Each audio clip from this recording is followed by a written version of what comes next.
Yeah, I noticed that in listening to the recordings, it's kind of uneven in the volume. I mean, like Francis is close enough, we can. You're one of the few I'd people, like to thank the Academy. Eleanor's one of the few people that ever asked me to speak up. We may have come to can't hear you. regret that, might we?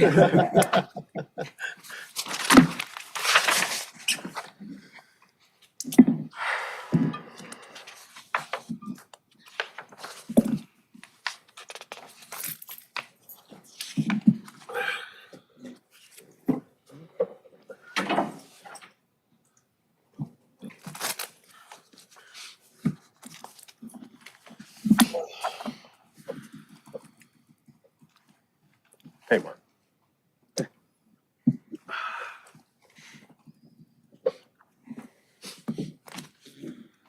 Rob, as our guest of honor, will you lead us in the Pledge of Allegiance this evening? Sure. Good work. Right away. Work hard guy. I think I probably started a bit out of necessity. I started before I had a license, before YouTube. Yeah, I don't know why, I just never got. City kid. Oh, I was a city kid. But my dad was no longer taking cars, a family car in to get You haven't been here for a worked while, on. And the car would barely stop. So we have a timer here. One of the first things I did was rebuild the master cylinder. My mom was coming into the garage one day, almost interesting. That's been here for several At that Has point, it? she months, said, yeah. because I Oh, no. asked her, "Can I fix it for you?" There's a timer up here on the desk. Why is that? I think it's Todd's. She was deathly afraid. We left it up here? My dad. Might have been Todd. I was working on it. Probably Todd. Maybe they time the Yeah. speakers. I know it's up on the screen, but I always use my iPad for that, so. The first thing I did was repair Don't know. rebuild the master cylinder, a 64 Ford. Todd's the That's the head of the. mayor pro tem, Yeah. so, When I was done, yeah, he, Probably his timer. I don't know. I'll watch his hands next time. I'll watch it on Zoom. Got something. Or, YouTube, excuse me. things. I forgot to put water in radiators and things like that. Yeah. Oops. All right, everybody's ready. All right, good evening. Call the meeting to order at 7 PM. Madam Clerk, may I have a roll call, please? Meeting member Dewey Jack. Present. Meeting member Gal. Present. Meeting member Rob. Present. Meeting member Narayan. Present. Meeting member Kinsler. Yep. Meeting member Kilroy. Here. Chair Schussenberg. Here. Mr. Gaddis, would you lead us in the salute to the flag, please? I will. I pledge Allegiance to the flag of the United States of America, And to the republic for which it stands, one nation, under God, indivisible, with liberty and justice for all. Thank you, sir. On item D, the approval of the order of agenda, I would propose to move item I4, which regards to the city clerk, to be after I1. I'd like to make some headway on that we can continued from last meeting. So I'll make a motion to move I4 to So moved. I1. Second. For a second, all in favor? Aye. Any opposed? Okay, so we will put I4 after I1 when we come to that. Thank you, everyone. And the reason was continuity or something? Yeah, because we had some good discussion on that last time, but I want to keep that Okay, moving. okay, all right. Because we're I closest just on that wondered. one. Just want a little clarity, that's all. Blue folder items, we have what is labeled as 3, I believe, but there are 2 contained in one. So we have 3 sets of minutes, 2 of those are in one of the blue folder items. And then we have another set of minutes, and we have the letter from the Redondo Beach Unified School District School Board. Is there a motion to receive and file those? Go ahead. Second? Receive and file or approve? Oh, Those are just to receive and file at this okay. point. Okay, did you get the motion in second, Madam Clerk? Okay. All in favor? Aye. Any opposed? Okay, very good. Consent calendar. We have items F1 and F2. I would like to pull F2. I'll second that. I'll make a motion to pull F2 then. You don't have to, but. You don't have to, you just have to pull it. Okay. All right, and F1 everyone's okay with, so we will pull, all in favor of pulling F2? You don't have to do that. You You don't don't have to do that. have to, pull you it? just, Okay. just do it. Got it. I'll make a motion to approve F1. Second? Motion second, all in favor? Aye. Any opposed? Hearing none. Public comment on Yes, public comment on F1? Thank you. None. We have none for Zoom or e-comments. Item F2, Ms. Morocco, do you want to start off? You have some things there? Yeah, follow these actually turned out again to be extremely detailed and an all blue folder, and I had one of those days where I couldn't get to go through all of them, so I would like to table the minutes until the next meeting.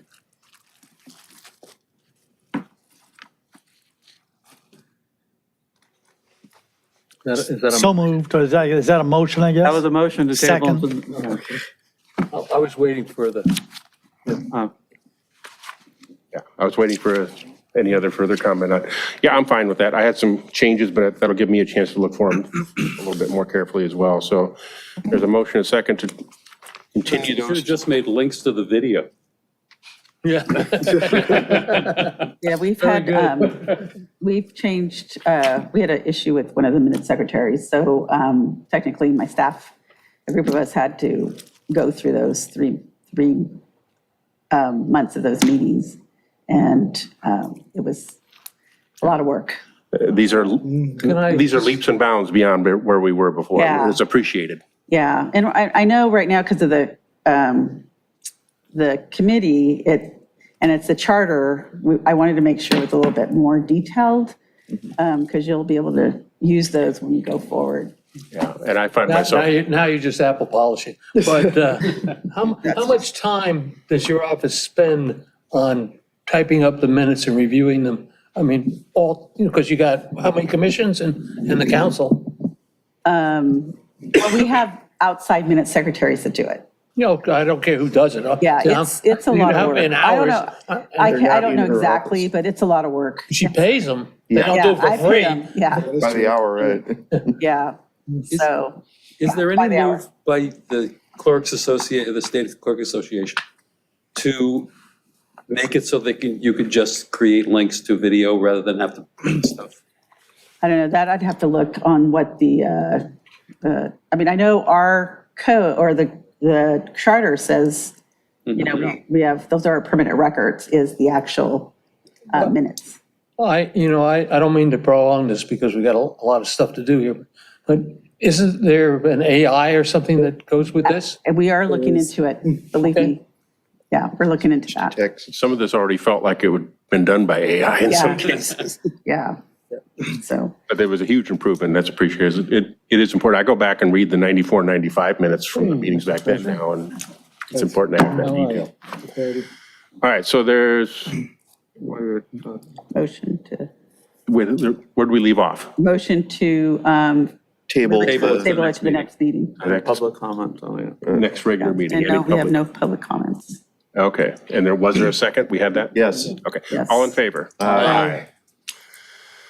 Moving on, so we've covered excluded public participation on non-agenda, section intended to provide members of the public with the opportunity to comment on any subject that does not appear on this agenda for action. Section limited to 30 minutes. Each speaker will be awarded 3 minutes to address the committee. Each speaker may speak only once. This question will be considered first. Are there any on E or Zoom? I'm used to working in tight quarters. Yeah, I have none. Okay. Hearing none from the public at this time, we will close that item. Moving on to item I1. Items continued from previous agenda. We have the discussion and possible action as it pertains to moral turpitude, clarifying residency requirements and analysis pertaining to extending the required residency period for elective office from 30 days to 1 year as directed by City Council. Mr. Morocco, will you lead us off in this? I will, and I'm going to actually recommend that we table this to the next meeting. I was hoping to have an opportunity to talk to Mr. Webb. I haven't talked to Mr. DeWeziak, who's working with me on this, so I did want to at least present. I have a rough handwritten thing which nobody will be able to read, so I do want to at least put it off for another month, if possible. My wife told me to behave tonight, so I'm gonna comment. Do you need I'll a make that motion. second? So Must be obeyed. with that, I think we had requested that you actually bring back charter language. Right, yes, that's with why I the wanted to bold talk. and the strikeout, so that as we would use it in final form. So that's what you're working towards, just Yeah. wanted to confirm I that. just wanted to be able to at least talk to the The city. city attorney is on Zoom. What? The city attorney's on Zoom. Yes, we actually exchanged Just wanna make emails sure. again this morning. and Okay, text. just wanted to make sure. Okay, so there is a motion and second to continue this to the next regular meeting. All in favor? Aye. Then we will come to item I4, which has been moved up. Discussion possible action regarding Article 11, Section 11, City Clerk, and Article 20, Section 20.1, approval of demands, and Article 12, Section 12.3, City Manager powers and duties. Mr. Prinsley, your name is on that, but I think it's been opened up beyond that. I would just want to come back and note where we left off last time was the blue folder that is now in the agenda with this, which is the version that I had worked with the city clerk and together with the city manager, and the city clerk and the city manager had worked together. The one thing, here we have the bold blue italic as added language and strike through as deleted. The one thing we had agreed to was that in the very first paragraph, it would read just the city clerk shall devote their full time to the duties of office, period. And we were going to delete the rest of the language about shall not engage in private practice. Just didn't really, the committee didn't feel that was really needed or applicable here. I was fine with that. So that was the one thing we had done. And then we had left off with discussion about the last paragraph having to do with the eligibility of office requirements. So with that, Mr. Prinzler, do you want to take it from there? There are a few things, having gone through this. So one of the things I had talked about was the finance versus accounting issue. And to me, since basically what we are talking about is finance issues and accounting is very different, thought about the fact that under our charter, Alan Weisselberg could be our city clerk because he seems to have accounting, but he doesn't have any finance. It's a, there are a couple of things I would like to add if I could to this. Taking the item that's in front of us, devoting the time, full time. In section A, where it says true and correct record, and there I would like to say both electronically and in printed form.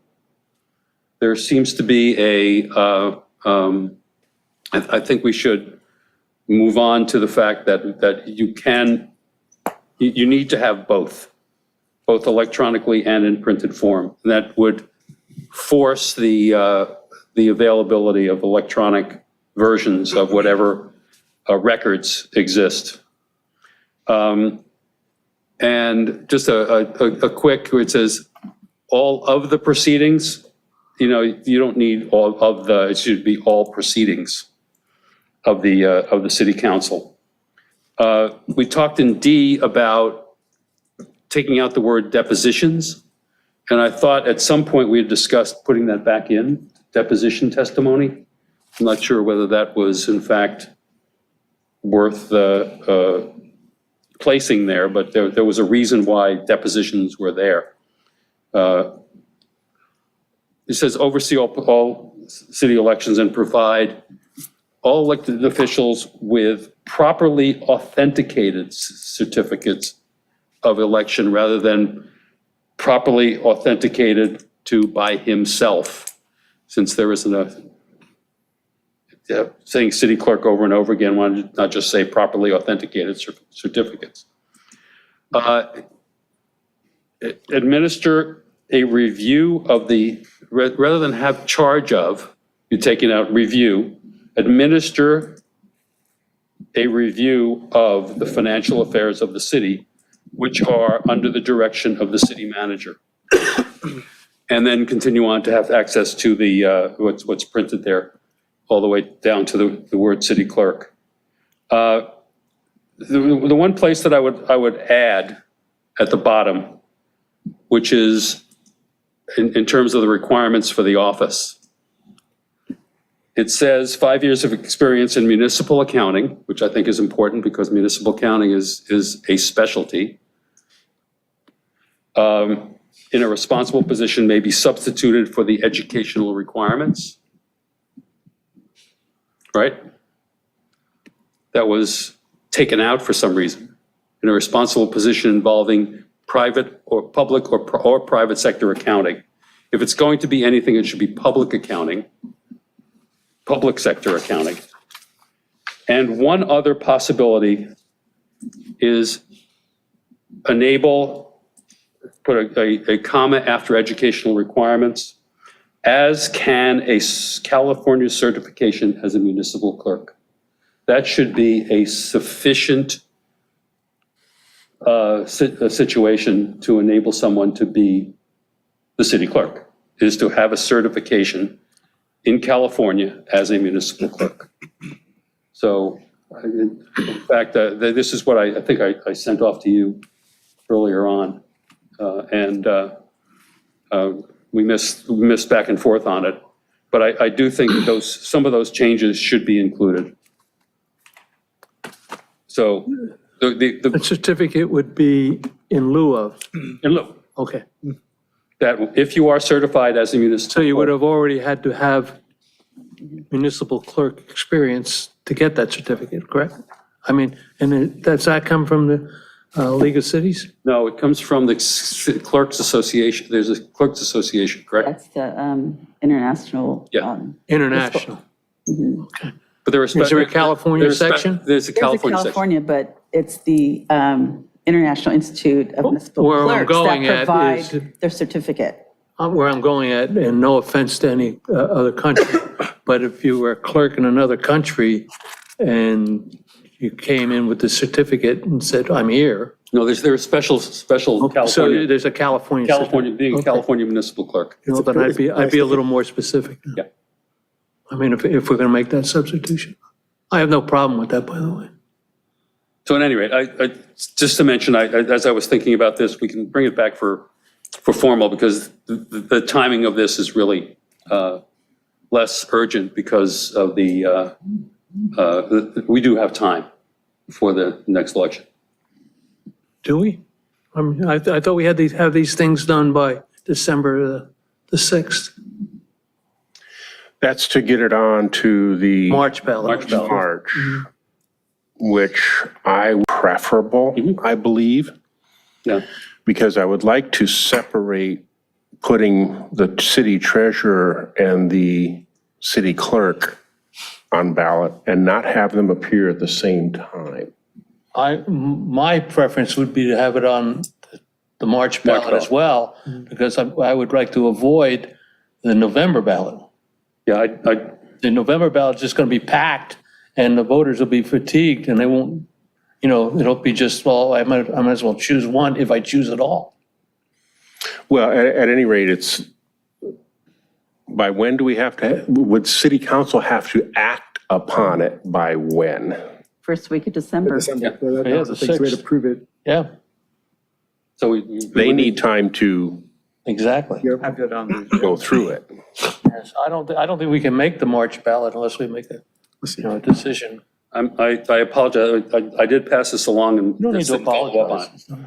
apologize. But most of the other changes are somewhat cosmetic in terms of being, a Some little are. clearer. But that one particular thing is something that I think is worthwhile, because we have discussed having some experience as a municipal clerk to be our city clerk. I think it's imperative. I don't think we can get away from that. And is California that much different than other states for city clerk Well, certification? there are specializations that you have to do in every, really just about every state has its own quirky things that you need to know about. So at any rate, that's what I would recommend that we add as a qualifier to be the city clerk solely. Assuming, to forget about the accounting stuff, that if you are a certified city clerk, municipal city clerk, you can be our city clerk. Of California. Yeah, for California, I don't want city clerks California from, certification you know, as a municipal who are clerk. not familiar with California procedures. Yeah. Is there a code of ethics that the City Clerk Association has? They all do. There's two of them. One's the California Clerks Association, California. And so the thing, though, is that they don't provide certificates. They do, they're right in the process right now of creating some kind of education with, I think, San Marcos. So University of San Marcos. So they're just in the process right now. So creating that requirement would mean that nobody qualifies. It's either or, right? Well, those that already have a certificate. Oh, there And is so- a certificate Well, then. like I have a certificate, Okay. but that's with, the certificate comes from the international Oh, municipal clerk. got it. There's a certified municipal clerk and there's a master certified municipal Mm-hmm. clerk. And then California does give out, certificates to say that you did this class, but there's not a total certificate that you've completed this couple of courses or to become a city clerk. Well, why don't you just change the language to having been a municipal clerk in the state of California? Yeah, you could do something like that. I mean, that would solve that problem with certificates. Yeah, basically what I was doing is say, okay, we'll leave the accounting, the finance side as enabling one to be a city clerk. But along with that, if you have already been a city clerk and don't have the accounting, you can still be a city clerk. Yeah.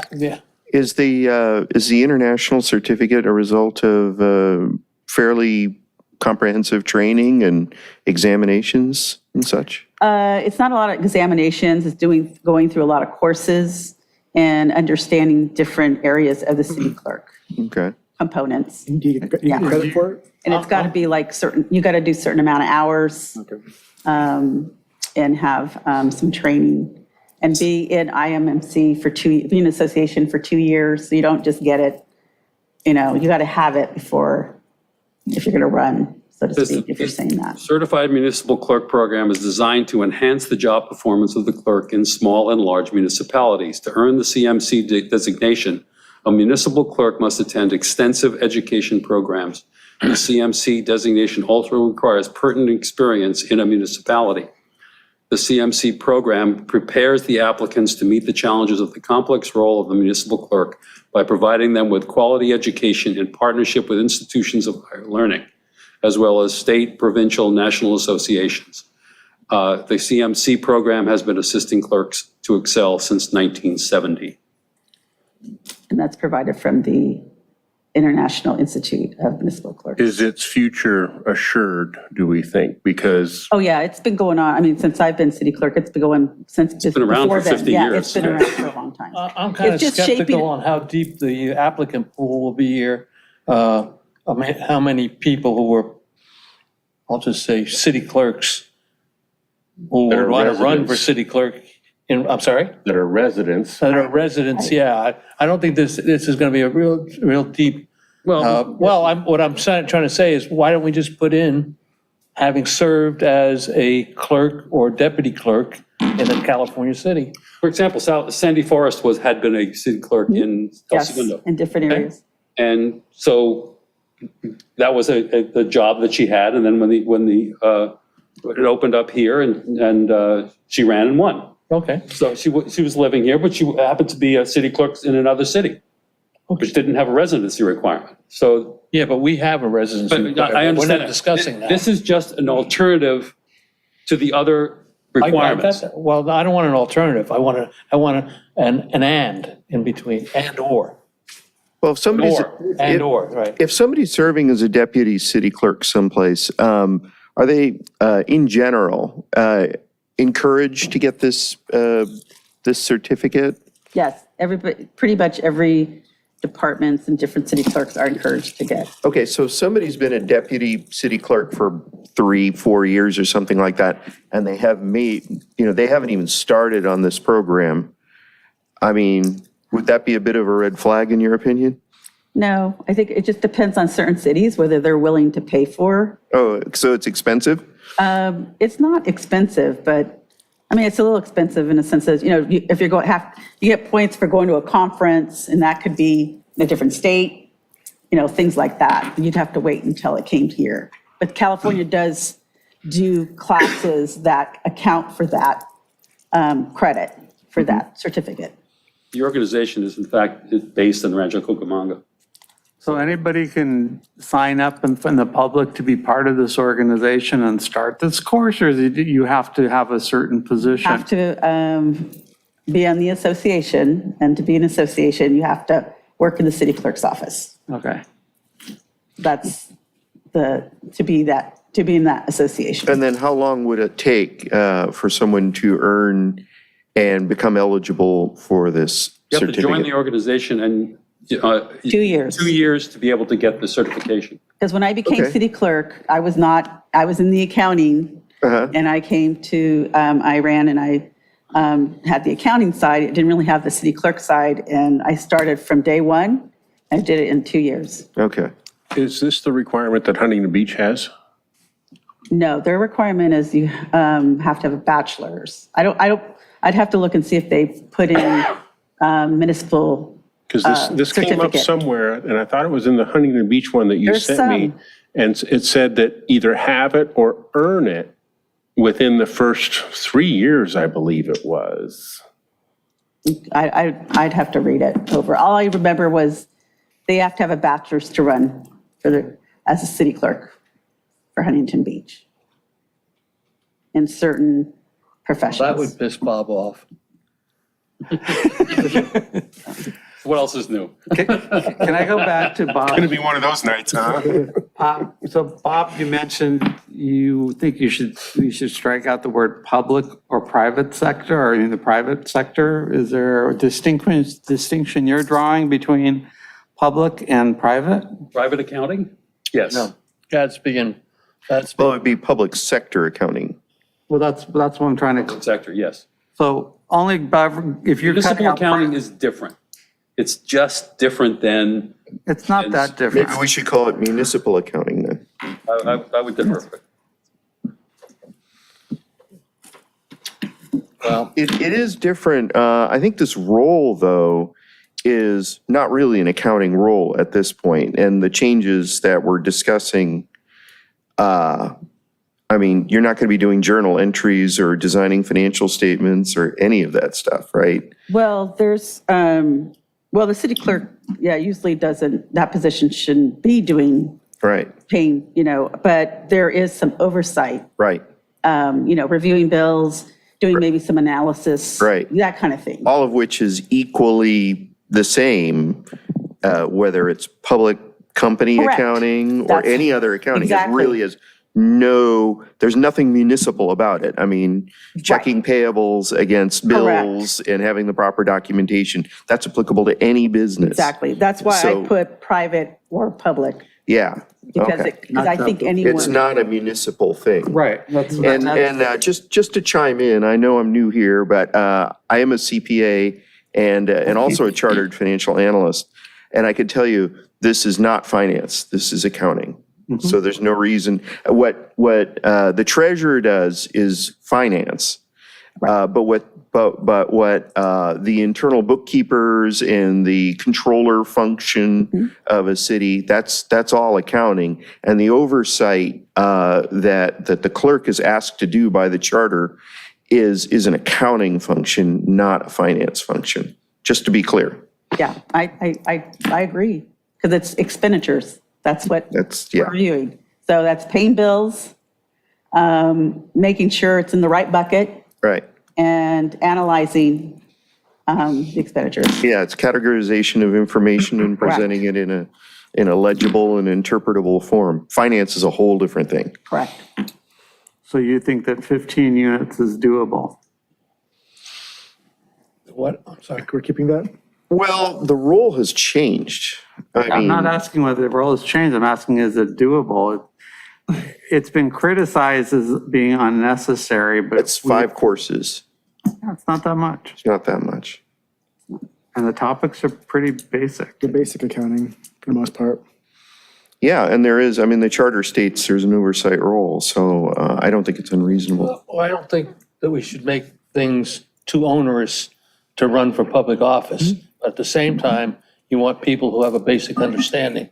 So the Oversight of $100 million annual budget, I would say, I yeah. agree, No, yeah. this is not trivial. Things are looking better on my side of the podium today.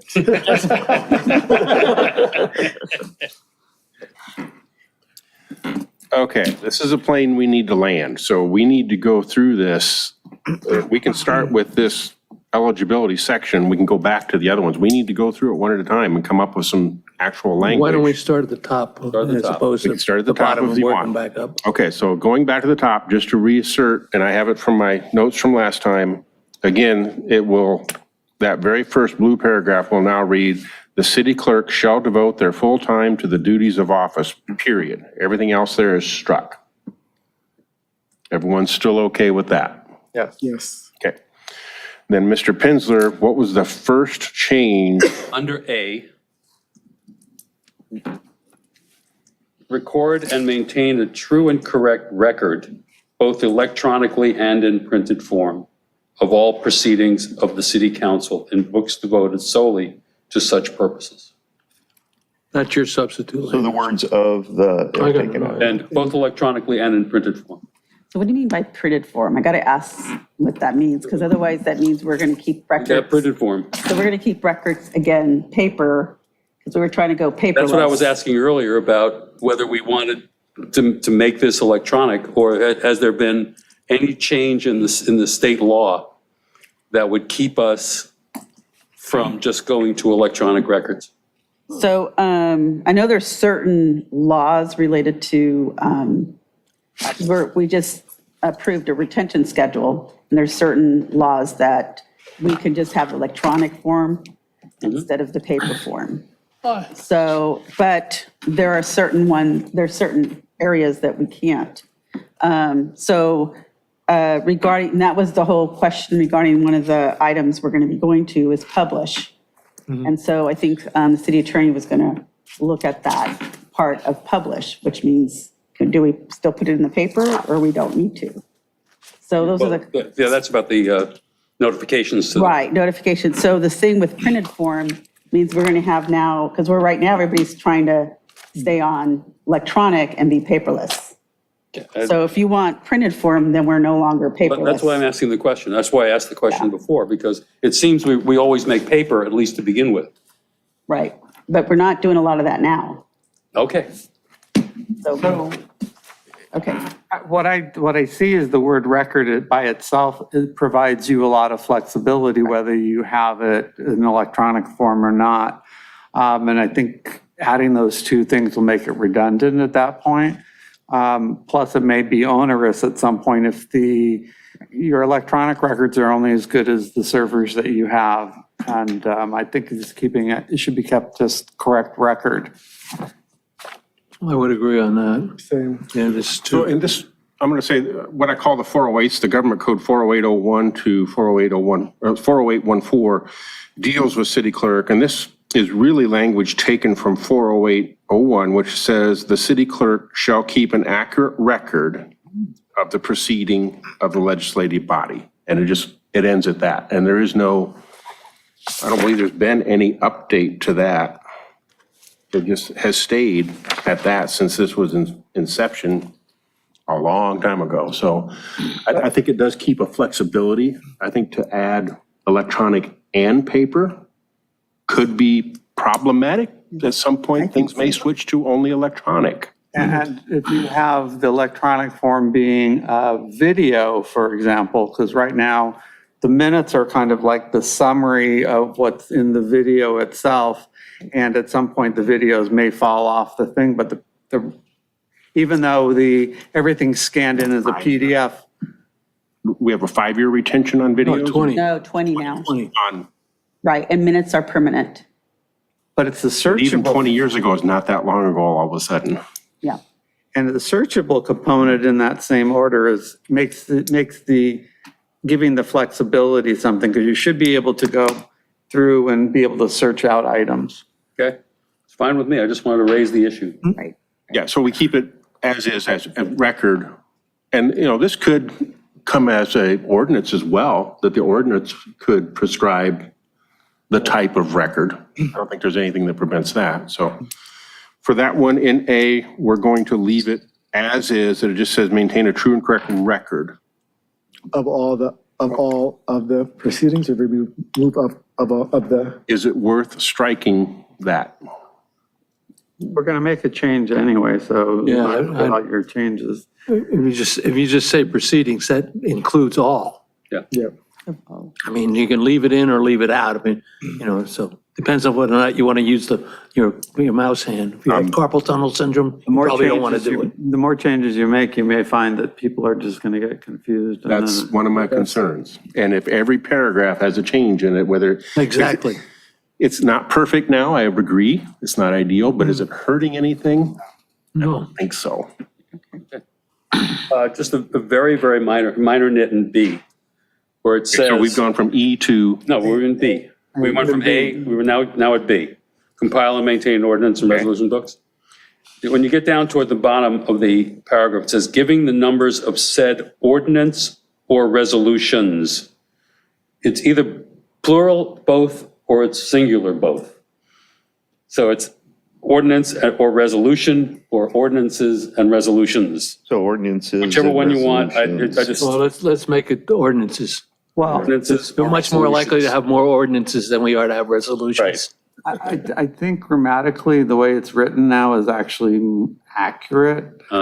Because you have a book of ordinances and resolutions technically, but when you say said ordinance, you're talking about one specific ordinance. The resolutions, I think, could be singular on that second Oh, one. it's singular in the first, in the sentence, in the part of the sentence. Should be singular in both. Ordinance and resolution, or ordinances and resolutions, either way, it should be similar. Yeah, because it's a parallel, yeah. Again. Strike the S in minor- resolutions. again, I'm fine with this. This has survived since 1949. So if it's important here, They spoke weird back then. So I would agree with Mr. Morocco's comment that the more changes we make, the more skeptical people can be. But I'm just wondering, and this is where Mr. Webb, if he's still listening, if we're doing technical corrections to get the grammar correct, is that really a charter change, or is that getting the grammar correct that doesn't require a vote? It is a charter change. You change one letter and it's a charter change. You change a period or a comma, it can change the meaning. The city attorney's raising his hand. Well, ahead. do we have to acknowledge him? Yes. Go ahead. Well, see, I was going to agree with the chair, but now. So that is correct. There is no Scrivener's error for charter changes. It has to be approved by the public. But if we go back and find that the 1949 charter that was adopted and approved by the assembly actually has it written differently, then that would be acceptable. So you're asking me hypotheticals about mistakes that were not published? Whatever the voters approved, that is what Yeah, is. but if they correctly got it right in 1949, but we ended up publishing it incorrectly because in those days, that's, it was then manually scribed, would we be able to change it without actually doing anything? It's an incredibly That's right. hypothetical. I'll go look at I would go to whatever the voters approved. Okay. Now, this to your point, though, this has happened where what was in the voter packet that was approved is not exactly what's in the charter currently. It does happen. Right. It is truly a Scrivener's error in that case. It's just never been corrected. But there was one that I found somewhere that was a capitalization of the word charter that was not in the voter pamphlet that was voted on, but it was in the charter that it was changed. Okay, I'll go look back in the 1949 document and see if B has anything. And we have the counter example. We have an amendment that there was Scrivener's error in what was submitted to the voters, and it's just in there. And we have to leave it in there until and unless the voters change it.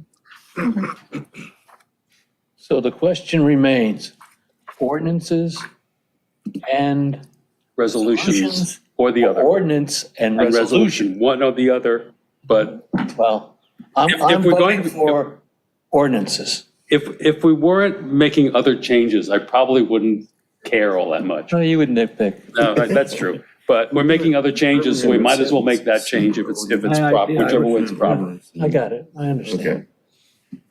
The next, What have we landed on here? Devil's advocate. I thought we agreed on pluralization. Plural. I may be the devil to some people. I move plural. I think we should wait until we get through the whole thing and see for what other changes there are and then come back and say, I'm going to okay. put a circle around it for Okay. now. All right. Under F, where you have here, review the financial affairs. Wait, didn't you have something under D? No, that was all stuff you already had in there. No, you, Oh, I'm sorry, I do have one. Depositions. Deposition testimony. The word depositions has been taken out. And I thought the last time we discussed that there was going to be, the deposition testimony was something that we wanted to have. the question that came out of that one was, does the council have subpoena power? And that's what my note says when we're talking about depositions. And that was a question, I don't know if Mr. Webb was looking into that or not. Can you hear me? Yes. Yep. I was looking into, I believe the question was slightly different that I was asked.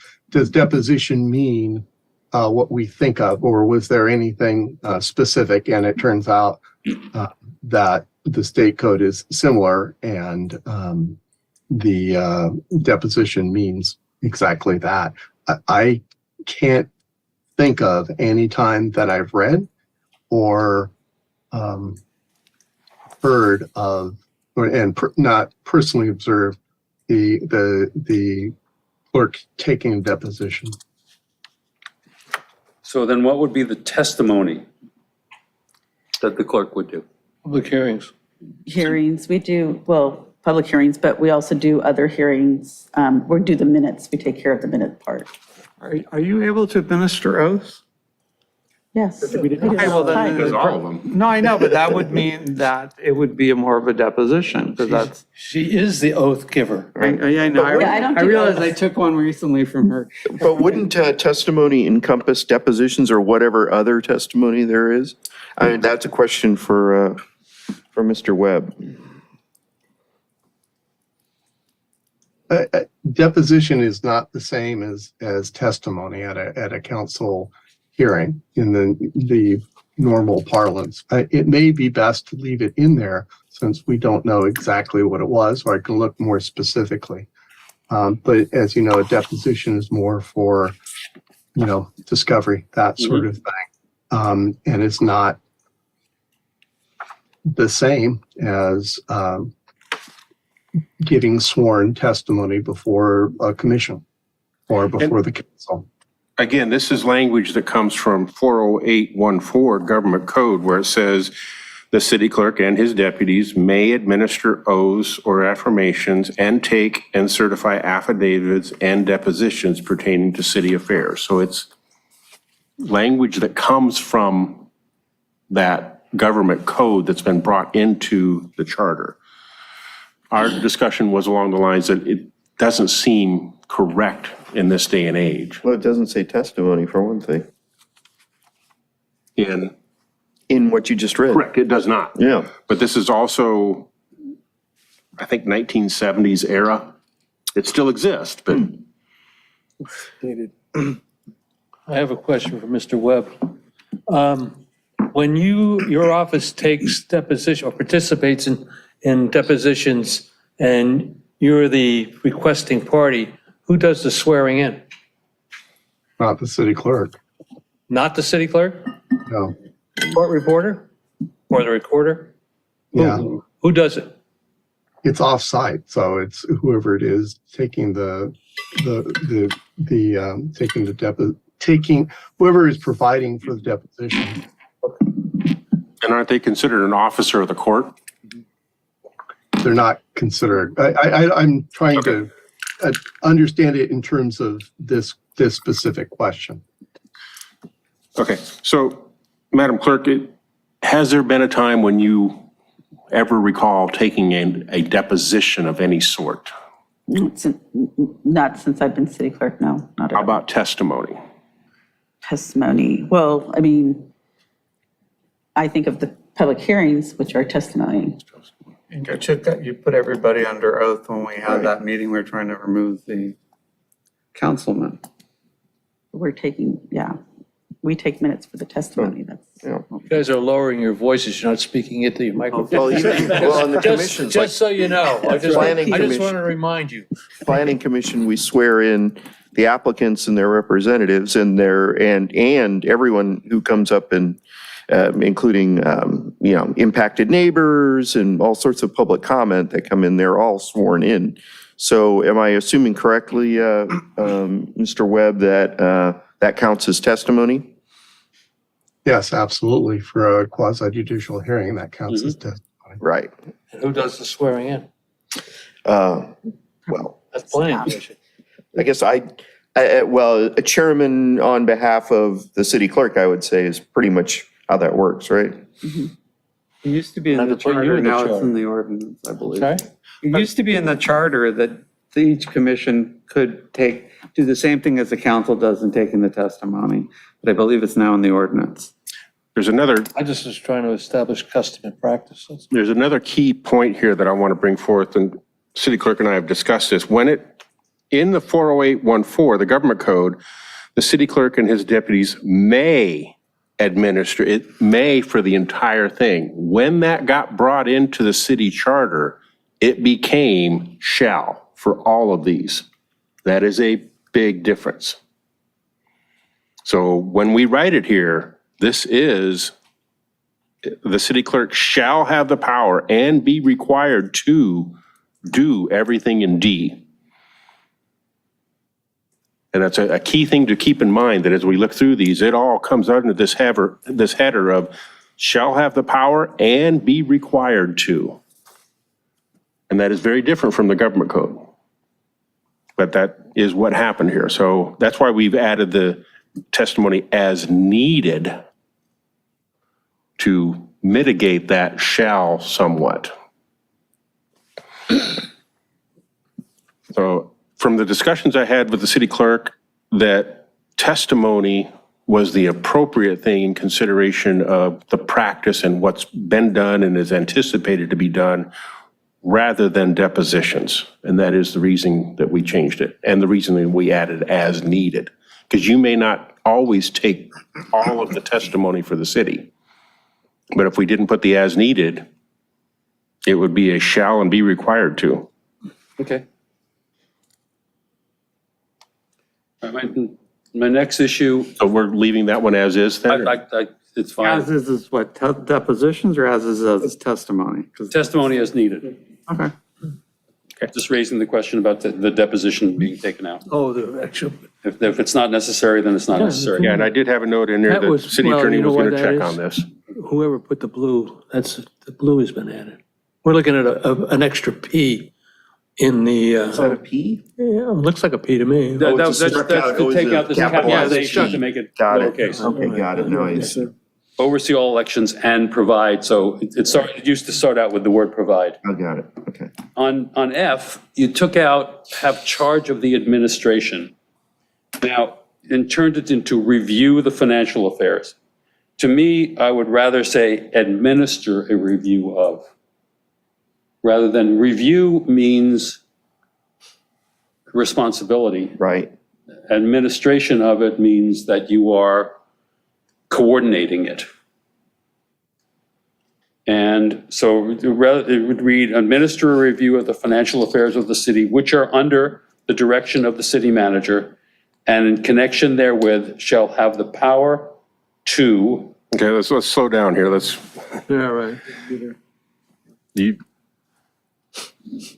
admit, the beginning language you wanted to say administer a review, rather than review. Review. Why? Review puts a certain responsibility under it. Then administer a review means that you could just say, go review this. If you review something, you are now responsible for the review. If you are asking the city manager to review this, you are administering that. Say, okay, go ahead and review this. So where does the responsibility lie then? City manager. Wouldn't it be the city manager bringing it to the clerk, saying, please review this? Because he's preparing it. I thought we did the strikeout because we wanted Yeah. the oversight function Yeah. to remain with the city clerk, and I think Yes. that's why we, That's what I thought too. I agree. It was intentionally to give it some teeth. Right. Exactly. And I think adding it administer a review makes takes sense. away some of Takes away that. the responsibility.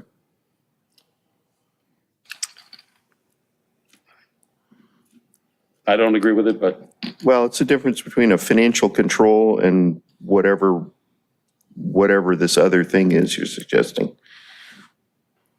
doing the review itself is a hands-on responsibility. Administering it is not a hands-on responsibility. But you have more discretion when it comes to just a straightforward review versus an administrator of a review, at least the way I'm perceiving what that term means. And most everything in here can be delegated, right, to our own staff. Anything right? in here can. Right, so it's not necessarily the clerk who has to review every number in the, That's not what this says. It says the clerk shall review. right, but everything in here that it says the clerk shall do really is the clerk and the clerk's designees or staff, right? No, that's not what, I don't know if I can, it works. it's really not the city clerk staff. This is reviewing the financial affairs of the city. It does say which are under the direction of the city manager.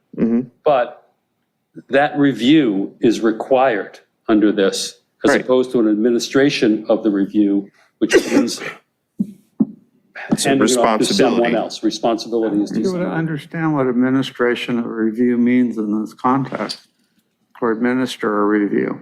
The clerk shall have the power to review versus administer a review. It's not making sense. It's like a CPA having the power to audit versus administer. an Well, audit. and review is also a term of art, of a type of financial assurance exercise The level of review is that at the CPA discretion. firms do. So there are compilations, there are reviews, there are audits.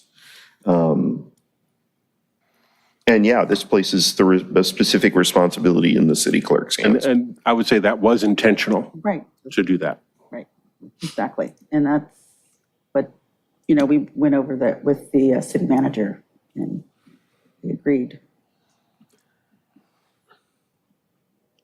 Okay? And I do get what you're saying, Bob. I would, from everything I've gone over with the city clerk and the city manager, I felt that having just the word review was appropriate for what was desired to be done and meets what we're doing now.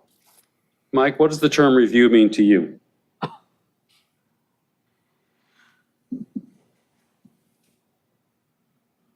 Knock, knock.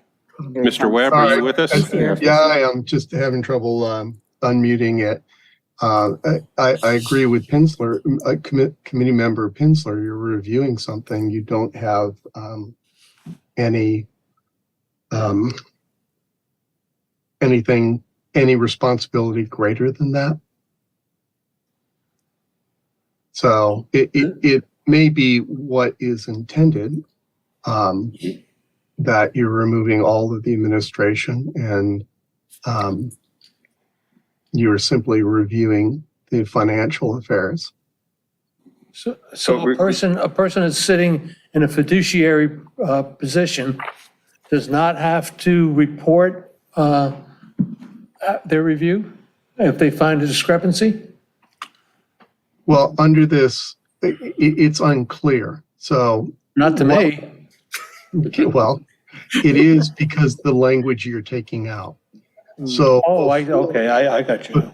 before, you're taking out the ability where they were approving it, and then you put in the language that, so it couldn't end up with a bill unpaid forever. You put in the 45 days. Right. But if you're only reviewing it, it's not at all clear that what's going to be presented to the city council for final disposition. Well, it does go on to say any identified irregularities or approvals contested. I mean, so there is action. I mean, one reviews it, Right. and if they see an irregularity, they shall report it, That's which is a financial control. It's a check and balance.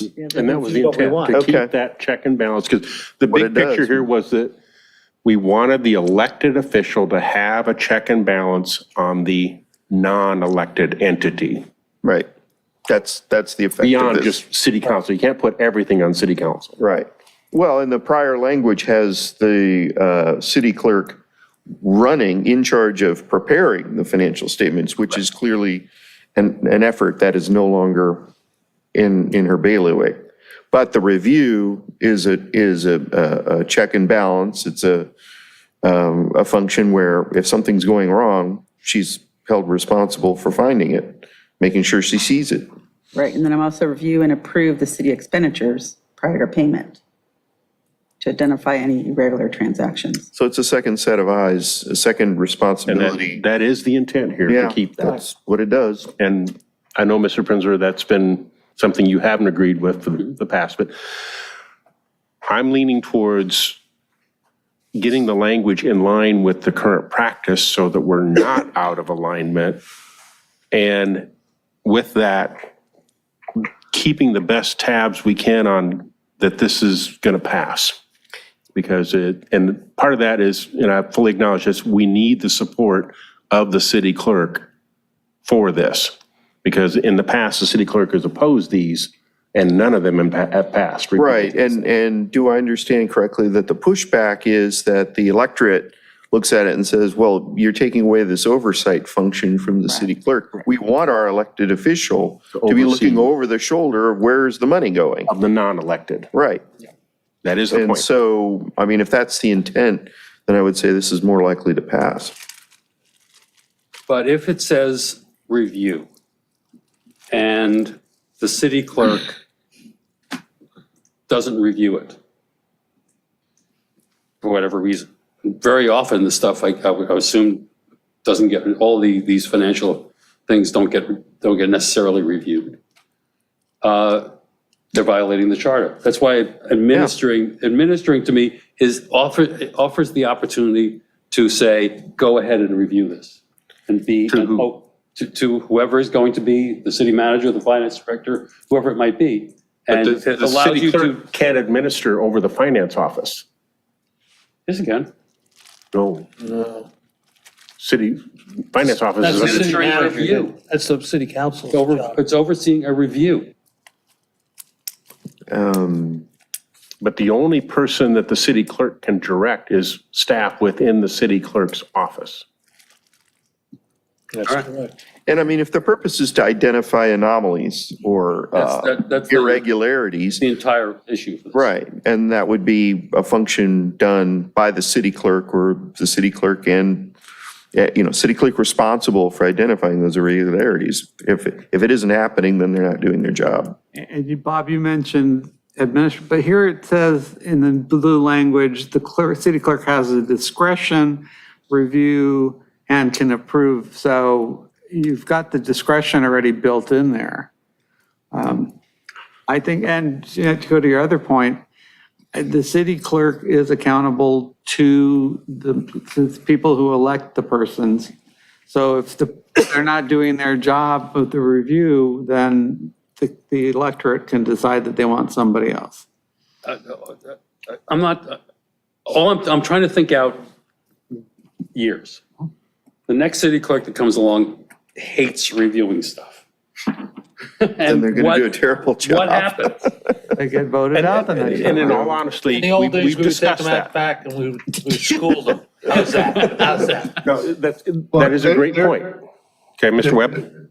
There is a higher level review or potentially a greater review because of the discretion language that's in there. They have the obligation to review, but then at the clerk's discretion, review and approve expenditures prior to payment. My only concern with that language is there's no time frame. And so There is at the bottom of the paragraph. well, there is, but there isn't initially. And the expenditures are, I think, days before council meetings. And so, Sensitivity.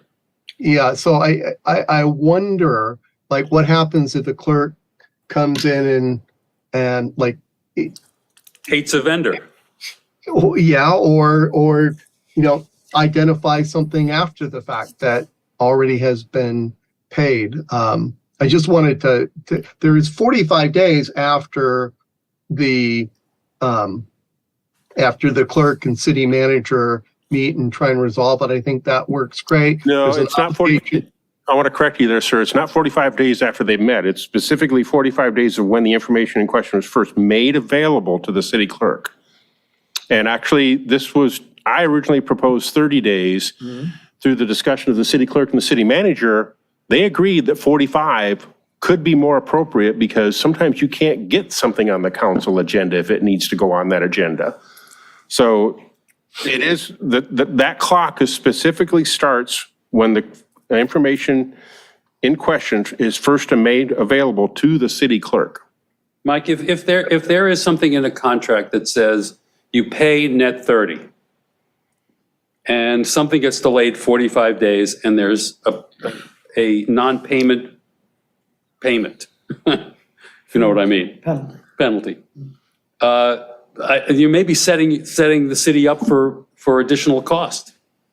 But the only thing that invokes the 45 days is an unresolved irregularity or contested approval. Yeah, but if the clerk thinks they found something and it isn't something that is real, and a vendor is supposed to get paid in 30 days and doesn't get paid in 30 days, that could be problematic. Yep. Well, I think the contracts will, not Dell or Microsoft, but, other contracts where the city has leverage, our standard contract can be amended to take in the 45 days. I'm still questioning whether there needs to be a time for the clerk to identify it. So if the clerk identifies it and it's already been paid, what happens then? It's too late.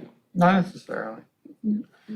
Well, so I'm asking you, more. I'm asking you because, You're gonna spend more money getting it back. Right.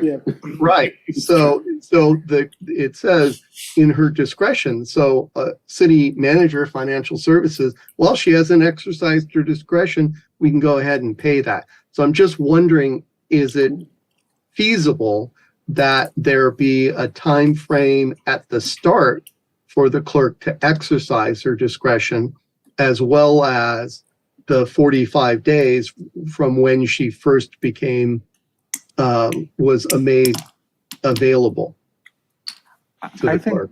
part of it was that the city manager and the city clerk should be able to resolve their differences up front without having to have it go in front of the council in 45 days. I think that was part of it. Well, I agree with that. It's a different issue. The different, so Eleanor, how often do you see the warrants before a council meeting? Probably like a couple days before. Couple of days, Or a right. day before. It's really short window of time. So if you don't say anything in that couple days, have you waived your discretion under this proposed amendment? Is what I, and you can do it any way you want, but I'm just trying to point out that issue. Yeah, if I find it after the fact, then I still go to the department and I still go to the city manager. And, Say, don't pay this. Yeah, so I don't see how that's They- different they from are- now. no, but if it's already, the check's already gone out, They've already paid it. right? So then I would go to that department and they would have to contact that vendor. As a Either we former, don't pay the next bill, or we reduce it, Yeah. or they've sent us a check.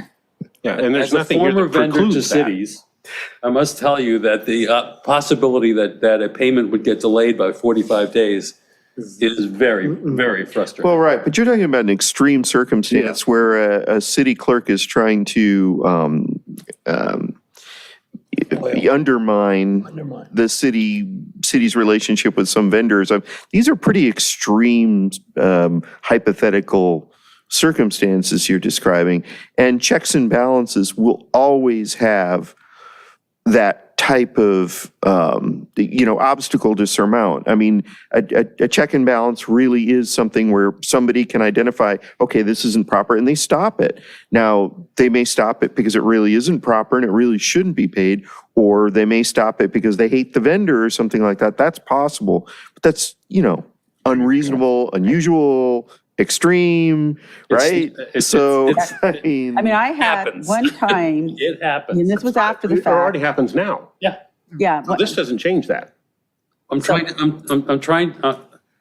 again, we're not dealing with the present city clerk. We're trying to think about the future, how to make this as smooth. I have been a vendor. I know how important it is for cash flow. You should recuse yourself from this discussion. I'm no longer a vendor.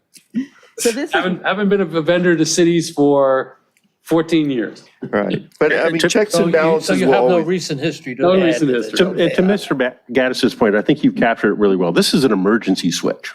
This Yeah, is the I mean, final yeah. thing to keep it from being Exactly. locked up forever. Right. It's not that we're routinely going to be 45 days. That, right. It's happened. We paid someone double $10,000 and we found it after the fact and we had to call the vendor and they sent us the check back because we're still doing business with them. So, it has happened. And then we catch stuff beforehand and we let the director know and they fix it. But under- I've never had to go to the city manager yet. I've had to deal with the department and it gets resolved since I've been there for the last, as city clerk. and under the proposed language as it is here, nothing would prevent you from continuing that practice. Correct. It actually encourages that practice. So in practice, this really doesn't change anything in the function. For me as the city clerk, but Presently. anybody coming in, it does change it because now they have to, if they don't, if depending on their time management, if they don't take care of it, then you have that 45 days. See, I understand where you're coming from because I've been a vendor and I've been an owner and I know how that is. So I always look at let's get the, figure it out and pay, right? So, but you could have somebody coming in who decides they don't like a vendor, Yeah, like you say, or doesn't think they did a good job and they decide they don't want to pay it. Well, you talk to the department. If that didn't work out, you go to the city manager or you go to council, just based on what this says. So it gives it a little bit more teeth of what you're asking for. But right now, if you didn't like a vendor, you could still stop that vendor from being paid or not? Yes, I could. Okay. For a short amount of time. Well, right now, you can stop them, period. I could stop it and say no, and then it would be, the department would have to convince me why. Right, so this language doesn't really change that, right? yes, it does. Yeah, but the 45 Puts a days. time frame on it. Put an end date on it. Well, that is if you don't do it within 45 days. And then we take it to council if we still haven't made a Presently, the decision. city clerk can So hold the up a council bill would forever. decide. And that's a discussion we've had multiple times. We wanted to get rid of that. A nefarious city clerk or something in the Okay. future Okay. could shut Because down the something city has happened prior to the under past. current language. Okay, right. Yes. But, and so I guess I'm wondering why it's objectionable to have this 45-day No, it's not point. where- objectionable. That's not it at all. Okay. Literally, all I'm talking about is Administrative. review versus administrative. Okay. That's all I'm talking All about right. here. It All has right. nothing to do with the That's rest the whole argument. Okay, sorry. Gotta go watch those And videotapes. obviously, I watched the videotape, but I didn't see that part. obviously Eleanor didn't pay you And it wasn't twice. tape. That's right. And it wasn't $10,000. No, See, we wouldn't be having this discussion if you had been treated better. that's exactly right. Have you ever had a member of the community come to you or to the council saying, and start questioning certain of those? Oh, yes, we had, at one point, we had the ability of the public to pull any item. Remember those days? I do. And And I people remember used, who pulled the items. people used to pull warrants. Okay, so would that would then, I would assume if somebody's pulling it, you'd then take a look at it and work with, okay. What that would do is it would stop that payment until the next council meeting, which at that time was every 2 weeks. Now you have intervening council meetings. And this vendor who is sitting out there for whatever reason is waiting another 2 weeks for a payment that they should have gotten 2 weeks ago.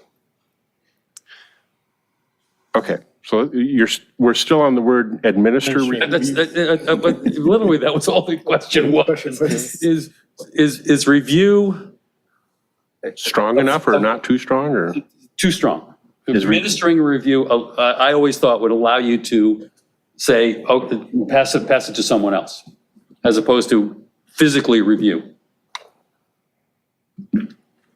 And that if that doesn't make a difference to you, to anybody, then I'll pass on that. Well, it doesn't make a difference to me, and it doesn't provide, well, when it does provide ambiguity and an argument of why the checking balance would be weak. This, the way it's worded now, it's much stronger. Okay. The last of it is just that word review rather than. I understand, but, you know, That was my when we only talk question. about the finance department or other departments, it doesn't matter who they are, I'm not really interested in who you interact with. It's really the city manager. It's, you know, okay, everybody on that side of the building works for the city manager. Right. So, okay, so, all right. So that's clear. Okay, anything else in F, Mr. Prinzler, or was that it? No, the other thing was, the last paragraph, no person shall be eligible. Wait, no, within F I'm talking. Oh, within F, that's, that part, yes. That was it. That was the only thing. Okay, so we're clear down through F. We're moving on now to the, and let's pause for a second. With the city clerk may appoint deputies to assist them or act for them, subject to the budget approved by the city council. Deputies shall hold office at the pleasure of the city clerk. Are we okay with all that? Yes. Do we want a letter or a number with that paragraph? Typically, it does not have it. Okay. I'm just wondering, okay. And So if then you look at, in the no persons paragraph, Okay. You just opened up a big can of worms with the previous discussion. The last 15 minutes. Okay. Just shot you Allow right me in the just foot, my a friend. quick preamble if I I'm may. sorry? Sorry. I didn't hear. It was just a joke.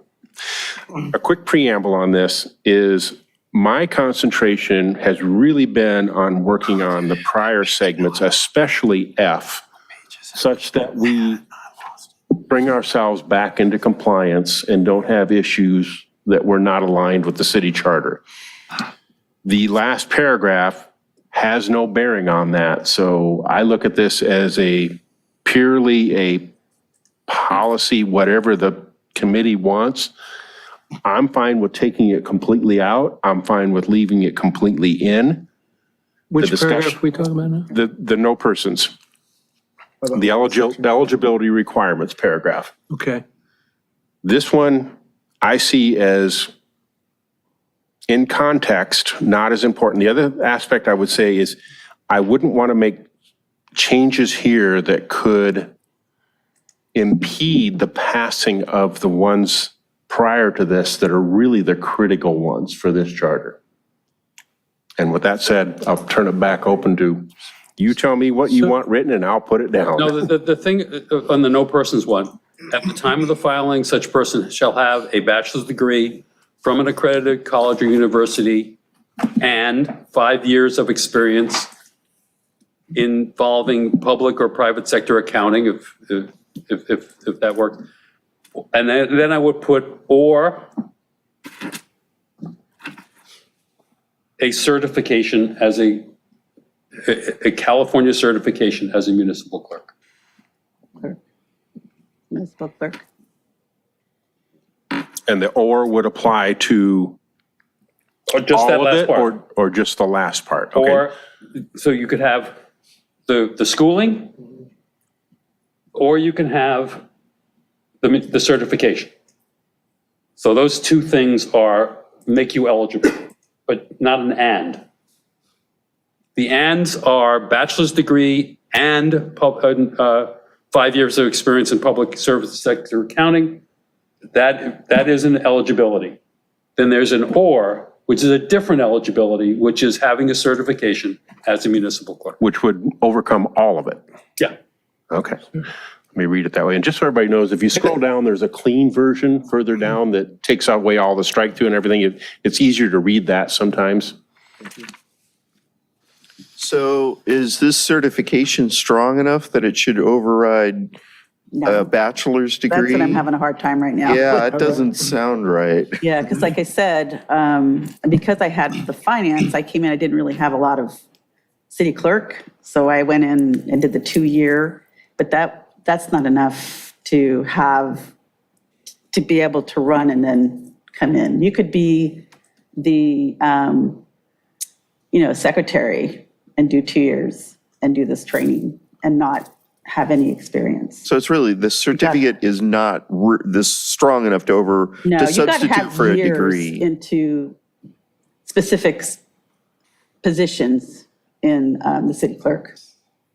So you either have to be a city clerk or a chief deputy or assistant or something at that level. So why don't we just change the language to, where is that there? Private sector accounting or having served as a California clerk or deputy clerk, I like that. as opposed to the certificate and all that crap. If you want on the job, you were looking for on the job credits, I assume. So if you get down in the weeds with, a specific certification and that certification goes away, your issue of looking into the future will be null and void. I mean, so if you're only looking for OJT, then if you put in something like having served as a California municipal clerk or deputy, that would solve that. Again, I don't think the talent pool is going to be too deep, Yeah. having a resident requirement. Okay, let me start with this. Are we okay with at least keeping the language as proposed, that it says no person shall be eligible for office of city clerk unless at the time of their filing their nomination papers, such person shall have a bachelor's degree from an accredited college or university? Are we okay with that? And 5 years of experience in a responsible position involving public or private sector accounting. Are we okay with that part of it? I have a problem with it. Okay. And I think it was brought up by the District 4 alternate last time. We have a very large school called El Camino that produces associate's degree. And if you're trying to make the largest net of qualified people, I think you need to not necessarily go for the bachelor's degree, but it may be an associate's degree or higher. I'm comfortable with the accounting units, as I said before.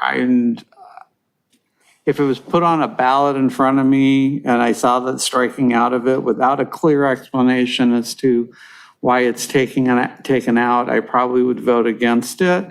But I like Bob's idea of giving people an opportunity to work and get experience, but I do think it probably should be combined with the education as well if you're going to go that route.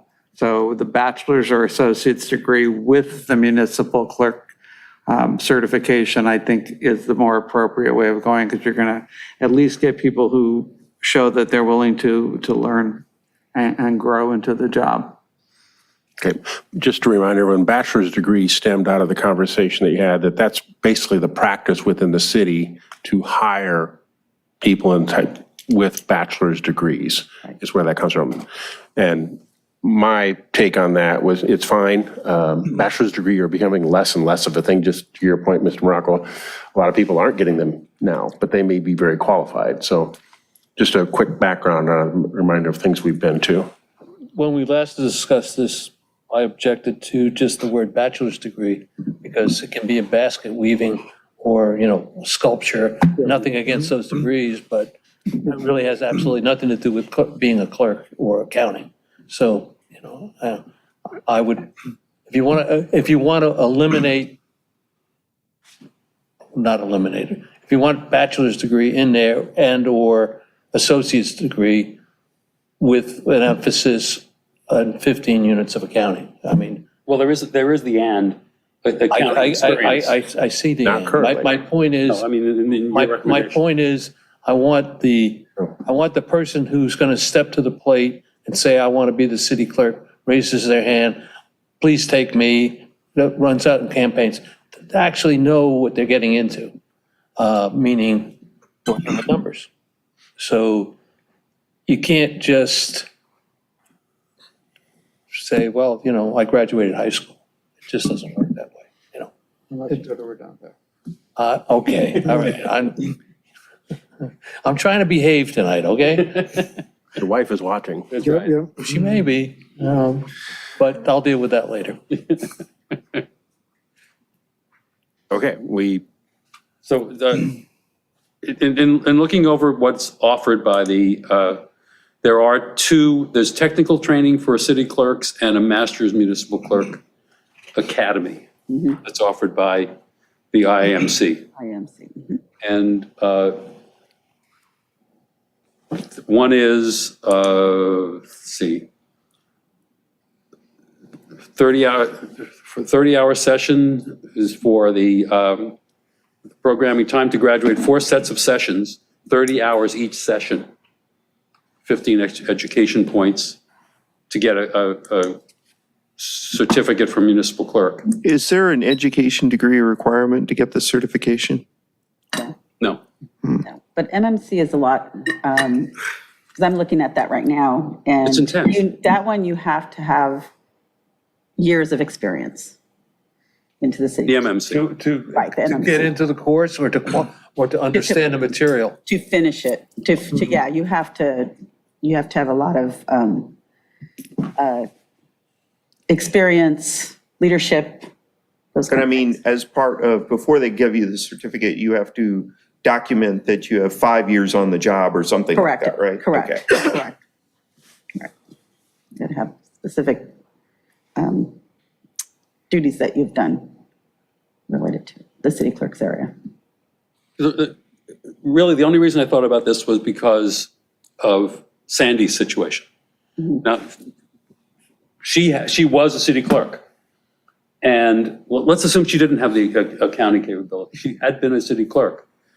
And she wanted to run for this city clerk office. Why shouldn't she? Well, a simple answer to that is she wasn't qualified. The more complex answer is, why don't we just put something in there that says, having served as a city clerk or a deputy city clerk? That would solve that problem directly. It would speak right to that, to her Fine problem. with me. Oh, well, that's all I'm saying. I just want people who understand the job, Yeah, you know? I want thought having people who have certification- initiative and will fight with the city manager over issues because that's their job. They're the checks and balance for me sitting home drinking beer. So, that's the bottom line. So however we solve this or present it to the council, like I said, I think we're tying ourselves to a certificate from the IMC. And again, looking into the future, we don't know how long that particular program will be in effect. Right. So it could go away like anything. that's right, like many other things And do. if you want to put a time frame on number of years as being a city clerk or a You can, deputy city okay, clerk, I mean, that would be fine with me too. the more opportunity- verbiage, the more voter fatigue. Yeah, the opportunity I wanted to offer was the way the city clerk business has changed. The voters don't know that, though. One of the things we're responsible for is to try to look into the future and see what the positions might be. And having experience as a city clerk should be sufficient to enable you to run for the office here. I'm offered a solution for that. I mean, That's fine. maybe 20 minutes ago, I offered that. It is fine. Here's my question to our chair. I know your goal is to get the changes that we seem to have a consensus on through the process. Would it make sense for us to have two city clerk ballot proposals, one dealing with everything else that we seem to be all on the same page with, and then one to specifically focus on this education stuff? I think they're asking us for an opinion. You're gonna have two ballot initiatives? Is that what that is? Two ballot initiatives? And then whichever one gets the highest number, if they both pass, whichever one gets the highest. If one doesn't pass and the other one does, it, No, I'm just saying, you do one. bifurcate it You're not gonna get people to read all this. And It's not what's they're being- definitely not gonna understand it. It's certainly not what's being asked of us by the city council. City council is We're asked asked, to make a recommendation. right. And if we think that what we have is good and should be passed, then how we package it up, what they used? Not optics, it was something else that the modalities. the modality. yeah. If we can present in a modality that gets us at least the stuff that we think needs to be in there taken care of and the stuff that's disputed as a separate thing, then I don't see that being a bad thing on it. So you just propose 1 through whatever was 6, and then the last page, the second page is its own separate ballot initiative. Well, are you basically proposing, okay, to follow the logic there, you're saying that second part of it, you're doing it, bifurcating it because there's not consensus. So does that mean that we're going to have two different competing ballot measures with regards to qualifications for No. city clerk? Not at all. You're Okay. basically taking that first page, making it its own proposal. You're not dealing with that education as part of the first initiative. And leaving the existing? No, then you have a second proposal that these are independent sections. So if you change the education requirement, you're ultimately not changing anything above and it's not impacting it, but you're letting people focus on that one section, figuring out what's the appropriate thing to do. And they can say, yes, we want to do it with the bachelor's degree and the management accounting, or we don't. And that would be the one discrete issue. Well, if we separate it, let me just, to clarify this, keep everything above that last paragraph in a ballot initiative. Say, here's the changes to the function. Here's the changes to this parts of the, Right. And take out the eligibility requirements we wouldn't be changing it necessarily on that. We'd be asking them to change everything above it. But what, do we even have it in? So we have to leave that off of that ballot initiative then would have to strike that language. Yeah, I don't know. No, I'm just trying to, our charge is to recommend I to the agree. city council what we believe is the right way to go. And I think we're close. And I think we're there, and I frankly, all we're now talking about is whether to have a municipal clerk experience for X number of years, and we can decide what that number is, to be sufficient to run for office. In lieu of both of the other. In addition, if I could ask, I would imagine that each additional item on the ballot costs money. Sort of. Yeah, it does, but it's, the county, because it's going to go to the county. So if you have 3 to 5 measures, it's about the same. Which is probably going to be over 200 grand. Yeah, I think that splitting this would get really confusing. I think that's the other aspect of it. I agree. I wouldn't want to jeopardize it. The world for out there that. is not waiting for them to make a decision on this. And if we can't figure it out, we think the average voter is going to figure it out? No. I think we should, So with that, I think we're very close. So let's go back to where I started. That if the language that has been proposed presently is left in place, is everyone okay with that? This set of changes with the blue and the Yes. and the strikeouts.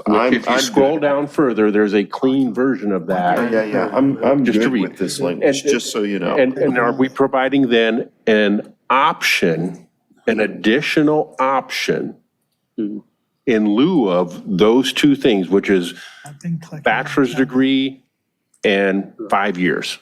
Those are the two things that are in there now. this Right. section right there. And what we're Well, that proposing, isn't two things, that's one thing, right? Yeah, because it's, they're two things combined. Right. Yes. Yeah. I'm good with that. I mean, I don't have it. And so we're okay with keeping that part as it is now. The question then before us is, do we want to add a option in lieu of that two-part Right. thing That- in total? Right. It would, if you got how many years of? Say 5. Yeah. 5 years of municipal clerk experience, you are eligible to run for city clerk in the city.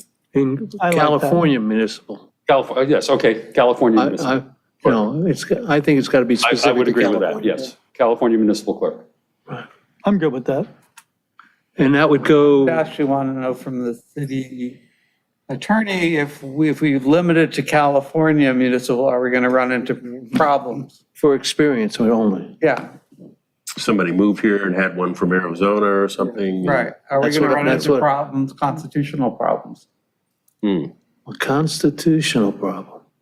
I would have to research that. I don't know off the top of my head if, generally you can set up your qualifications and there are 2 parts to this. But I have to research that prior to the next meeting. The other thing is you may want to do some research between now and the next meeting. There may be different terms for, assistant city attorney, chief deputy city attorney, deputy. clerk, city right? Clerk. Yeah, clerk, that's what I meant all. That's what he meant. You would not want to necessarily exclude any of them. Well, Mr. Webb, you may have missed the first part of the meeting where we were talking about wanting to get this done tonight to get to council in time for them to consider the option if they want to have it on the March ballot. And we can't wait till the next meeting with anything and have that happen. I can't give you that answer then. Okay. I don't know off the top of my head. I'll try. You and could come back to city council with it when we bring it to council. That's what I was just about to say. I do have a question. The top paragraph, there had been some discussion. It's very much copied with a couple of changes from the city attorney provision, and I don't know that we had a discussion. You may have missed that as well. What we've agreed to here is that that very top paragraph that has been inserted will now simply read, "The city clerk shall devote their full time to the duties of office," period. Okay, perfect. Thank you. Nothing else. We're striking all that additional language. Okay? Okay, so let's go back to our eligibility. Are we looking to add an option, and how do we specifically word that? Specifically, the wording is, or have 5 years of California municipal clerk experience. Or deputy, It's clerk or deputy. Clerk or. Well, I'm not deputy. trying to complicate it, but What's the right term? Clerk or deputy clerk experience, that would be fine too. But I would prefer clerk actually, but deputy clerk could be. well, Look at. I the would word assume that deputy. most clerks are happy doing their job Right. until they retire. I'm just thinking of deputy because a lot of like City of Torrance has deputy 1, 2, 3, Right. and deputy, You have one on a, could be answering the phones. Okay. Some that's- cities, the city clerk is the secretary to the city manager. So, But realize too, we're adding, so it could be more restrictive since this is an option Right. to the first. So it could be simply Municipal clerk. municipal clerk. Is municipal Well- clerk the correct word? Another thing, just to sort of up the game a little bit, maybe this 5 years of experience in clerk or deputy clerk plus this certification. Just to sort of, I mean, they already as have it, yeah. as our city clerk points out, a deputy clerk may be somebody who's merely answering phones and they have the title.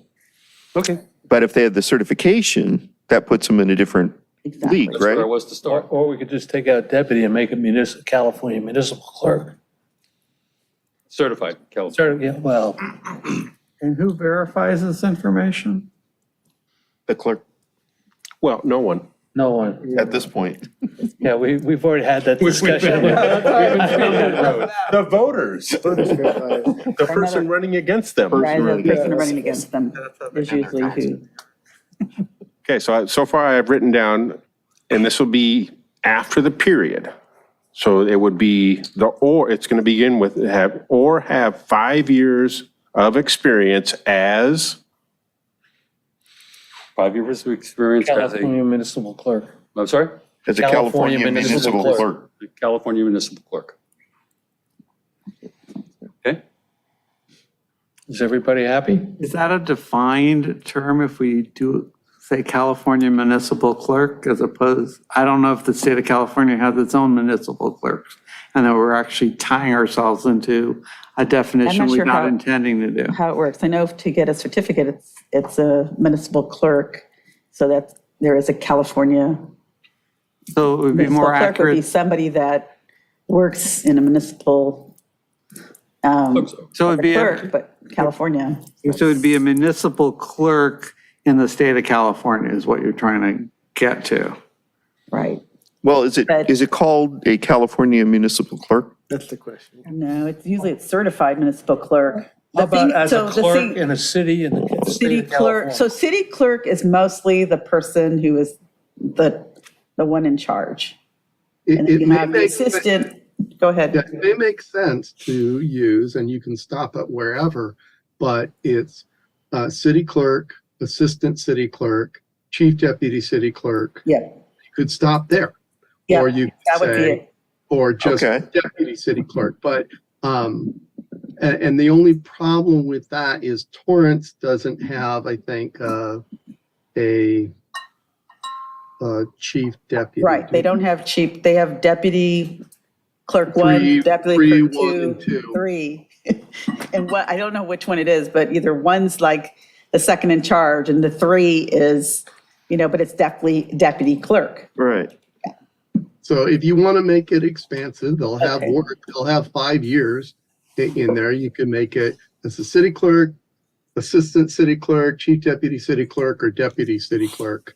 And that way you'd You bring it down to capture specific. all those people living in Redondo who are working in another city because I don't know if it was community member Juiziak or Pinsler that if they're a city clerk elsewhere, they may not, want to run for it. Or in El Segundo, it's a part-time job.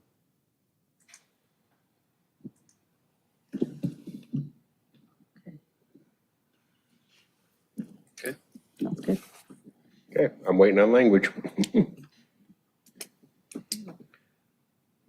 Frankly, I would leave it as municipal clerk because we do have a somewhat, might be called onerous or specific bachelor's plus private accounting, and this is an or to that.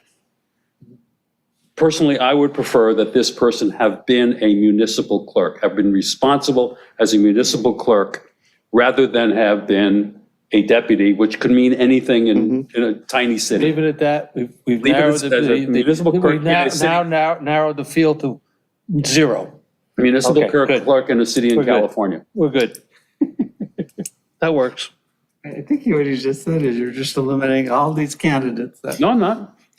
No, I'm We'll I'm just not give them trying your to limit- address and I'm let not- them come I'm over to your house. I'm not trying Take to create a large pool. I want, this is an or. This is creating I'm with you, a Bob. responsibility. I understand that, but I'm talking to Ron. Okay. And I just think that we should leave it at municipal clerk experience. Good. All I want is the word California in there. California's fine. I'm good with that. California City, Any city in California. to satisfy Mr. Baraka's concern, we can make it a California City municipal clerk. How's that? Then you don't have to worry about the legislature or some other clerk. Clerk experience. You think too much like a lawyer. Ask me how I know. Did we decide on the assessment? Why is it municipal? Why is the term municipal clerk as opposed to city clerk if you're not tying Yeah. it to the licensing? Because city clerk is much more Right. prevalent in Yeah, California. but we could get somebody from, I'll just say, I don't know, Alabama? There are a number of cities that call themselves towns. Huh? And there's cities that call themselves towns. So there is a town clerk. That person could be eligible too. So a municipal clerk seems to be Yeah, more I'm with generic. I'm with that. Okay, so where I'm at is I have or 5 years of experience as a municipal clerk in the state of California. Yes. Does that make any sense? No, I mean, I have a hard time with that because Okay, that would, How about a city because clerk? it's city clerk, assistant city clerk, or chief deputy. Okay, Those- I can we mean, say- those give it a Instead of higher. municipal, can we say city clerk? Yeah, you could. other than Bob's points on, But he hasn't, but somebody didn't like because we have towns and we have, I think, one village One village. in the state of California. So, We've eliminated that candidate. yeah, Did they have a clerk? why? That one candidate. Yeah, because municipal clerk is everybody Right. from the it. secretary and that. Oh, so it isn't a title, it's a role, and it can be anybody who works in a city Exactly. as a clerk. Correct. That's it. Oh, that's the trap right there. Right, and city clerk is defined in the government code. We've talked. There we about go. Then let's make it city clerk. That's fine. meetings. City clerk. Okay. City clerk works? City clerk's fine. I just wanted to have the option in there. Run This out is of all ink. this- Thank you. In the state of California. or have 5 years of experience as a city clerk in the state of California. Perfect. Right. Bingo. So you could put, Bingo. you could put assistant deputy if you Okay, wanted. one quick Do a question. You can't please everybody, Ellen. Okay. Come on. Just since this is new language now, that at the time of filing their nomination, paper or papers? Does it make a difference? It's more What's the It's term of art? papers, Paper or papers? papers, because it's more than, And I'd have to look, I think this, More than one paper. this comes from, there's somewhere else that has that, I thought. Maybe nomination documents. Papers is what we do. Papers? Okay. So it's more than just, Plural? I plural because there's more than one, there's Okay, then more that's than why I'm one asking. document that is presented to us. Okay. You have the affidavit, you have the nomination papers, or the nomination Because signatures. this is new language I put in, so Right. I'm looking at my own work and thinking, that doesn't sound right to me. Nomination paper. Right, papers. Okay, so nomination papers. Such person, we're keeping that language after the period, we're adding, or have 5 years of experience as a city clerk in the state of California.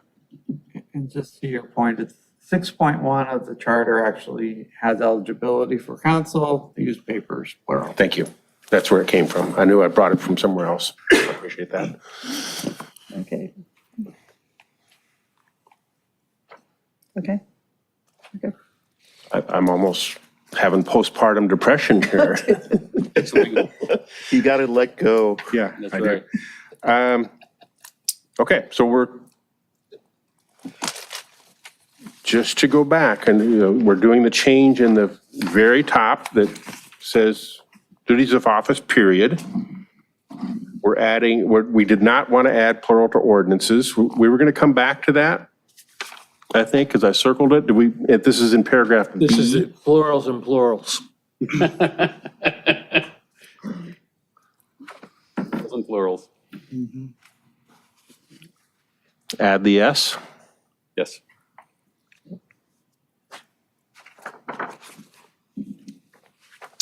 Um, 9.13 of the charter has the term ordinances in the title, but then it says ordinance shall be by ordinance twice in the body, so But it may be in context different there.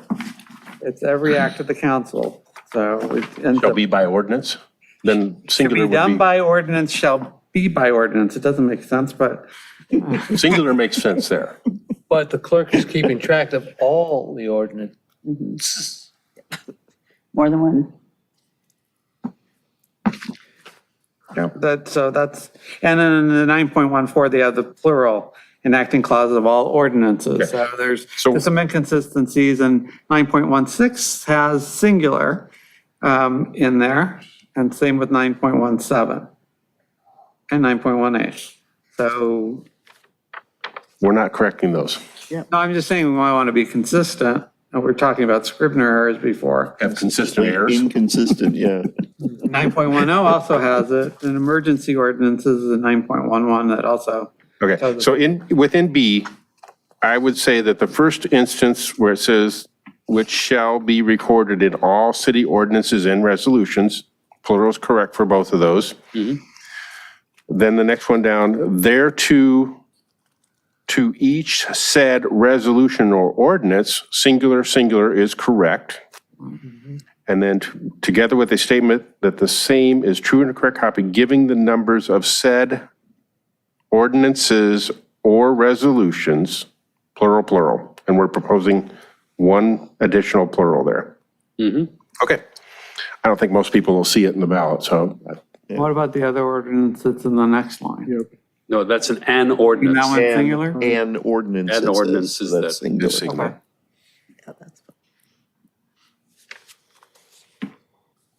Okay. You got that? I think I do. We're almost there, Wolf. And that's why I wanted to bump this one up, because I really did Almost think we there. were there. It's And within city reach. council can butcher this as much as it now. We need to move on to section 20.1, because this is part of this. And look at the language that was changed here to incorporate and confer with the changes that we did in 11.1. Except you have city clerk with a city being lowercase. Yeah, and- that's- And I've already noted that in my notes here, that needs to be a capital city. Appreciate that, though, that confirmation. So this really just incorporates what was in or what has been done under 11.1 into 20.1 so that they work together. I'm good with this. Or if contested by the city clerk, by the city council. I think it works. Is there? And striking of them. By them. By them, yes, thank you. Okay, now, there is an additional section, which I believe is 12.3. Mr. City Attorney, I think you had concurred last time that we should address 12.3. Is that in the packet anywhere? At the very end. After city manager? Yes, no, 12. That's a city manager thing, that's not 12.3, clerk. yes. And that's what there's language in there Oh, I that needs to work About that. together with what we're doing here. Right, the language is in the last page of the document, and it's the section in A, not have, city manager shall not have any such or other authority over the city attorney, city treasurer, city clerk, except as specifically provided in section 11F of this charter. I think everything, starting with the paragraph before except and including the last, the comma before except, and ending with the comma after charter should be stricken. So since you're taking out and solving a longstanding complication of the Right. city manager having Yeah, that makes sense. be a clerk. Okay. So I'm going to ask that you repeat that, Mr. City Attorney. I was pulling out my paper because I need to write it. I can't write on the, Fourth Section- line, the word clerk, there's a comma after it, so you delete everything from between the K and the comma. hang on, let me get to that beginning point. It's on A, and it's like right in It's the in middle. A, the fourth line down, right Mhm. after the word clerk, there's a comma, and then you strike the comma and everything except as specifically provided in section 11F of this charter, comma, that should all be stricken. Because So we're it changing reads, 11F. City treasurer, city clerk, or over their assistants shall not have any authority. So it reverses the meaning of that sentence. It called out an exception that never made sense and that you're deleting with your change in F up above.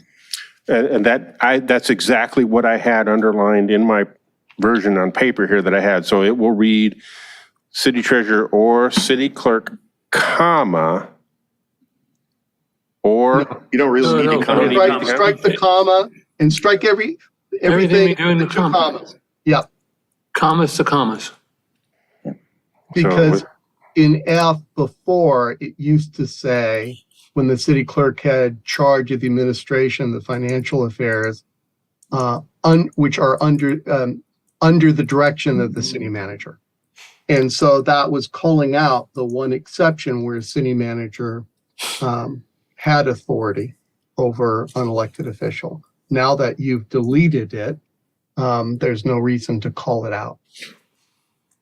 And I do agree with that. That's why, and at the time I put this in, I didn't have resolution on that. I just saw it and said, this might need to be addressed. So I'm completely agreeing with that. Is there anyone else? I'm good with it. Yeah. And it does take away a long-standing issue.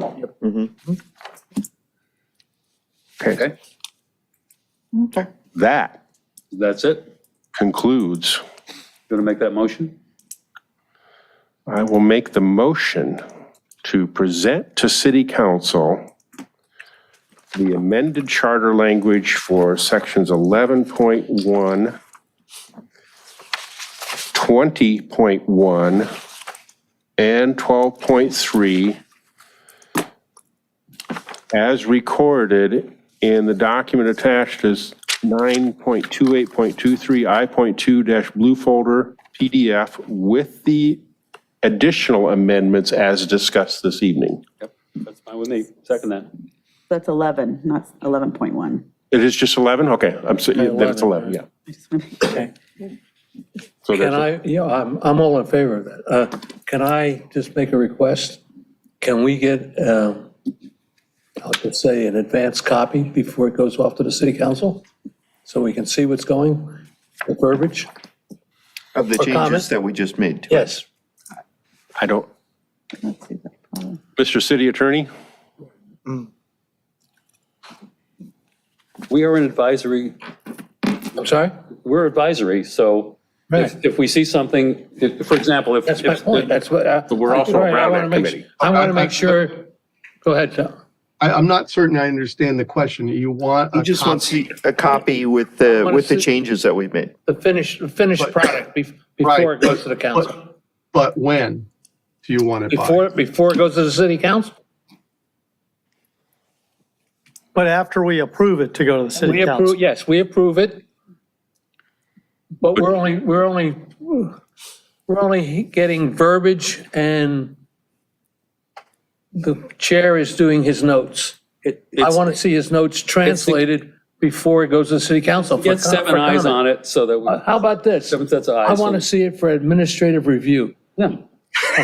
Yeah, I mean, Okay, and if something is found, then when it is presented to the city council, you can say this was an error. Alert it, yeah. The question is, can we do that under the Brown Act? You can't make changes and communicate with each other. You can individually show up and say, no, this was wrong. I wanted to keep in whatever language. I wanted to keep in municipal clerk or, But the clerk can distribute that copy, right? yeah, sure. You just can't communicate with the majority of you. good. Okay. You know, That's all I'm what asking for. what we often do at the council is we take a short break and then you prepare it and then you know what you're voting for exactly before you vote on it. Is that possible? It's not because I don't have the, You don't well, have the the- Word doc, I don't We don't think I have sent a the Word Word doc. You can document. take a short break and come back at midnight. Little humor there. Your wife is watching, Joe. We've been married for 40 years. Okay, so Short time. I mean, you can always get a copy. I don't know who's sending it, but you're not going to be able to collectively Discuss comment it. on it. Right, exactly. So I'll send it, I'll make the revisions into a format that looks like 52. what we have here, Right, incorporating everything in, right. this revision format, send that to the city clerk. City clerk will distribute it to all members. I could do that, but then there's no discussion, right? Yeah. There'd be no discussion. And at the city We're not- council we're not- meeting, I'm we not can. asking for a discussion. Yeah, okay. I just want to see what's going Okay. before it goes. But you won't be able to change it. Well, he'll be able to I discuss it can in front of comment the at the city council council. and say, Right. there's a mistake. Yeah. You'll have more exactly. advance notice than 72 hours. Right. Yes. Right. Okay, All right. Kind of like a little check and balance. So with that motion, I will add the language See what I did that there? I will make the revisions, present them to the city clerk. City clerk will distribute them to the members of this body prior to the city council. You expect it within the next few days. Whatever. I trust you. yeah. No, you don't. That's why you want to see the copy. You're right. I mean, you caught me lying. Okay.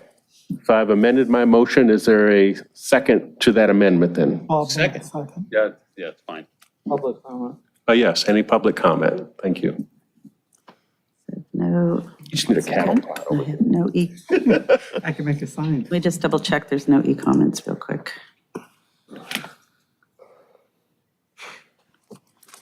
None. Okay. For the All in record. favor? Aye. We have city clerk language. I'm opposed, and I do want to state on the record why I am opposed. Okay.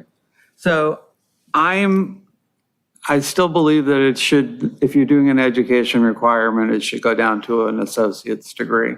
Because again, we do have a large associate's program right nearby. I don't have a problem with the accounting thing. I don't have a problem with Mr. Pinsler's additions with regards to the city clerk. But at least with the associate's degree, I think we still have a good eligible pool. So that's why I'm voting against it. Okay. Then it passes 6-1. Thank you.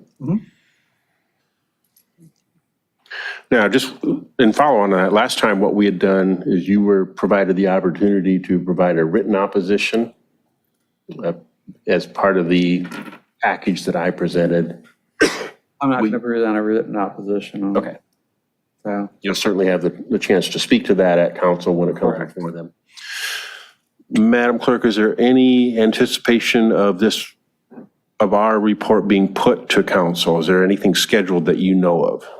Well, if I remember on the resolution, you're going to be providing a report to council on November, the first meeting in November, which is November 7th.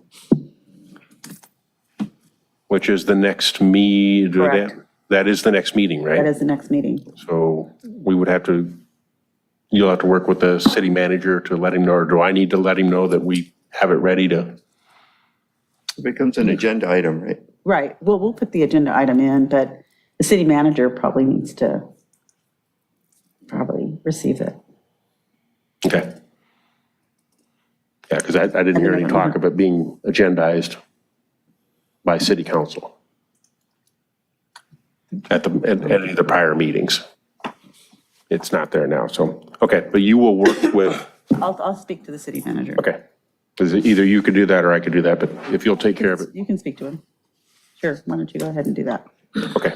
I will, as part of this, speak to the city manager to get it on the agenda. Is tomorrow Friday off or on? We're working. Okay. Yep. Okay. Very good, thank you. And that is the reason I wanted to bump that one up to an earlier discussion. I did feel that we were close. And so with that, we can now move on to, let me get an agenda back up. Item I2 then, which is discussion and possible action regarding Article 11, Section 11.2, City Attorney. Mr. Pinsler, anything new here? The only thing is that if something is going to get onto the ballot for March, which you can in fact get onto, we already have offered to the city council the option, I believe it was a 6-1 vote, to put it onto the ballot. And we've discussed all sorts of variations on the theme. I don't think we've come to any conclusions on those variations. If we wish to get onto the ballot in March, we need to either decide what variation we want to go with, or just go with what we originally told them, which is on the ballot, whether to make it. And we did have some language, which was created by Michael Colantuno, which we discussed, and we could use that. So the question is whether we want to notify the city council that this is an option for them, put it onto the March ballot, or if it's not going to be on the March ballot, then it's going to have to wait, because the November ballot is possible because it is too close to the actual next election so it would have to wait to 2026.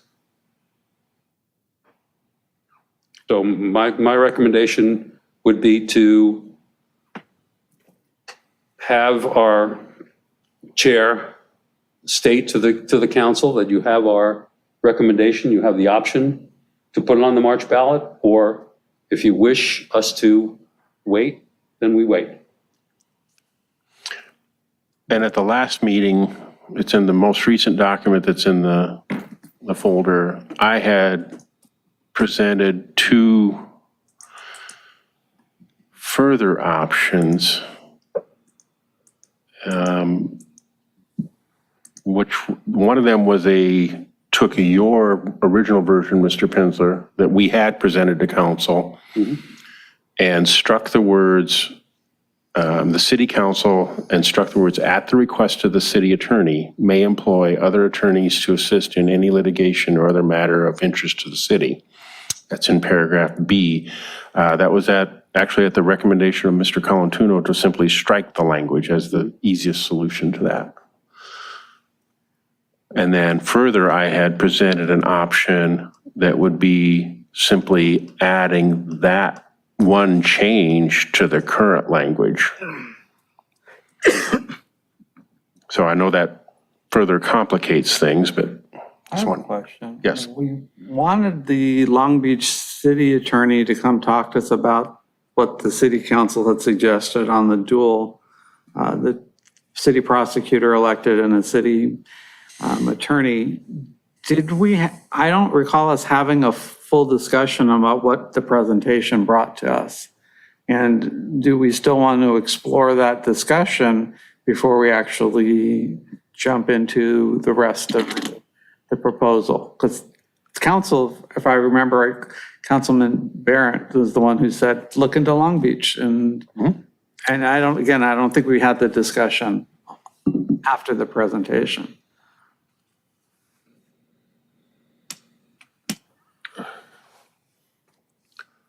I don't think we did it separately. I think we did as part of the meeting after the gentleman had spoken and we had asked him questions. We did continue a discussion. Did we come to a specific conclusion on that? No. Okay. Or recommendation, you mean? Yeah, no, we had, I would call extensive discussion. We did. We have definitely considered the matter. It would, I guess the idea would be then, does this body wish to continue that discussion any further, or has it heard enough at this point to feel comfortable that we have considered it? We've heard testimony, we've discussed extensively. We see no further action. That's kind of our choices. We can either take further action or not take further action. I'm of the mindset that we have definitely looked into it, definitely considered it. I don't see it meriting further action. We're talking about the Long Beach bond. Long Beach. That's my position on it, just to lead off. I'd certainly like to hear from the rest of the You're committee. not in favor of splitting the office? Not as both elected, That's what I meant. which is the Long Beach model. Right. I'm not in favor of it, but mostly from a cost side. I'm with you. The cost side concerns You know, me. It's mostly how is that going to affect the budget? And I think it's going to be an astronomical hit. I like the idea, but I guess the cost factor is going to Right. really concerns me. So I mean, that's sustainable. that's my main reason for not being, in favor of that model.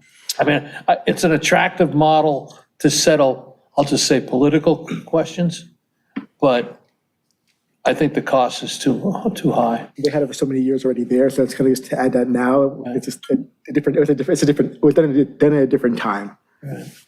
And with that, I would anticipate a question from council, well, what were the cost differences? And we don't have don't have data. that, And I yeah. think we basically acknowledged to, We I think we have enough to, I'll just say, make an anecdotal statement. In other words, and I agree with that. based on what the Long Beach prosecutor said.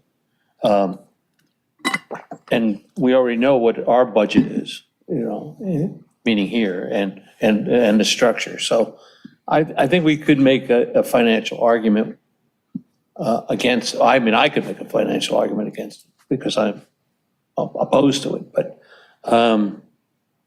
I'm not sure we have to get that far down in the weeds. I mean, it's a real question is, do we want to put that choice on the ballot?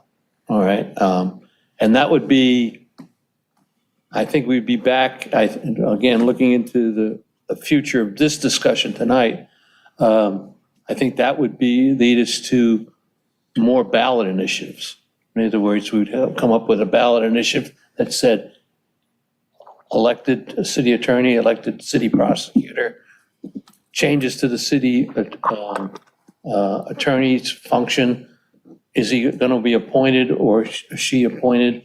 How is that going to work? So, we get back into competing ballot initiatives on the same subject, which would be very confusing. So, but my primary reason for opposing is the cost. I just don't see us you know, in 2023, shouldering that cost. I just, you know, so, I mean, I can make some, let's say suppositions and, you know, throw out some numbers, but, you know, they Yeah, would. one of the things we've discussed is that any numbers that get thrown out are going to be subject to being thrown out. No, They're going to be no, subject to exactly, attack. and there'll always be the counter argument. But the real question is, at the end of the day, if the voters just say, well, you know, this is a pretty good idea, you know, and they go for it. And so we end up, we're then saddled with the cost, the real cost. So it doesn't really matter, you know, what kind of numbers we throw out in advance. The real costs are going to come, you know. So exactly where will this new city attorney take up offices? The prosecutor over across the street in the detective bureau? Yeah, I don't think so, but maybe. My point is, there are costs here that nobody really is discussing. You know, Long Beach has a huge, relatively new city hall. You know, and I don't know how many stories it is, but I'm going to say it's 17. You know, they can all afford to have, you know, every department can have a floor. I mean, this Civic Center was built in 1960 as a redevelopment agency. So, you know, I just don't, I see costs that we don't see in the wheelbarrows size. You know, I see people saying, hey, we need a lot more money. And then we're obligated to give them the money. And where does it come from? So, you know, I mean, we were faced in the 90s with a pretty dire solution. I'm an anti-tax guy. I'm just going to say that right out front. And we had a sewer system that had to be rebuilt, and we put in the potty tax. Okay, I think it was in retrospect, it was probably the right thing to do. But you know, the people didn't pay a potty tax before, and now they're paying one for the rest of their lives. And so we're just going to have something grow. If we put it in a prosecutor's office, we're just going to have something grow. Not looking to add a city attorney tax. I'm sorry, sir? You're not looking to add a city attorney tax. No, I'm not looking for that. That is absolutely You correct. opposed the potty tax? I did. I did, yeah, man. Right, yeah. I'm into slit trenches. I remember that time. Yeah, okay, well, I just use that as an example. I got other examples. Yeah, But there's no sense of, my point is, I'm just kind of, I feel uneasy spending money that I don't know how much money I'm going to be able to have to spend, okay? So, you know, it's great, you know, I like the idea. I mean, you know. It's an interesting idea. I don't think we can, you know, I don't think we can afford it. And to piggyback on that, the issue of cities like Long Beach or even San Diego, which is supposedly considering something like that, the size of those cities doesn't relate to us. It's different. Yeah, their annual budget, I think, was 3.2 billion. And I agree that it is not just a burden now, it's a potential burden in the future. Yeah, burden isn't the real question. I mean, once you institute it, you're saddled with it, and it's not going to go away. I mean, so if you want to ask people to, you know, dig deeper, you know, have at it, because that's what you're asking them to do. I mean, you know, I watch the city council meetings, and I see the city employees out there, you know, sword rattling, and they're ready to, you know, they want to raise, and I don't blame them. I mean, but. And we're saying we're going to add And another. we're saying, hey, you know, we're adding another, you Another know, elected official. well, not just another elected official. We have infrastructure that goes with the elected official. There's, you know, support, and there's a whole series of things that we're now managing it in a pyramid type, right? So we have two standalone obligates, the other, as opposed to a pyramid. So, you know, pick your poison. I'm against it. Is there any other further comments?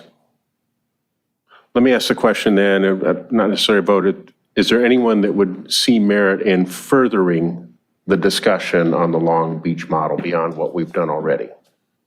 I'm always in for a debate. Yeah. I just don't think it's relevant to us. So I'm not hearing anyone that No. feels that we need to further that. And that's confirmation enough with that. So the next question is, Mr. Pinsler, that you had mentioned the Colantuno version. Did he make substantive changes? I haven't compared what Remember, you, we talked about, there were certain verbiage that we talked about because it sounded like it was directive more than, I'm trying to remember the exact word, the exact verbiage of it.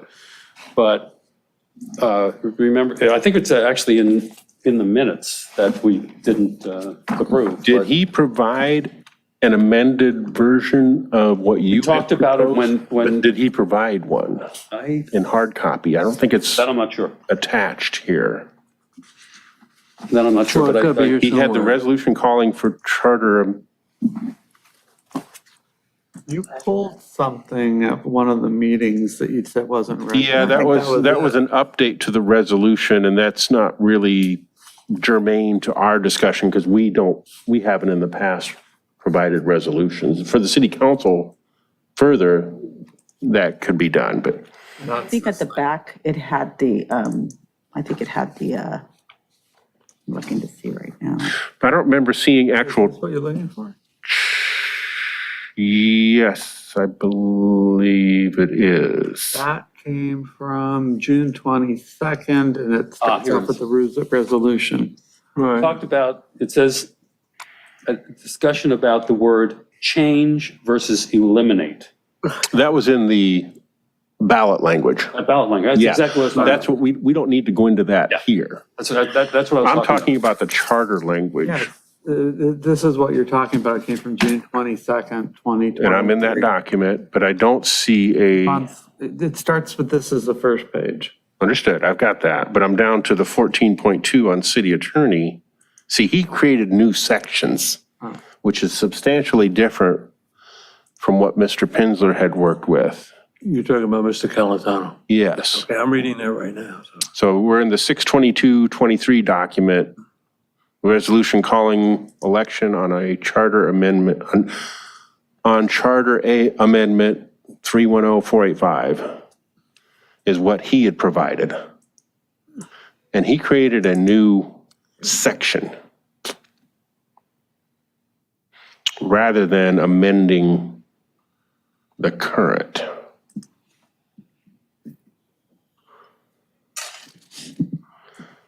I believe because under 11, it was with electeds and he, Struck out the elected part. Yeah.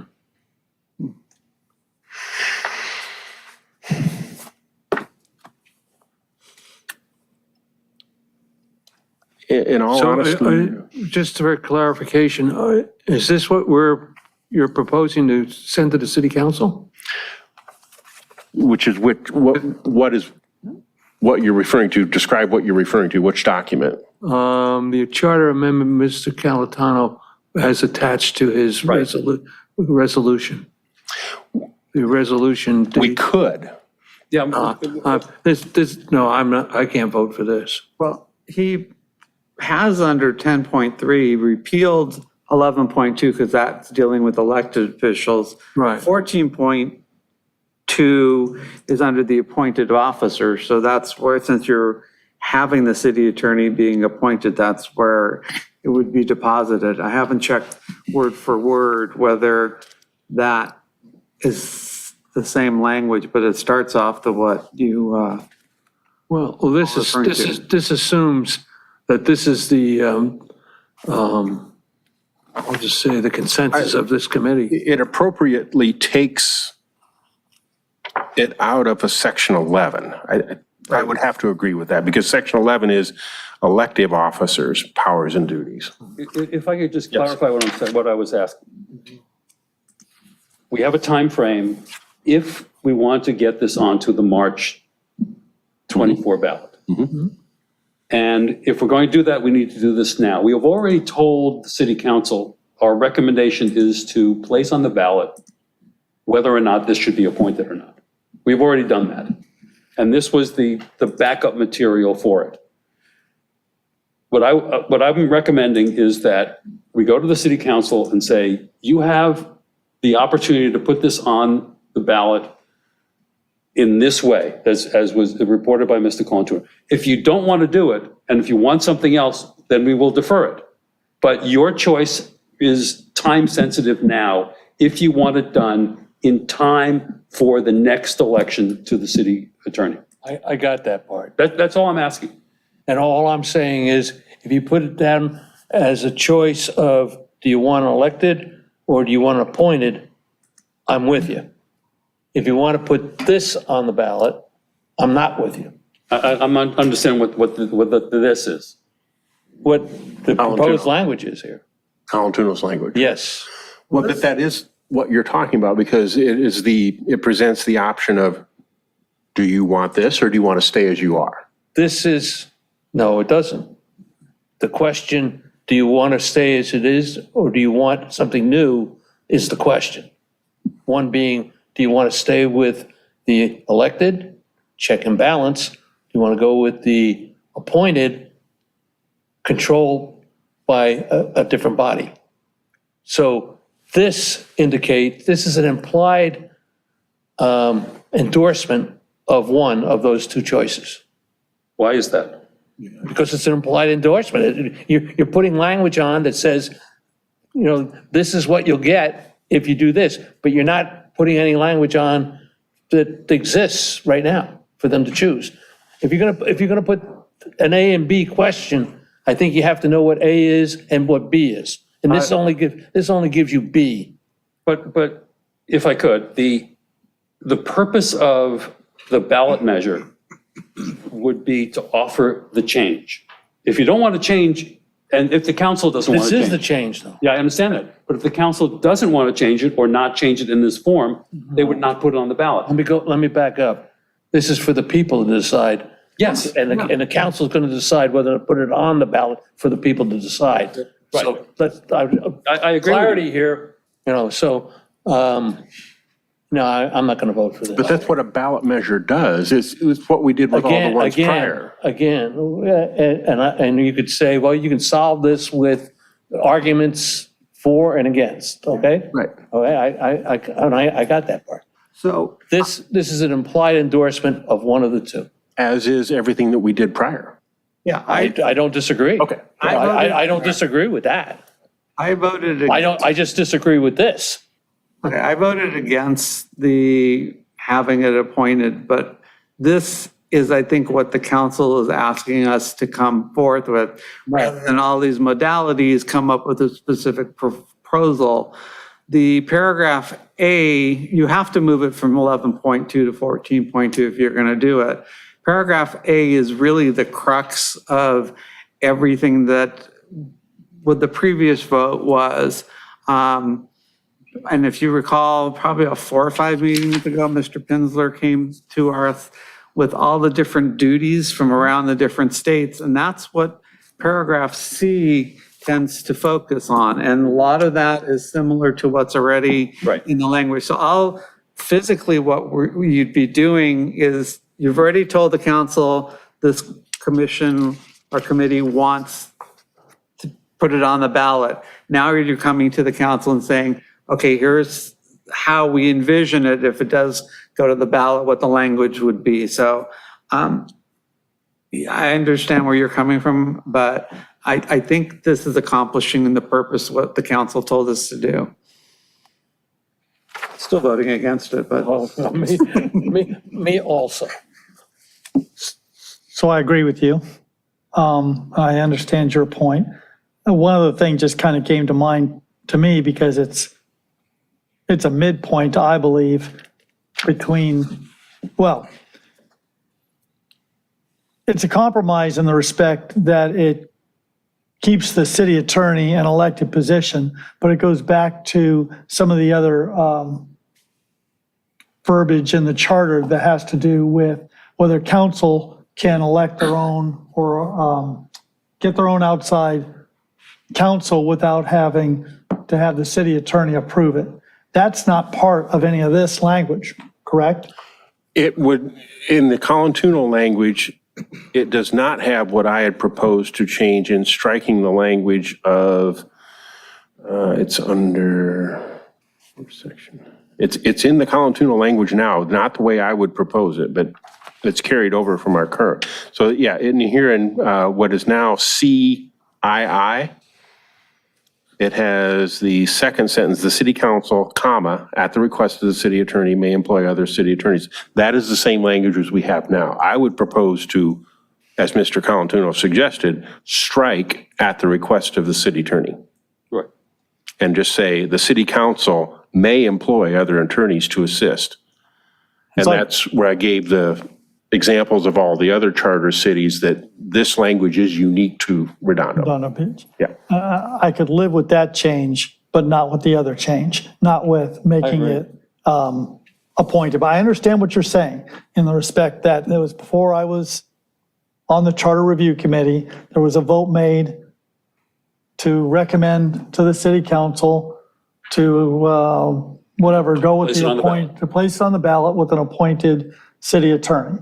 But that's certainly not my position. So if you put it, and I fear anything that goes to the ballot. I mean, I agree there is a inherent endorsement, the fact that it's put on the ballot to begin with.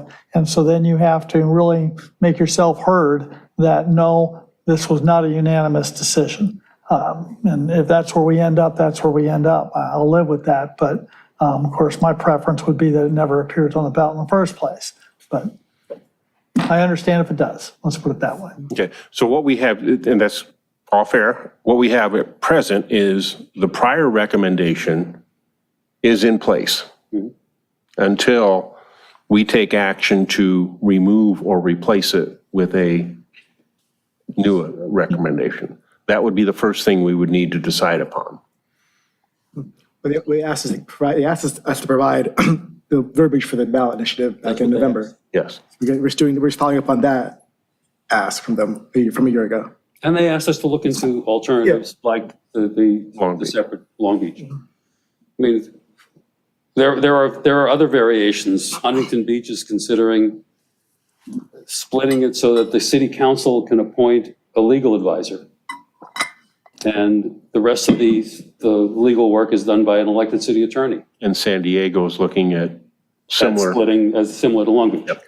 well, no, to make the city attorney not be elected, Not the elected. but keep an elected city City prosecutor. prosecutor. You know, being the skeptic of life, you know, I see these as all as end runs around the, I'll just say the purpose of having elections. That's my, How so? Just trying to understand. well, if you have the power to not only legislate, but adjudicate, meaning Your point. lawyer shop, as they say, then you've consolidated, you know, 2 out of the 3 departments. Yeah.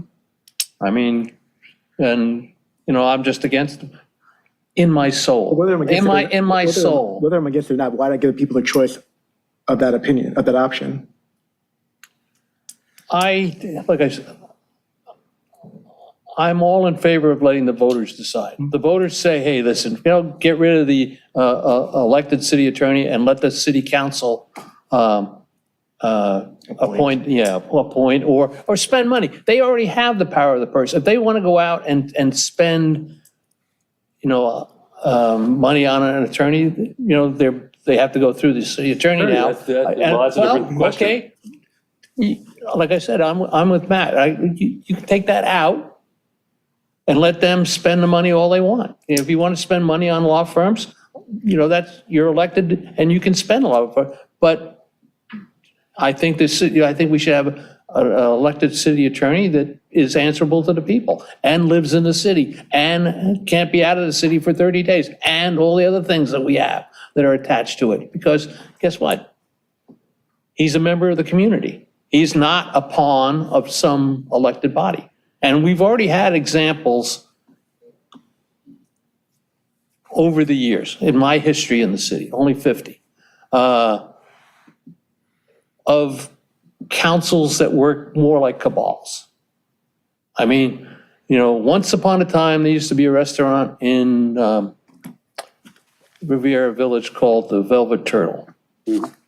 the Velvet Turtle was the meeting place for the city council prior to city council meetings. And the agendas were worked out there. Now, how do I know this? I have people who tell me that were in those meetings. So, I'm just not, I'm more of a transparency guy. I'm more of, let's do business out in the sunshine. Less things go on in sunshine than go in the dark. So Again, the reason I raised this was the timing. I'm all with you on the timing, I just can't be with you on the concept. I didn't expect you to be, but the issue was, we told the council that it's an issue worth bringing to the voters. And I think I prefaced, I'm all in favor of putting it on the ballot. That's exactly saying right. yay or nay. I'm not in favor of putting down language on the ballot that makes it a polite endorsement. see, there I disagree. I know you do, because Any ballot statement has to say what it means. And this ballot statement is what it would mean if the city attorney becomes an appointed I got a position. solution. We just have a referendum in March, yay or nay. And then we can put the specific language. If the voters vote for an appointed city attorney, then we bring the language back for November. I don't see But any it doesn't point. work in November, What do you mean it doesn't work? because in November, the filing period, by the time the November election is certified, which will be close to December, maybe even December. No, you're No, you're doing political tactics. it's not over here. official This is until where it's everything certified. Certified with Secretary of State, which is in the middle of December. By No, that time, no, the okay. election will be underway. Wait, no. If we do it on a March ballot, and the voters, and we get that'll be certified by when? April 1st? April, probably middle of April. Okay, April the 15th. So we don't have time from April 15th to get something on the ballot for the November ballot? Is that what you said? No, you get it all. I'm sorry? It has to be on a statewide ballot. There are two, November's a statewide ballot. but November, by the time it gets certified, the filing papers will already have been done. Let me clarify, by the time the November The November. gets certified, not the certified. March. We're But talking, it's not going into effect until 2026 or 2029, whatever. was No, that- it's 2025 Well, election. that's the whole argument. If it's put on the March ballot, correct me if I'm wrong, if it's put on the March ballot, and the voters decide to have an appointed city attorney, then there will be no election for city attorney in March of 2025. Oh, you're talking about the real election Yeah. for the city attorney. Right. If you do a referendum and then they say, yes, we want it on the ballot, and the language is put on the ballot in November, then it's not early enough to preclude having a city attorney election in March of 2025. And if the voters vote to have an appointed city attorney, it won't take effect until 2029. I got it, all right. So here's the alternative that takes into account what you said, Mr. Kilroy, and what you said, Mr. Duiziak. And this is what was done in 1994, and I know Mr. Penzler had some feelings on it. They made it an advisory vote. They basically, instead of having it a referendum, it Okay, was an advisory advisory. vote. The problem I've had with this whole issue is there's been at least 5 elections where this issue has come straight to the ballot. It gets defeated overwhelmingly precinct by precinct. So I think ultimately it's gonna lose, but if there is a sense in the public that they want to make an advisory vote saying, so that there can be some guidance, I think, That's all I'm asking. okay, well, that's, I would point out that the city clerk that we just all came to consensus to put on the ballot again has been repeatedly defeated, I think 5 times as well. So I Yeah, but wouldn't as use you- that as an argument for. I don't know if it has been defeated. It's in a in the different format. documents. But as, Only to make it a non-appointed, non-elected position. No, has not, been no, defeated. this was to change the the city clerk, what we're doing with the city clerk has been tried before in a different way. But it's never been That was to supported by make the it city an clerk appointed before. position. It So was that also is a to eliminate huge the difference. elected I think we part. had the support of the city clerk this time, right?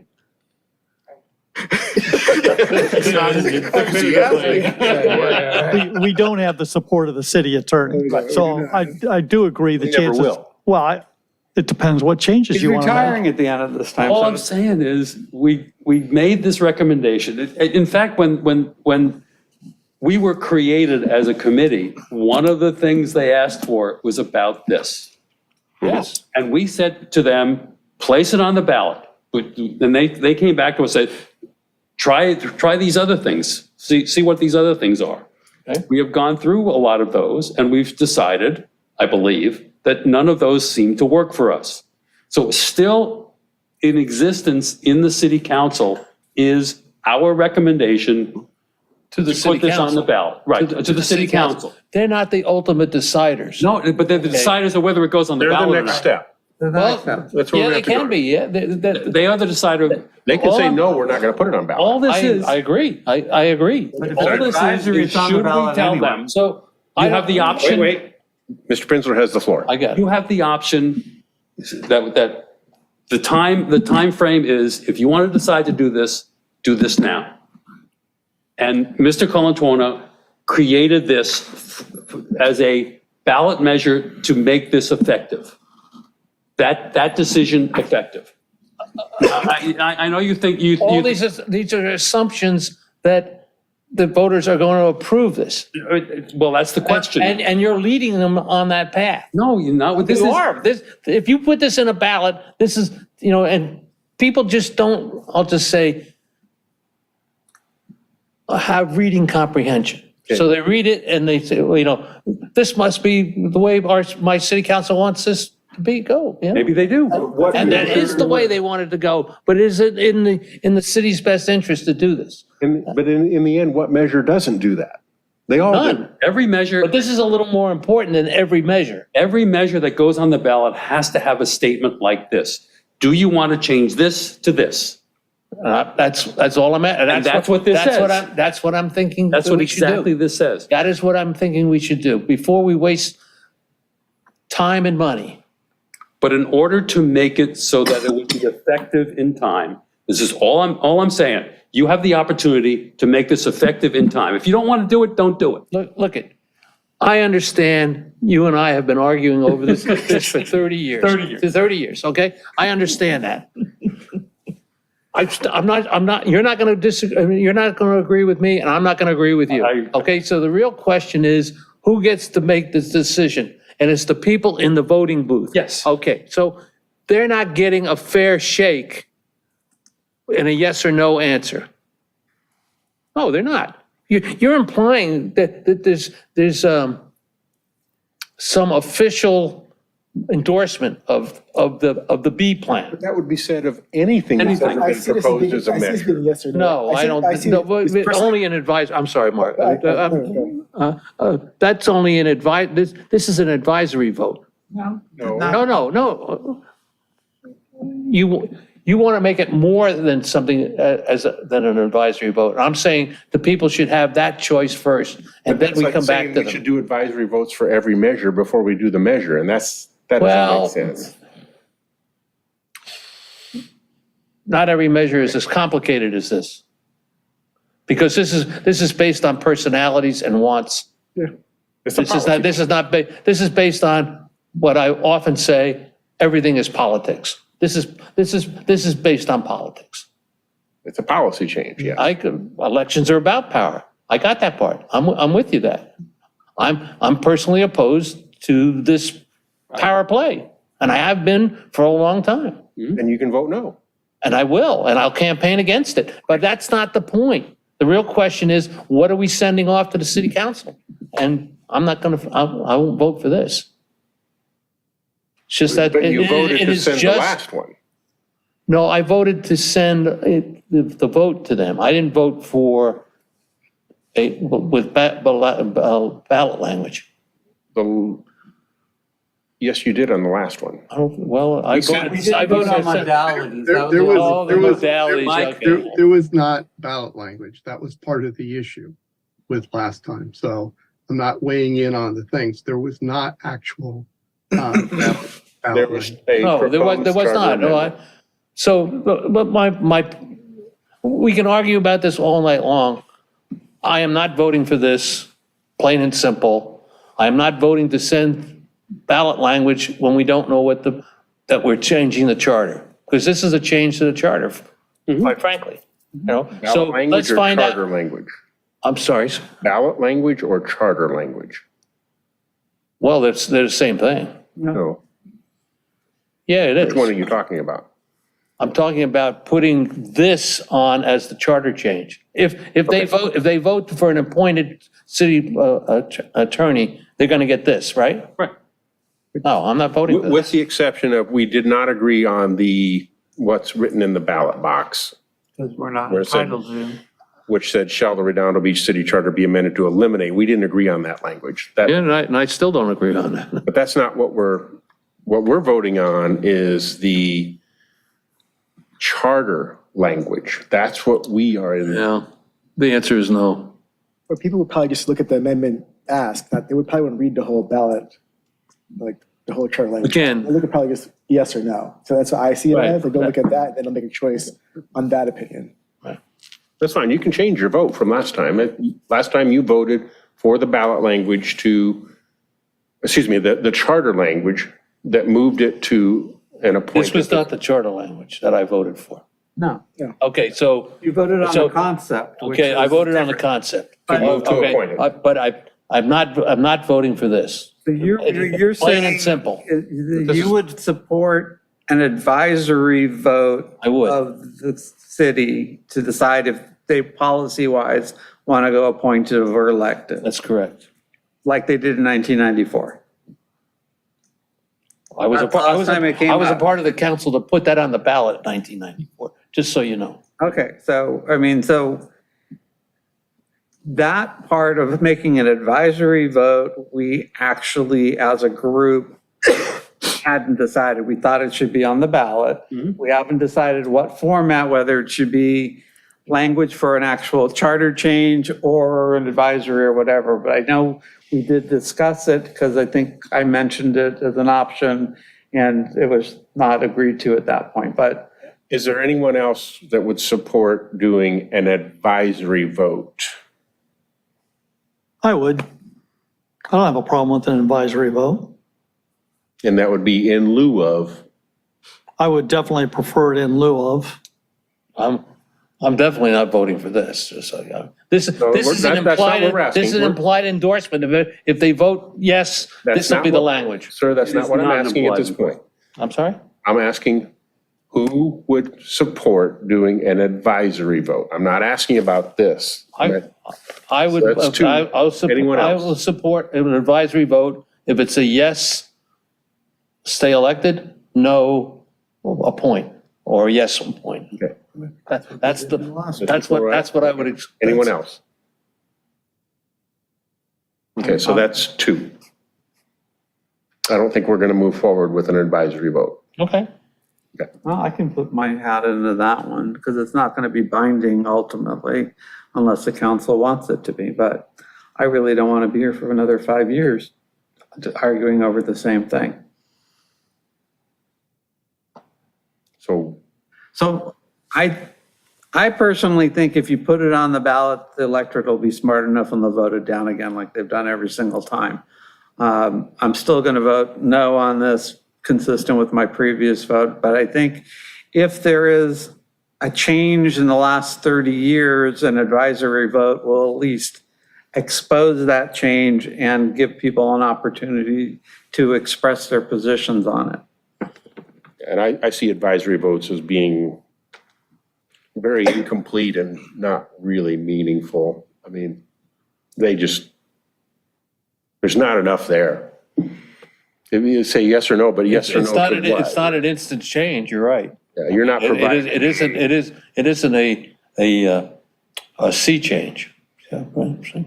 Yeah, it's saying, would you like to make a change, but you don't know exactly what the change would be, which sets it up for failure. In your mind? Yes. Okay. I don't necessarily see it as setting it up for failure. I see them exercising a choice. As it would be to put forth an actual measure. When you put the forth, as they say, the devil's in the details. And that's why we need to Or provide the the small detail. print, and this is the small print. And that's what we need to provide. Good. Provide it. Okay.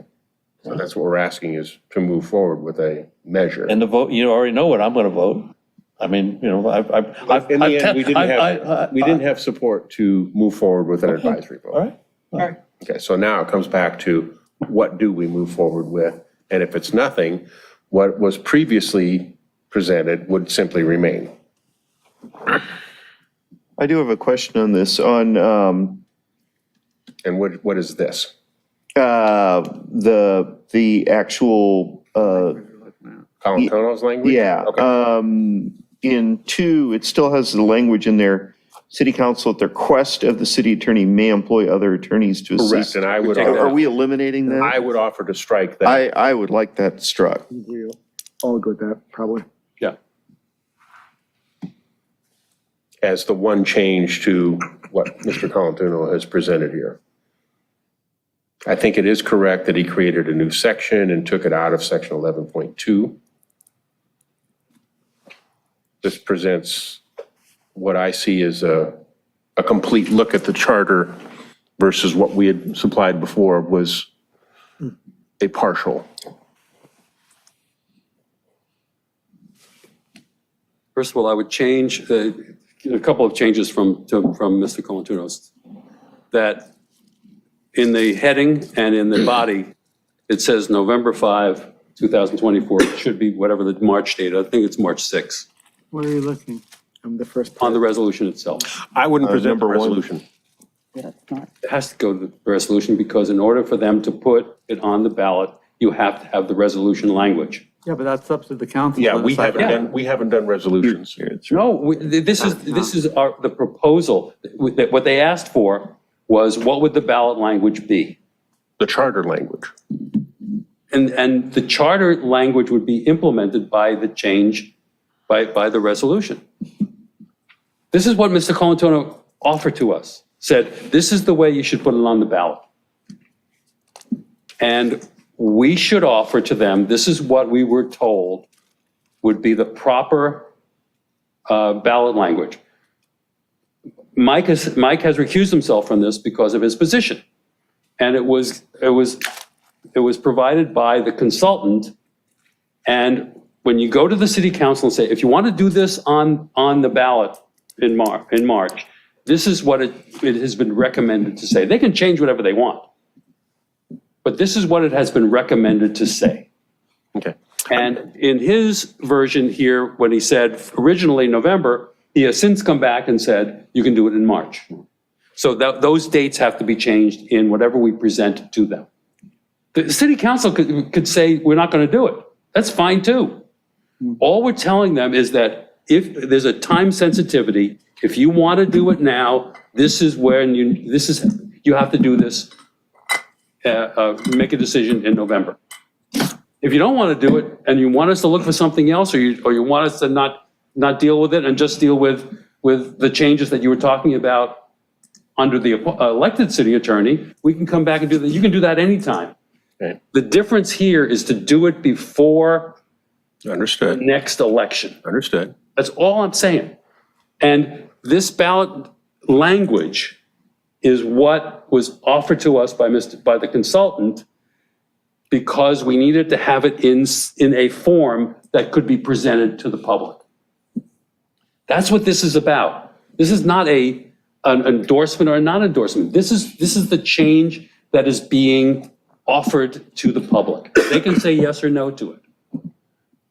And it needs to be in this form for it to be put into effect for the March ballot. If they don't want to do it for the March ballot, then this all goes away. Okay. So my point has been, in the past, we have never presented a resolution from this committee. It can come from Colantuno, but we have never done that. And we haven't provided the ballot box language either. I'm not saying we shouldn't, but we have not done that. That would be and we did not do any of this for the city clerk that we just agreed to.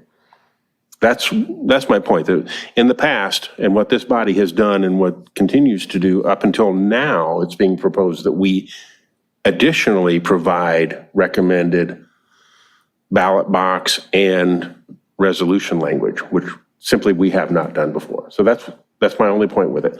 Second point I will make is that if it does go on the march, this would have to be have added to it that this would not be effective until April 1st, 2025. That's up to the council to decide ultimately. No. Well, or later, but it can't go on the march without being made to become effective until after the current city attorney is no longer in place. That cannot go on a march That election. can be That's part true. of your report Yeah. to the council. But that has to go on the charter language. That has to be in the charter language. And that we've seen that happen in other places, Really? Yes. In the charter language? that it becomes effective a certain date.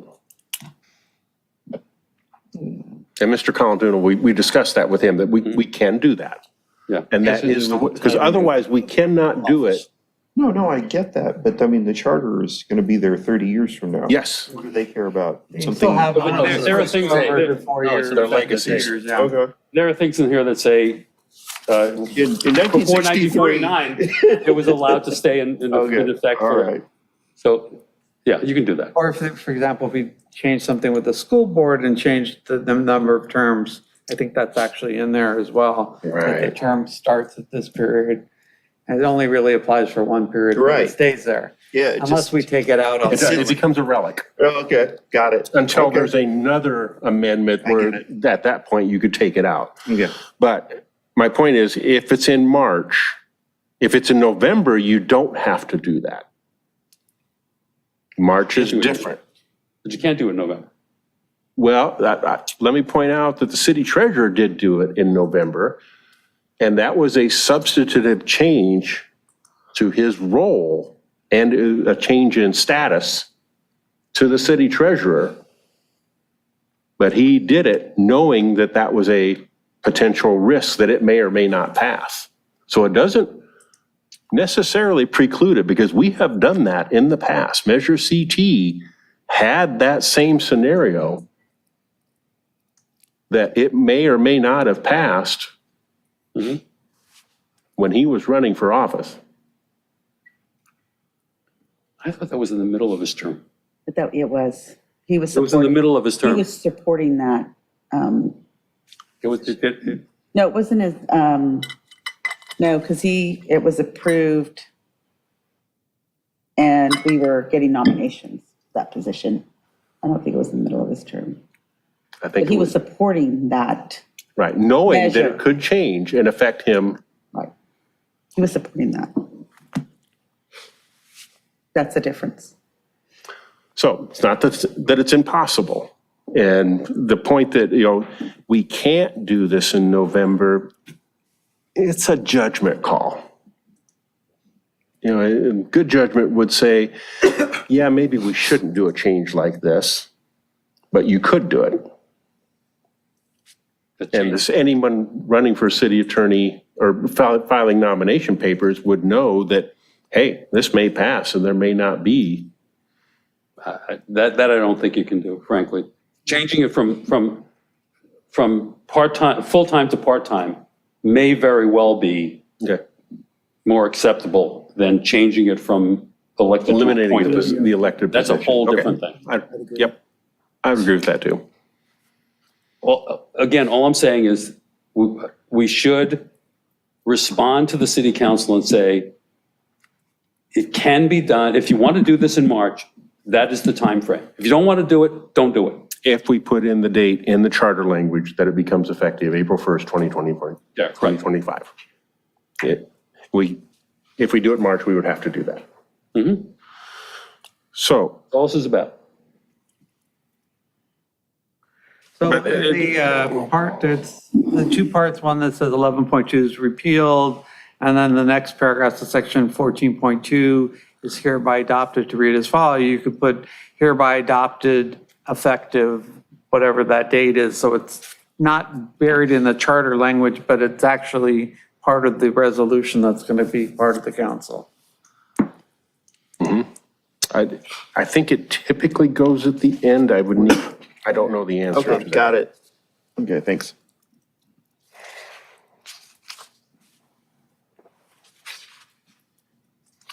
I'm trying to find an example, so, but it needs to be in there in an appropriate place. It's going to be under. But I don't know if I can council. determine that this evening.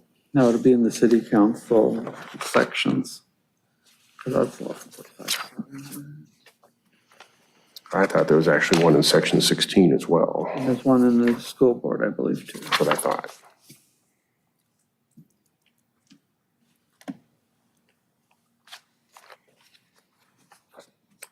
Yeah, like in section 16.6, there's the initial change in the terms. It's a one-time thing and it just stays in there forever. Well, until it's further amended, but it has to be in there initially. They have it as a separate section.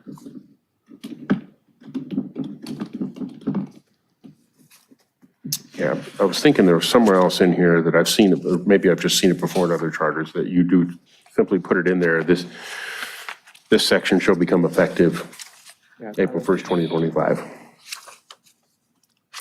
And then it does not change the status of an employee.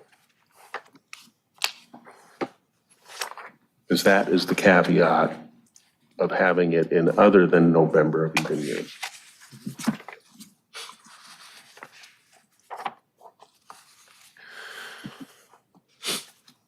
So I think we're at, so let me go back real quick, Mr. Pensler. Do you still propose that we provide the resolution language as well? As an example from the consultant, they can do with it what they will. It is. Special counsel, not consultant, Whatever it was. what it says. Yeah, and Like that. Okay, Mr. Colantuno has provided amended resolution language that has not been brought into the record. right. And it's a notification that if they wish to get it onto the ballot, this is what they have to do. If they don't want to put it onto the ballot, that's fine. And that'll be presented with the modifications we're talking about. Okay. Changes. Changes. So you do another report, basically, that's, So let's start with the charter language itself, which Mr. Colantuno has proposed. I'm okay with all of it except for this thing that we had proposed in CII, which would eliminate the language at the request of the city attorney. So that we wouldn't have to strike that here. We would just simply take it away because this whole thing is a proposed change. This is all new language. So we would simply eliminate that language. Right. Is everyone okay with that as Yeah, there's no the charter language? necessity for a strike through right there, so. Yeah, it wouldn't be a strike through. And everything else would be as is written here in the Colantuno document. And the paragraphs will be renumbered. Which paragraphs? Well, you're going to eliminate II? No, only the language in II, in the second sentence, it says, the city council, comma, at the request of the city attorney. We're going to strike, between the comma, commas. at the request of city attorney, comma, and simply say, the city council may employ other attorneys to assist in any litigation or other matter of interest to the city, which is in alignment with other city charters that have this. And especially for a appointed. That's about the only thing I agree with in this whole document. We're making progress, Joe. Not very much. So then it comes to the remaining two items, which are the resolution language and the ballot box language. I using the right term there, Madam Clerk, a ballot box, or what do we call that? Ballot title. Ballot, No, what appears on the ballot, the measure Ballot as it title. appears on the ballot. Yes, no, ballot language. title? Okay. Ballot title that's in the box with the yes or no. Mhm. Okay, that's, we all had problems with that. Right. And that was primarily to change the word eliminate to change. No, I leave eliminate. That's because you don't want it to happen. It presents a Because I don't want bias. it to happen, but I also don't want to mislead the people. But the word eliminate presents a bias. I'm sorry, where's Well, where's the whole eliminate? thing presents a bias. not. As you said earlier, It does not. you didn't say it, the chair said it. I don't remember saying that. Well, I know you don't, but I'm here to remind you. Okay, thank you. Here's where it starts. Oh, yeah, okay. Oh, yeah, they're on the next page. That- Yeah, you just right passed it. there. You just passed it. In fact, when we talked to Michael, he said Yeah, that's it. that was better language to use change rather Or than, Oh, Make. right, okay. change rather than Change. eliminate. Okay. I don't even like the word change, but What word do you like? make. Shall the Redondo Beach City Charter be amended to make the elected city attorney position? Make the elected city attorney position? No, it can't be, that has to all Yeah. change the elected city attorney. What does eliminate? Getting rid of. Yeah, it would be more than just that one word then.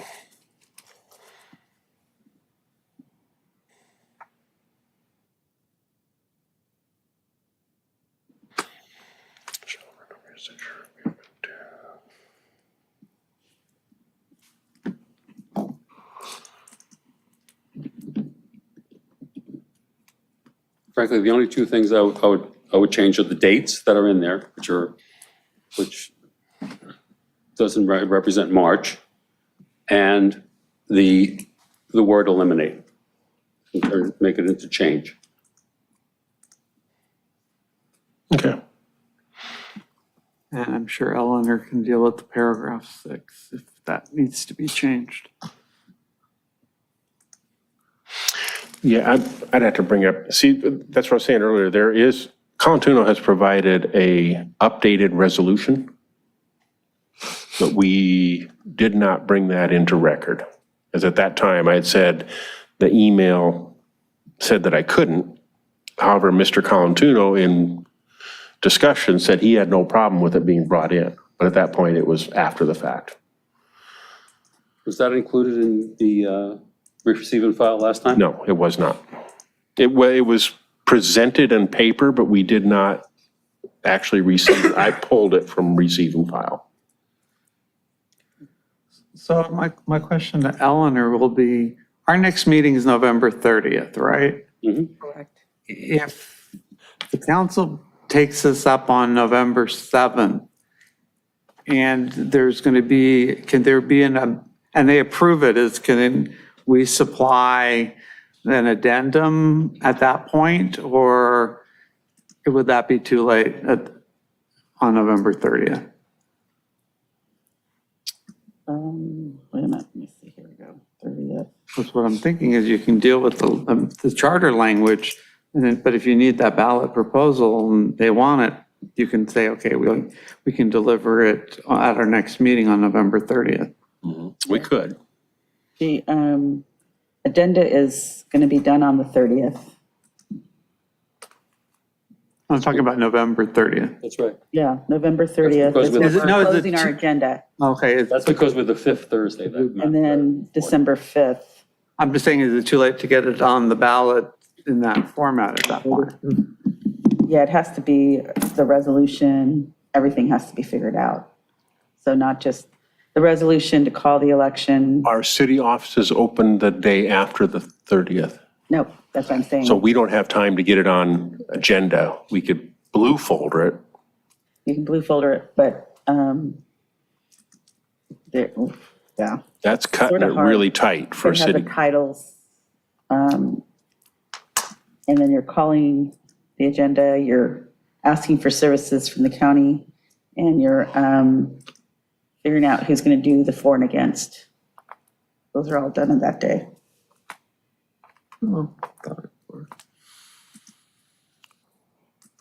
Okay, as a first step, I'm going to call for a vote on the amendment to the charter language only, which is what we've always done in the past for everything, just the charter language, as Mr. Colantuno has provided in his document that is in the package as 6/22/23 resolution calling for election on charter amendment from Colantuno. Just make sure we're all in the same document, with the exception of striking from CII in the second sentence. It'll read, now the city council may employ other attorneys to assist in any litigation or other matter of interest to the city. We'll strike the at request of the city attorney. So I make that motion to use that as, Public comment. okay. Is there any- It's got to get a second first, so I'll second that. Okay. So we have, did you get a clear second? Excuse me? You want to A say? second. Did you get a clear second on that? Okay, you have that, okay. Yeah. Okay. Public comment. Yeah, you were asking for e-comments, right? Okay. So I have no Zoom. Oh, and that we have some. Okay, I don't see any hands raised from Zoom and no e-comments. Okay. Thank you. So with that, we have a motion and a second. Does everyone understand that that is only for the charter language with that one change to the Colantuno language? That's clear. I would request a roll call vote. That's fine. Go ahead. Okay. Councilmember Duigiak, No, excuse me. Committee member Gaddis, Aye. committee member Morocco, No. committee member Narayan, Aye. committee member Pinsler, Aye. committee member Kilroy, No, and Chair Stressenberg. Aye. So it passes 4-3. Okay. And it will be noted as passing 4-3. not our record. Yeah. Right, We'll get it in the but when it's minutes. presented to It'll be in the council. minutes. Yeah, but as it's presented to council, that's fair to. Whenever that comes out. Since I've made my position already known as Mr. Duiziak or Mr. Kilroy, want to add a comment to the report, I don't have an objection to that. sorry, say that again. So when we passed the last one, 6-1, I requested to be able to put in a dissenting opinion. And I think since this is 4-3, I've already have my dissenting opinion. And if either of you want to add something, Anyone can I'm go to the city saying, council meeting. I understand, but it's part of the materials, it's part of the city record. So if, I'm just suggesting that's an alternative for you if you want to. I appreciate it. When would that have to be produced? It's part of the minutes, right? November 7th. No, It's going to the Oh, it's council. this is The the, separate, they do this is a the- report and recommendation. You would have to get it in time to This is the submit to opposition council Oh, I see, as something submitted. when this is on the agenda for council. Minutes will take forever. And you would submit it to council as under that There was- agenda item. Okay. Yeah, so at that point, no action really needs to be taken immediately. We can do it we're doing it basically as private citizens. Right. For all practical purposes, all right, so, yeah. Okay. So in summary, what we've done so far is we have substituted this charter language, which is really more complete than what we had proposed before, because it goes into the other sections and also creates a new section, which is appropriate here. But we're doing the charter language to change from elected to appointed, which is the same thing we did before, is what we presented to council, was charter language to change from elected to appointed.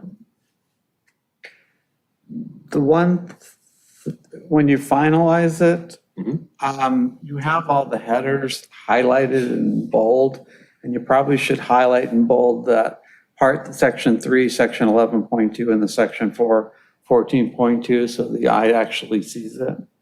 Because otherwise it's not known that that's one of the sections you're changing. So if you can put it in bold, that would be great. The changes. Yeah, and I think that's what we did before. Strikeouts and then, But bold, his point is that the headers are in bold here, and I think we did not put them in bold if in there's the, no changes on the headers, then there's no, right, even though they're in bold in the charter. don't need it. How did we do that last time? What they vote on is is what's gonna be in the charter. I heard that somewhere earlier. I'd have to look at the old one. Okay, whatever you want. No, I understand your point. That to understand it, Well, that's what we did in the charter on 15, it looks like. It's all, the headers are still bolded. what we're talking about is what goes out to in the ballot. This is what's going to the council, that's what. To propose to be put on ballot. Yeah. Yeah. So I'm just saying bold this part right there. And then the other part that we need to add is that this would be effective. I didn't add that in the motion. So I'll make a second motion to add to that the language that says that this change would become effective April 1st, 2025. Second. Want a roll call vote again? Committee, oh, What comment?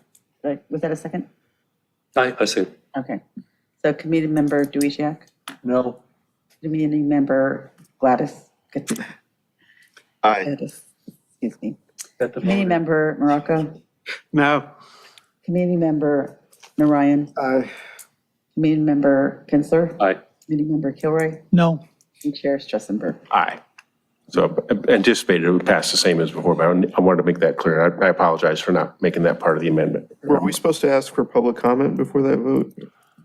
Yeah, we have none for the record. Well, you're not doing your job, Yeah, Lucia. thank you. I'm no longer a chair of a commission. Okay, now back to the idea of what do we do with the resolution and the measure title? Did I say that right? Ballot title? Ballot title, thank you. This is a question, Frank, this is a question that will come up. So what do we put on the ballot? And we went to the trouble of having a council provide us with what could be a sample resolution. This is what, if you want to change it, you can change it. But this is the sample resolution that was offered by the consultant. So. He's also provided an amended one. Yeah, the amended one, which includes March, which includes I don't know what, I've never Yeah. read what he provided. whatever that is, should be offered to the council as a sample of what they could put on the ballot, As a sample. as a sample of what they could put on the ballot. And they, of course, can make whatever changes they wish. Who got the copy of the amended? Did you get a copy of the amended? You did. Everyone did. Everyone did? You got a hard copy. Oh, let's see if I have it. Keep on talking, I'll keep on. So, again, it's, That was a blue It would be a folder, blue wasn't it? folder. we are recommending Mhm. to the council, and this is a sample. If they don't want to put it on with this. in Sample this way, provided by our consultant. By our consultant. That's what we're Oh. providing. It wouldn't be tonight, Rob. Oh, it's in them. You have to get online. This was 2 meetings ago, I think.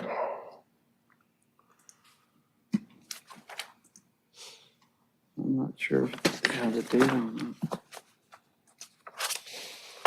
And it would be a blue folder item. Yeah, but I don't. Oh, I know those weren't collected they were distributed, but they weren't collected at the end of the meeting. But it was not, What is the, Was it? 2 meetings ago, so it'll be You're August. talking about the ballot? It's not gonna be in there. About the Yeah. resolution. You got a hard copy of it. what are they looking for? Okay, if I don't- somebody They're that looking at, that they're wants looking to at. speak There in was an public? amendment that came Right. to us at a meeting. Right. And then it was withdrawn because we didn't have authority to Oh, okay. actually consider it. Later, Mr. Colantuno provided the authority. So I'm sorry, Eleanor, you. I have a Julie Young, who's raised her hand. Okay. Speak. Go ahead, Julie. Good evening. I put my hand up before you guys realized that the hard copy that was passed out was withdrawn because it hadn't been approved ahead of time. I think I'm not the only one that left the hard copy there because we had talked about not have it, like we weren't supposed to have it. Okay. You're right. Yeah, I don't know. Yeah, I know they weren't collected specifically, but thank you, Julie. I don't have a copy. I wasn't here, so. I wasn't here that week. I mean, I've got it, I just don't have access to it right here, and it'd be too late to distribute it anyway.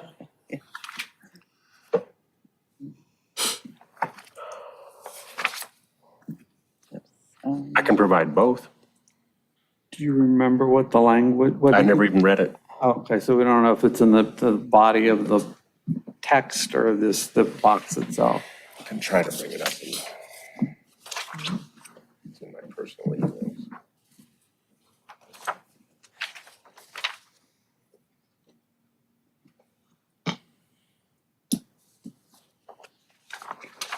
Are you permanent now? Oh, you're just, okay. I just saw Collins. She didn't call you as an alternate, so. Oh, should I be addressed as alternate? He was a Your councilman. alternate. I know, I'm an alternate. You keep pushing him further and further down. No, he's head of the planning committee. He's like the number 6 council person.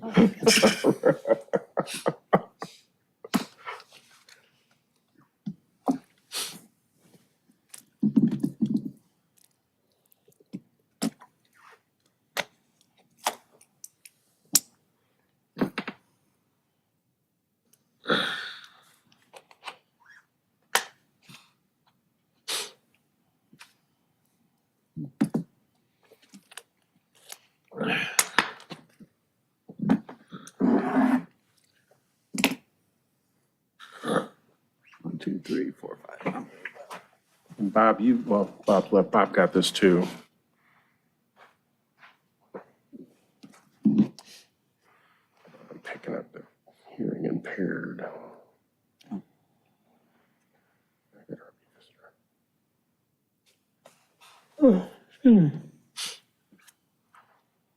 Eleanor, do you have it somewhere? Yeah, I just don't.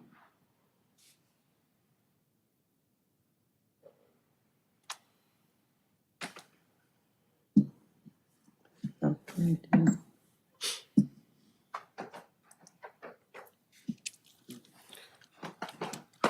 And I know he did confirm that it could be on the March election. Yeah.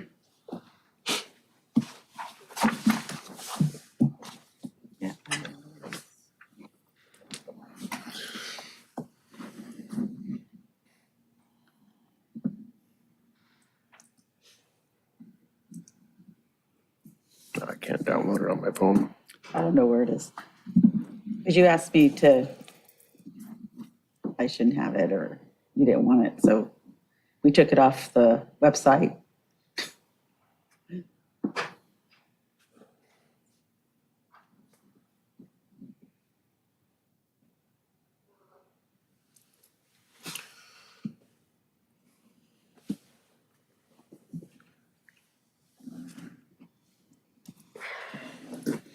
Well, a couple options are we could provide the one that we have in file with the recommended change to the measure title to change the word from eliminate to change and change the date. change the date.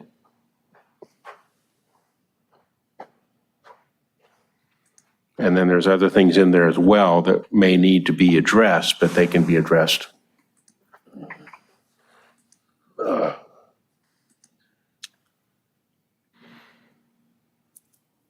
by the council, because in the end, we're still not, we have this information to pass on to them. It hasn't been something we've been doing in the past, but we can certainly provide it. Maybe that's enough to move forward with. Or maybe one of you will change your votes to no, so we don't have to pass it on.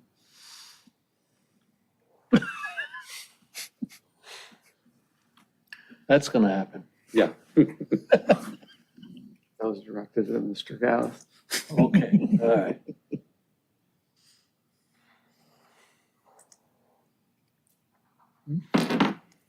So let's go with that then. I would make the motion that we present to council along with the charter language that has been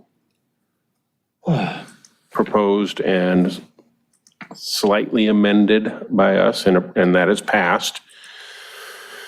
We would also provide the resolution language with the exception of changing the date to the appropriate March date instead of November 5th, 2024, and changing the measure title to read, shall the Redondo Beach City Charter be amended to change the elected city attorney position? I'll second that. Okay, there's a motion and a second. Want a roll call vote? Sure. Okay. I don't think there's anything else to put into that. Am I missing anything? Public comment? I have none. Sleeping over here.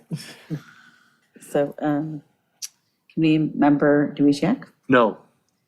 committee member, I'm just going blank with your name. Gaddis. Gaddis, thank you. Hi.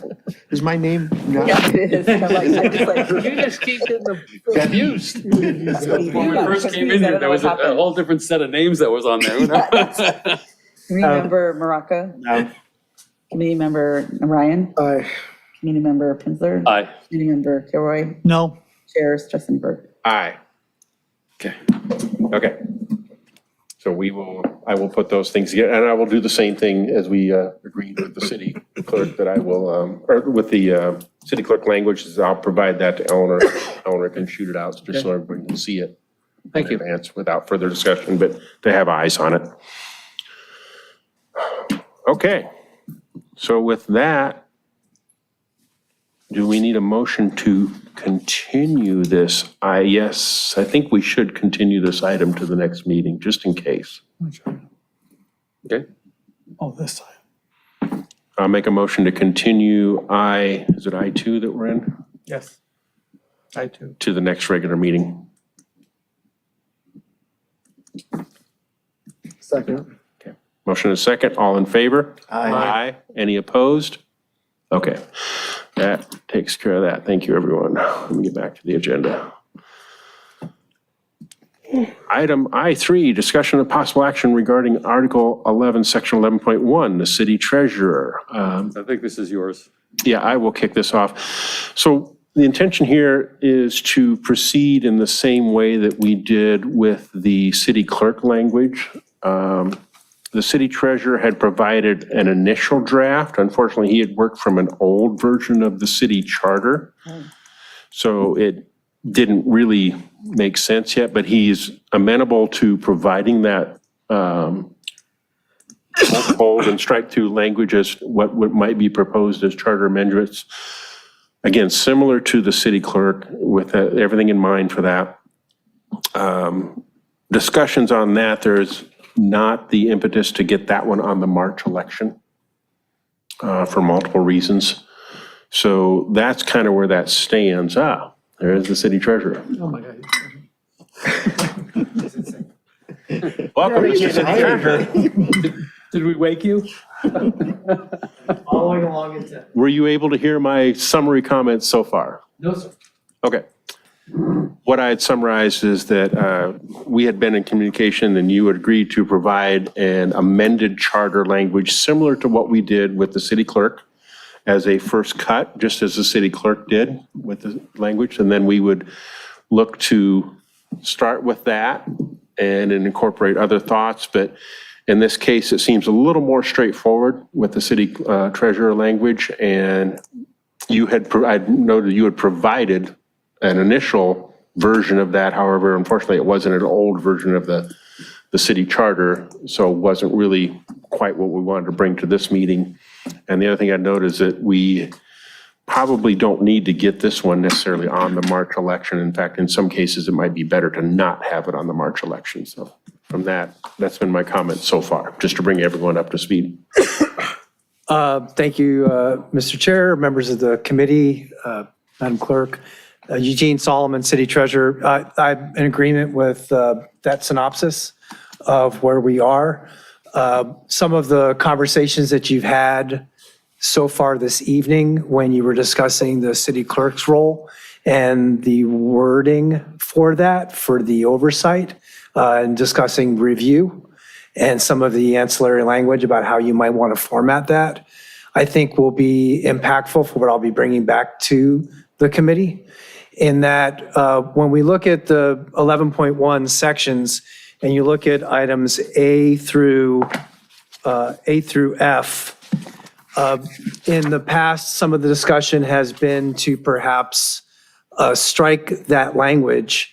And what in discussions I've found with members of the committee, members of the city staff and the finance department, the city manager's office, spoken with the city finance director, perhaps a better route would be to amend some of those items rather than striking them, to retain some of the oversight, the checks and balances, some of the discussions that we've had here as members of the Charter Review Committee, and that we would, as an example, alter A, rather than receive and have custody of all monies, perhaps we would have some language that would remain to review, examine, assess, audit, or whatever the committee might deem to be the best in consultation with the city attorney, in consultation with the city manager and finance director. Your discussions here, as an example, to say, review monies collected by the city from any source. And perhaps that would be more appropriate rather than simply striking those things, with the acknowledgement that we have and the analysis that we have here, that these tactical functions as they are now are no longer being conducted by the city treasurer's department. That was done by fiat, though. Yes, sir. So now it's an oversight role as opposed to hands-on role. It has been, yes. Since that change in approximately 2008, 2009, which we discussed here previously in previous meetings. So that seems to be what I would find to be the logical course of action. In acknowledgement of what the chair said, I've had discussions briefly with the city manager. I've had more in-depth conversations with the city finance director. I've had brief conversations with the chair and Mr. Pinsler about this item as we were directed. And we'll continue those discussions, to the chair's point, in trying to reformat this to be more in line with what our current operations are. With the overriding goal of achieving that we're not in any kind of conflict with the charter, with our practices that have been in place now for roughly 15 years, probably. Yes, correct. And I would note that at your last meeting, there was an inquiry made. I don't want to speak for the city attorney. I don't know if he's still available. An inquiry made for some of the rationale behind what was done back in 2008, 2009. Mr. Kilroy and some others touched on that a couple of meetings ago. The reasoning behind that being the legal reason presented by the city manager, Mr. Workman at the time. I don't want to mischaracterize what was said, but I know that the city attorney, you were tasked out to ask for some other of the legal rationale there. I know he had a conversation with the city finance director about that and is likely formulating some information to bring back to you. I don't want to speak for him if Mr. Webb is there. Yeah, in essence, that had to do with GASB in the main aspect. Yes. Yeah, and I have had conversations with both the finance director and the city manager, and the stated concerns over the requirements that GASB mandated that those changes would be made is, I'll just say, overstated. you can make those changes, but it does not appear that anything in GASB mandate the change. Or overrules the charter in any way. No, there's language about how they recognize that some state and local rules may conflict with GASB, and they say that the report still needs to be in the GASB format, but there's nothing in it that would mandate that the changes that have been made were made. It would be instructive looking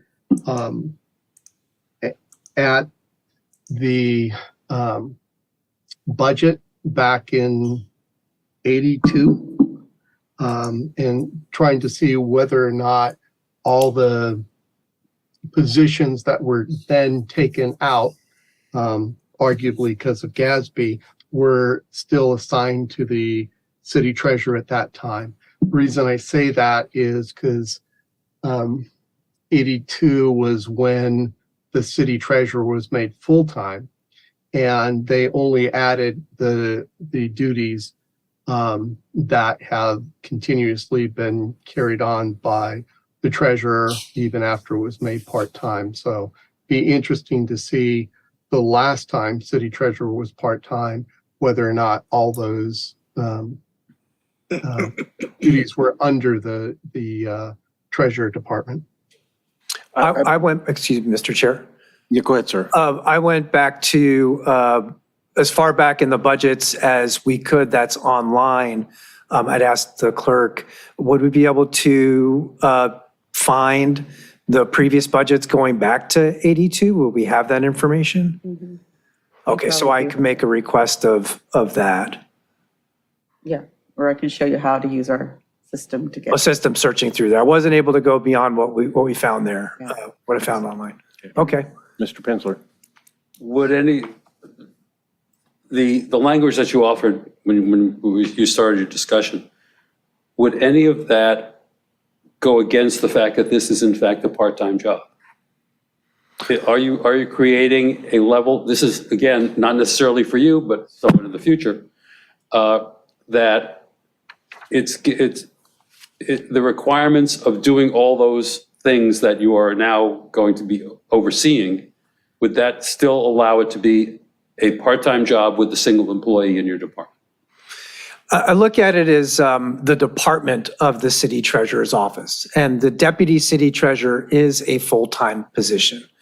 When I spoke with the deputy city treasurer about this and making inquiries and trying to come up with the best solution for all of us, I thought that he put it very well in that he described the role as it is now, in that we currently work concurrently with the finance department to handle these tasks indirectly. And in speaking with the city finance director, what the solution seems to be, or the best way to go about it, is the tactical functions continue to be handled by the finance department, and I will answer your question. And then the reason I came up with the idea of maybe having review or audit or whatever the language would be to come up with is that there will be read option, permissions within the city services, within the city system for the treasurer's department to go in and pull up these reports and review these reports. And these things are being done now by the city treasurer's department.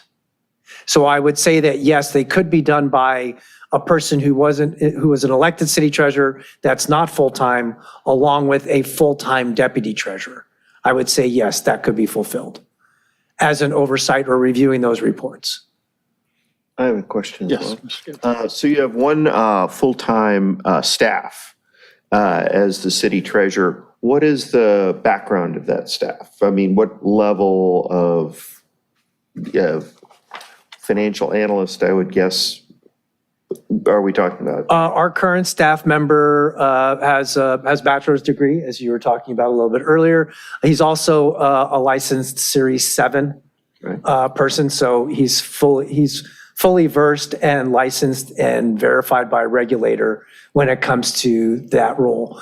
I would have to review whether or not the job specifications require that, of the deputy city treasurer. And that's a little bit different conversation. Sure. But our current deputy city treasurer is very well versed in Just all sort of, all how many financial years items. experience would you say? He's been with the city for 7 or 8 years. Okay. And beyond that, had worked for, I want to say, at least 5 years. Okay, all right. What's his degree in? I don't recall, so I don't want to speculate. And the It was, language, it was finance related, though. the language that's in the charter now does not preclude you from having the option to hire more deputies if needed. It would just be subject to city council approval of budget. Correct. The treasurer's department, the city treasurer would go to council, ask for more staff and the funding for that. And I don't want to go on it too far down the road, but we had, Mr. Penzler and you all had a little bit of a discussion about that last time, which I'd like to come back to.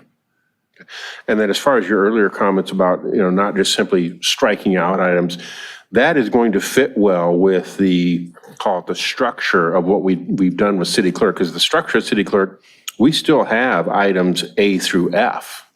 You would potentially still have items A through G if none were struck. So it's going to make sense yet. What we struck were the numbered under F.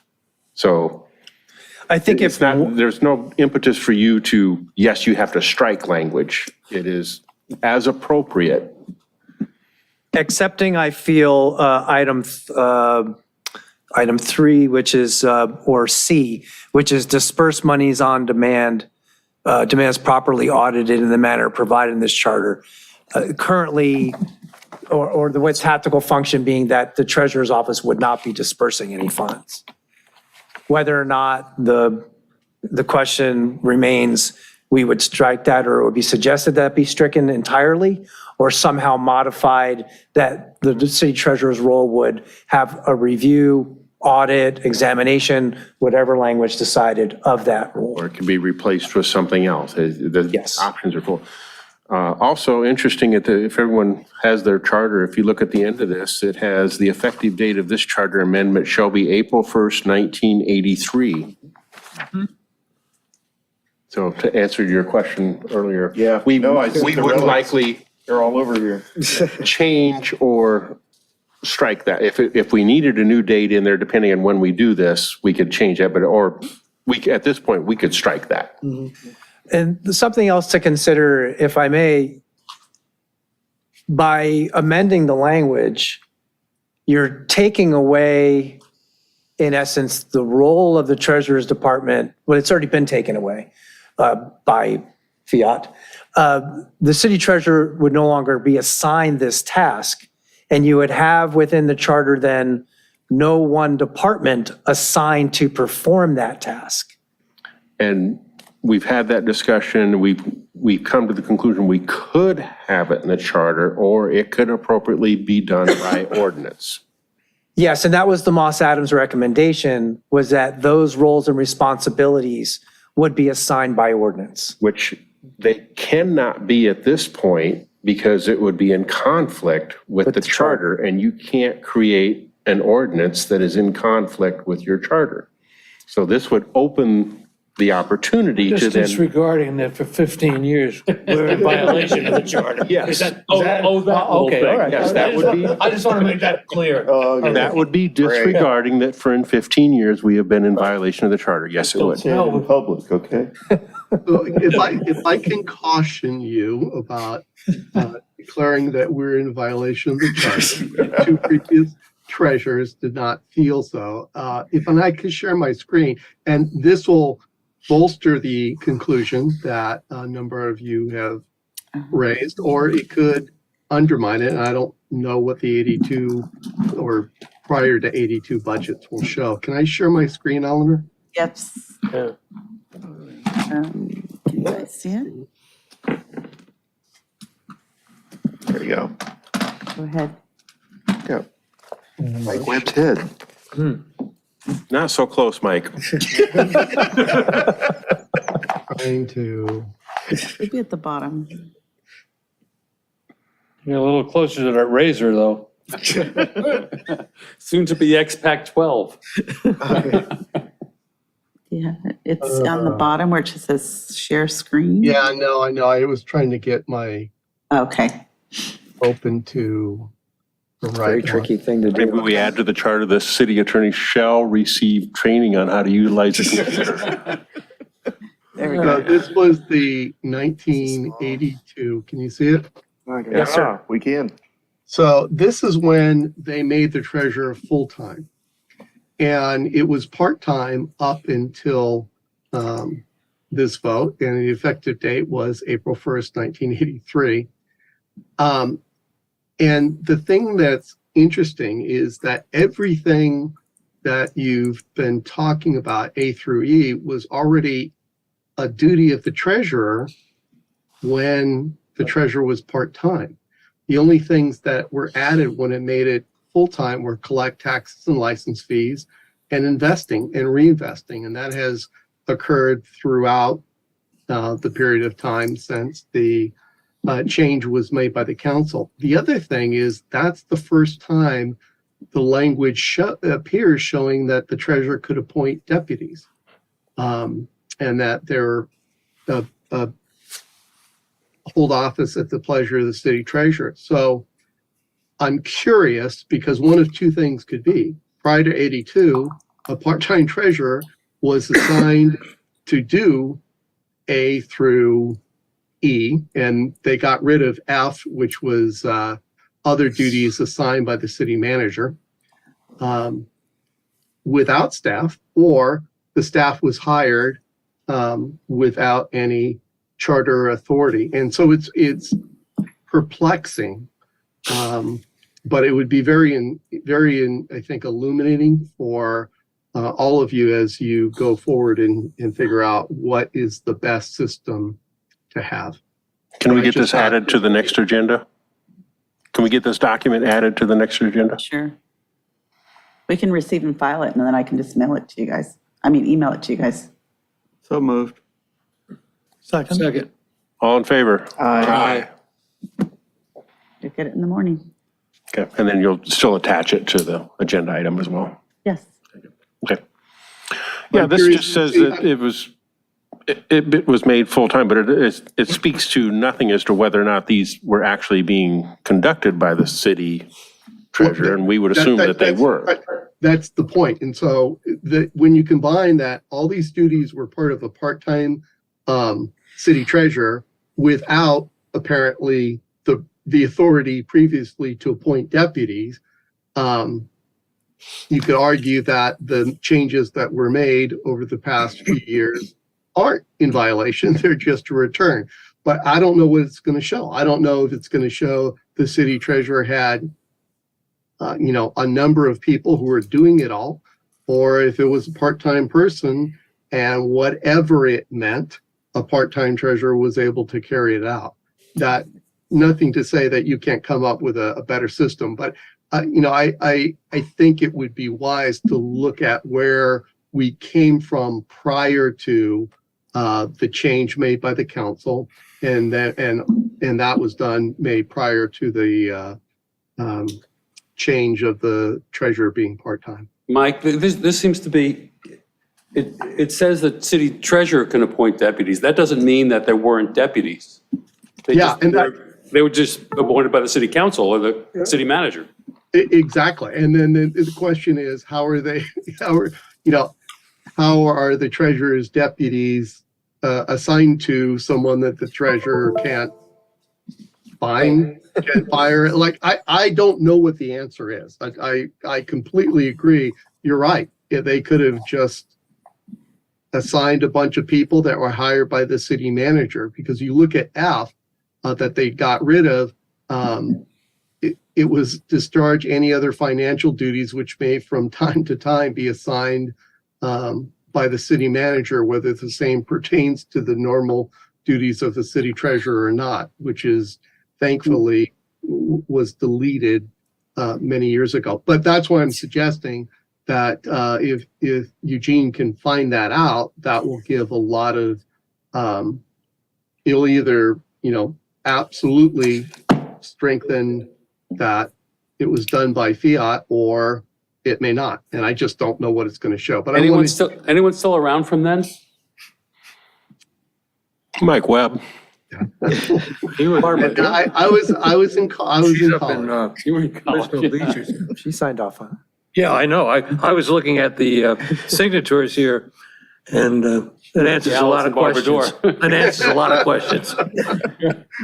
I was waiting for that comment. Yeah, I'm sure you were. I would say 1982 may have been and prior to that may have been a simpler time for city treasurer as well.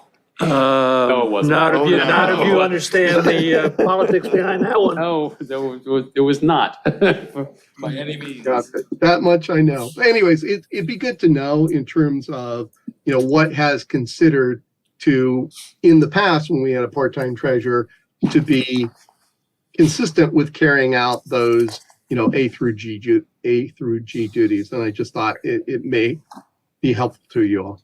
I think it's in part what the treasurer's department is empowered to do, what the treasurer's department is staffed to do, and what the treasurer's department is actually doing are all components of that. Yep.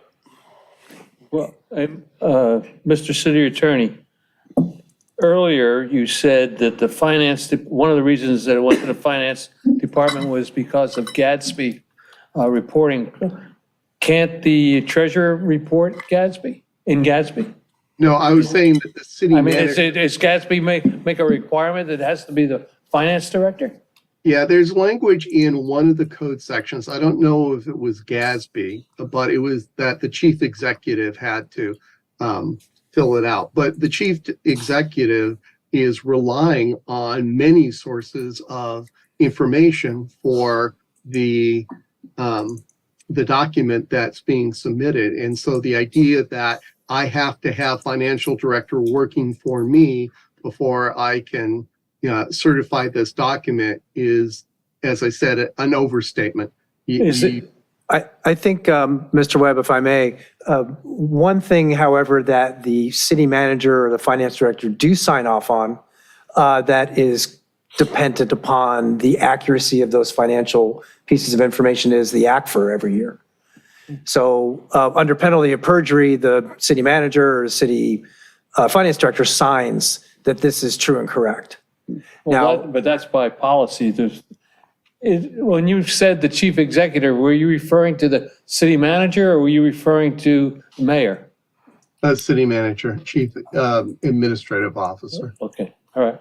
Excuse me, is it possible, Eleanor, to get the minutes of both the charter review and the city council when this was approved, or when this was discussed at that Over time? 20 years.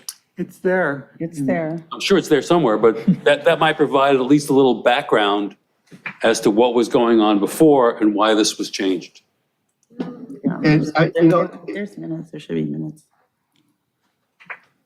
Okay. It's just for information purposes. Yeah. This is good. But where we're at and moving forward is, as we've discussed, that the city treasurer is going to put together a first proposal of what he would see as the appropriate strike through or additions to get the city charter in alignment with the current practices. Or if the current practices, because the other option we've talked about is current practices would have to be amended. But that we selectively move in the direction of thinking it's better that the charter should be cleaned up to match the practices. The practices have been working just as similar to it has been with the city clerk. So that's the direction we're moving with this, that you would provide that first language, and then we would have discussions as we've done with the city clerks. And then again, didn't see the urgency of getting this one on the March ballot. Agreed to all of that. And I think we're all have been in agreement in the past about the idea that the charter should be amended to conform with our current practices as those are best practices. Mm-hmm. And there's a litany of information out there that indicates that the best practice is our current practice, rather than having it revert back to the city treasurer's department and having to reallocate resources to the city treasurer's department. Two with one of those would be the Moss Adams report. as an example, the information that was provided in the research from our city finance director On the GASB. with GASB and other best practices indicated that as well. Discussions with other municipalities that I've had with other city treasurers around the state indicate that as well. Is there anything of that that's written that we could put into record? I don't see any reason why the information that was presented by the city finance director and her research could not be entered into the record. Good to have it there. I So think. I'll have that for you all to either be put on the agenda or as a receive and file for your next meeting. On the agenda would be better. It's always better if we can get it in advance. Okay, I'll coordinate with the clerk to make sure that can be Whatever is available. appropriate for that. Yes, sir. That helps build substance to what we're looking to do. If I could just as a clarifying point, go back to it for a moment, as watching your last meeting, the risk here is with anything is you put on the ballot is that the voters decline to opt into this change. And in which case, we would have to adjust I would suggest we would, according to our charter, then have to adjust our practices where those pieces that are being done are then going to go back to the city treasurer's department. And that person would not have the resources to perform all of those functions. And it would present difficulties functionally as well that Yes. the current system has overcome, be it by fiat or otherwise, but that's the whole idea of why it was done, such as the GASB that required the chief executive to sign off on these things, and it was appropriate to have the purview of this under that chief executive. Building a consensus here to conform with best practices and amending our charter is going to be very important. And I think in this case as well, that having the city treasurer in alignment with what's being proposed would be key and critical to getting this passed. Certainly helps. And I'm confident that we could. We may have some learning lessons come out of March. If we do get the city clerk on March, we could incorporate that. But I think we could come to that safely and have good confidence that it would be passed. And I think that this is less of a heavy lift, in my opinion, as long as we can come to an agreement about what the language will read like for that important check and balance or oversight that has been a concern in our discussions for not just this item, but for other items as well. yeah, and we don't have a history with this section of the charter having failed numerous times in the past, which we did with city clerk, and that we had to learn from those lessons. No, with Measure CT, the public was amenable to some changes, which was a pretty big change, going from the person devoting their full time to the role and adding some additional audit or oversight capabilities. I think based on the discussions here, we don't dilute those responsibilities and have that balance in place. I'm hopeful that this would be supported by a wide variety of people within the city. Yeah, and looking back over anything with CT, other than finding the ballot language and the results, there seems to have been very limited council discussion on it. I went back through the minutes in discussion about amending the salary. I went back to the Budget and Finance Commission meeting that discussed it. And 08 or 82? this was in, no, 14. this was in 14. 14? Okay, 14. I meant 14. So this was a June 3rd, 2014 city council, a July 1st, 2014 city council discussion with regard to the compensation for the city treasurer, following a June 3rd, 2014 Budget and Finance Commission meeting discussing the compensation for the city treasurer. A lot of the minutes from those meetings and those discussions did tangentially touch on the changing of the role and the appropriateness of the city treasurer conducting some of these functions, the tactical functions. And we have the city charter minutes and agenda from 7/1/14 in the record. Yes. And you had alluded to Budget and Finance Commission. Is that in our record as well? That was part of that was attached to the July 1, 2014 a city council meeting that you have as Okay. part of the That's agenda in right there as now. well. Yeah, I remembered seeing that. Yes.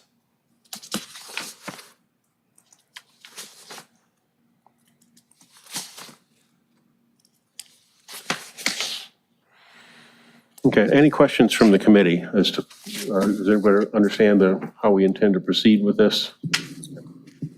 I move we table the Continue. discussion, continue the discussion till next meeting. Okay, there's a motion to continue. Is there a second? Second. Oh, public comment? Yeah, I have none.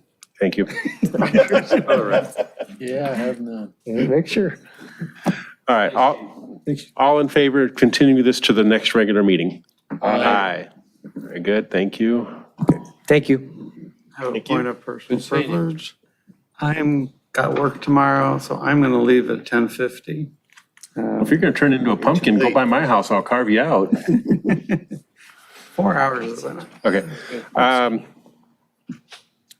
Moving on then to I-5, because we've already done I-4. It's simple. It is simple. Well, yeah. It's simple. Good night, my friend.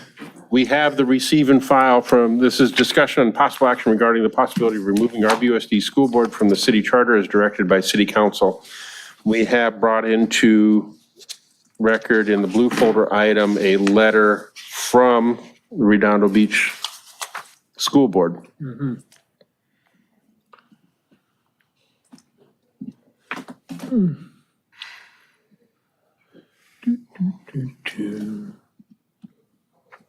They made it easy. They don't want any changes.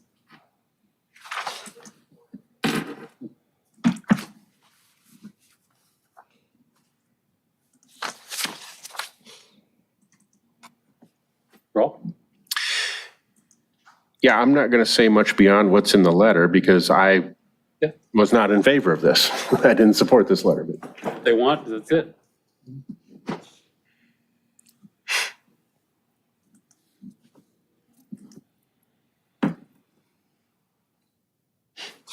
So this committee, This was their yeah, call. the committee is not bound to this, but can certainly make a choice as to whether to just simply move it on or I don't know, think we're necessarily supporting it, but I don't know.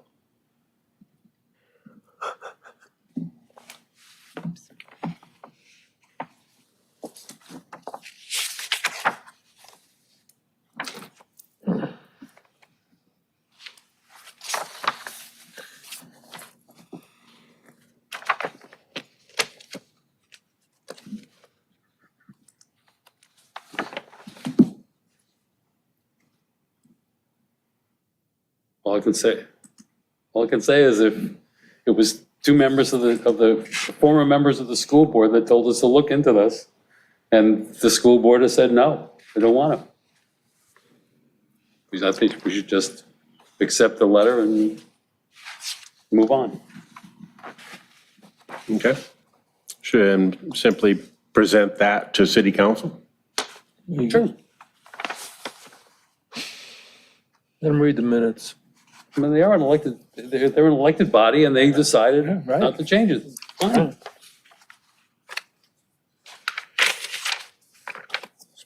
Speaking of the school board, I just read an article the other day about artificial turf.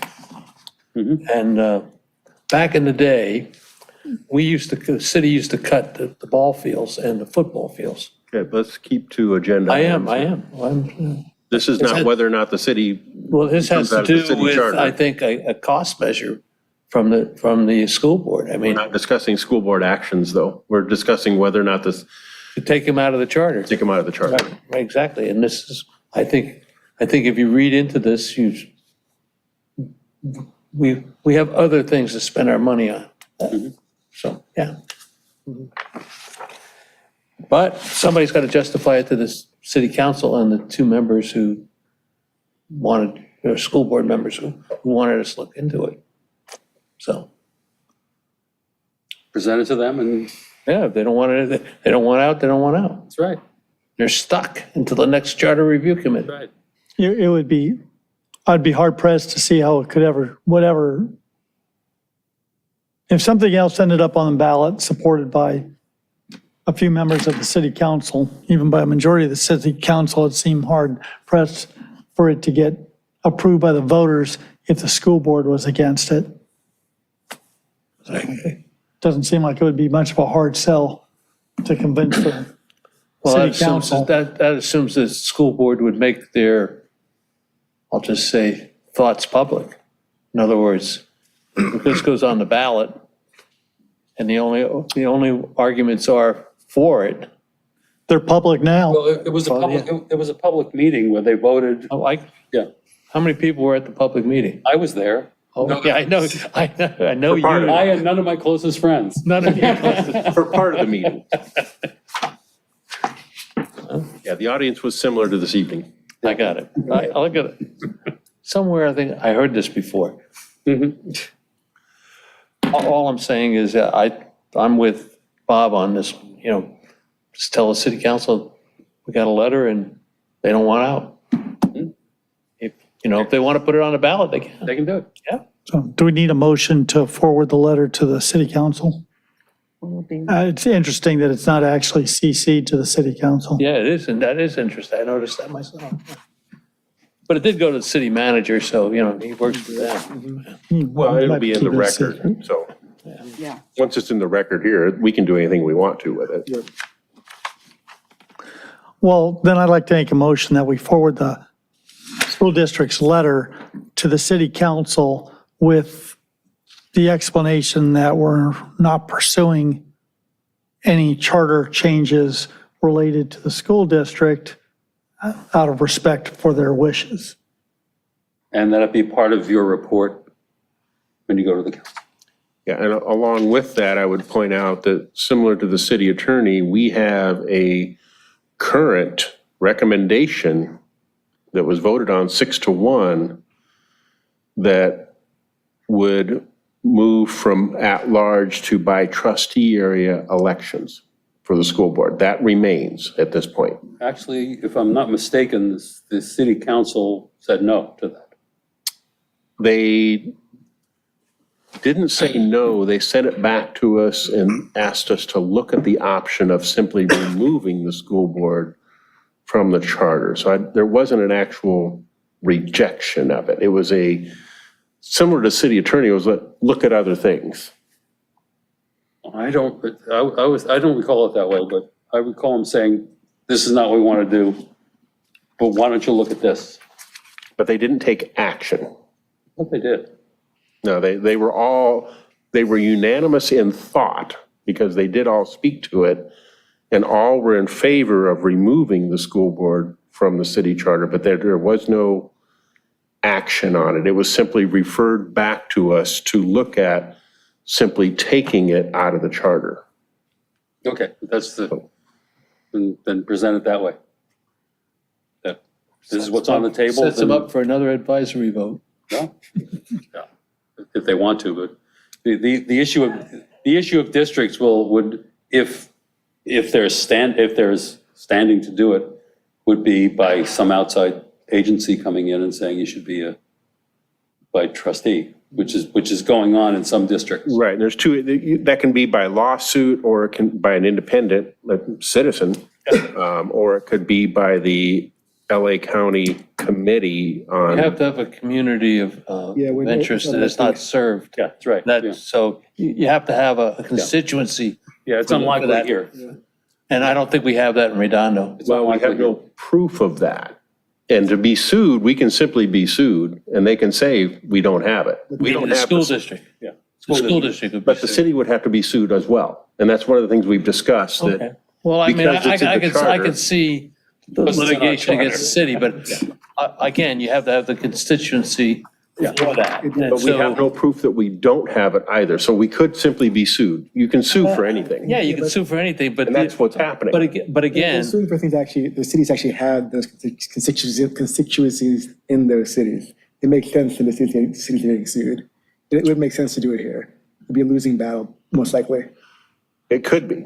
It could be, but it's highly unlikely to happen here versus like a Santa Monica. anything could be, but I mean, there's such a thing as being demurred. When you come in and you don't really have a case, they say, well, you don't really have a case. We're not going any further. There is that. So you know, Yeah. anybody can sue, you're right. And what's happened, this is just what's happened out there, is that this has happened multiple times, and the school districts have simply said, it's not worth the battle, we'll just change to by trustee area. I got the rollover. Doesn't mean we have to I do understand that. the rollover. That's how we got to where we're in society, but that's not on the agenda tonight. So, you know, I got that part. You know, municipalities tend to roll over. I got that part. Yeah, and that's- Just threaten me.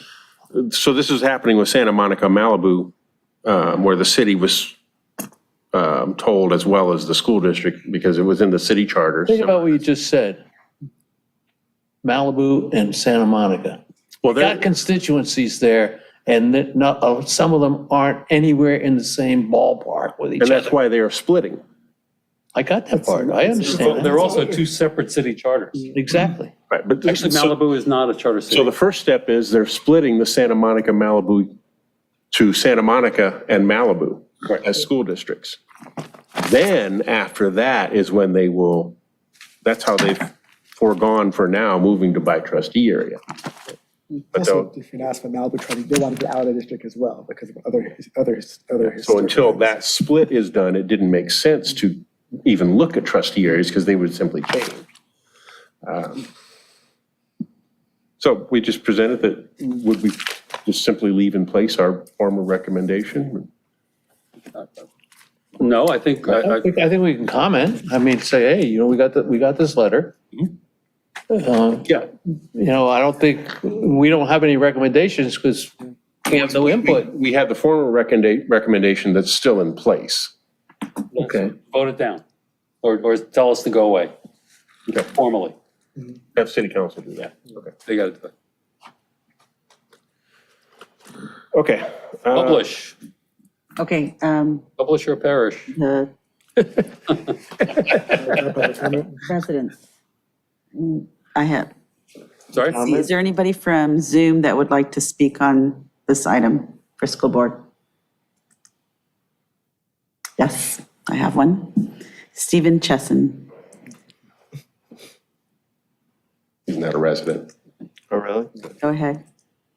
Thank you. Yes, my name is Steve Chesson. It is true, I am not a resident. I'm president of Californians for Electoral Reform, and I've been paying close attention to your process. And frankly, you have a letter from the school board. They're not interested in being removed from the charter. I agree that you should forward that letter to the city council. I understand that Mr. Sutzenberg really would like to see them out of the charter for whatever reasons he may have. But if, as I was present at that special meeting that they had, and as I said at that meeting, if the city council were to put something put a charter amendment on the ballot that the school board would be opposed to, the school board members as individuals could organize all of their friends in the PTA and all of their campaign supporters to campaign against such a charter amendment. And it would be very embarrassing to the city for them to do that. So I would recommend that Mr. Stutzenberg give up his idea of wanting to remove the school board from the city charter and just go with the flow and forward that letter to the city council. Thank you very much. Fan mail. All right. Out of an abundance of caution, I would make a motion to continue this item to the next regular meeting, depending on what happens at city council. So moved, but I mean, second to that, but I don't see any reason why we should. I think we should just pass it on to the city council. Get one more thing off our plate. Yeah. If it, No more for. if it needs to come back at some future time, we can bring it back. I mean, if they're adamant, if they say, There's hey, no reason to continue look it. at it again. Is there a substitute motion? You don't have to make a motion to not continue. You just don't continue. Okay, so there's no second to my motion then? No. That will end that? Yeah. Okay, that's easy enough. So this one will come off agenda. No action. Okay. Were we supposed to vote on forwarding it to council with some comments? Or a synopsis of what's happened. The letter? Did we do? Explanation of the letter. Maybe I thought we did, but we didn't do that. No, he motioned, Kilroy motioned, It but nobody hadn't been seconded. seconded yet. Yeah. That's the. Matt, you talking about Matt's? Yeah, that's the No, motion I made. I'll second Matt's. 10 minutes ago. Okay, it's Yeah. been seconded. Okay. Got it. Public Now comment, we have to vote. comment? I know it's getting late, but Yeah, we have to vote. Any comments? No, no comments. That was it. That was the comments. Okay. All in favor? Aye. Any opposed? Done. oh, you should let Mark do that.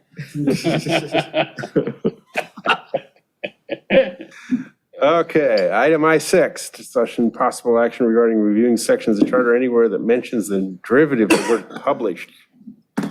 Or the sections that are listed. Eleanor. Okay, I think as I mentioned before, these were areas that had published, and we wanted to move into the times of, what that means in a sense of publishing to a paper. And I believe the city attorney was going to review what are related to state law. We have that? I haven't received, I don't know if the city attorney has any information on that.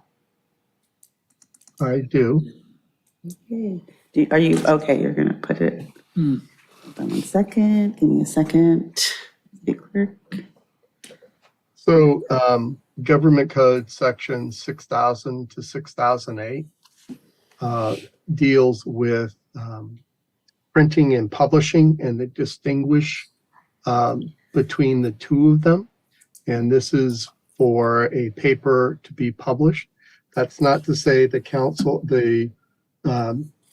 Charter Review Committee can't recommend modifications and publish a different definition. But I think it's worth noting that the city clerk provided the synopsis of what other cities are doing, and they're adding to it, but they're all still publishing. So I don't know that this is an issue whose time has come. And they specifically go through that printing is different from publishing, and when they're talking about a paper general circulation has to be both printed and published. So that's a long-winded way of saying you can give it a different definition, but right now it still has the older definition, which was amended the last time we amended the charter to stop it from being a one newspaper only. So does the government code, are we bound to the government code if our charter is silent on it?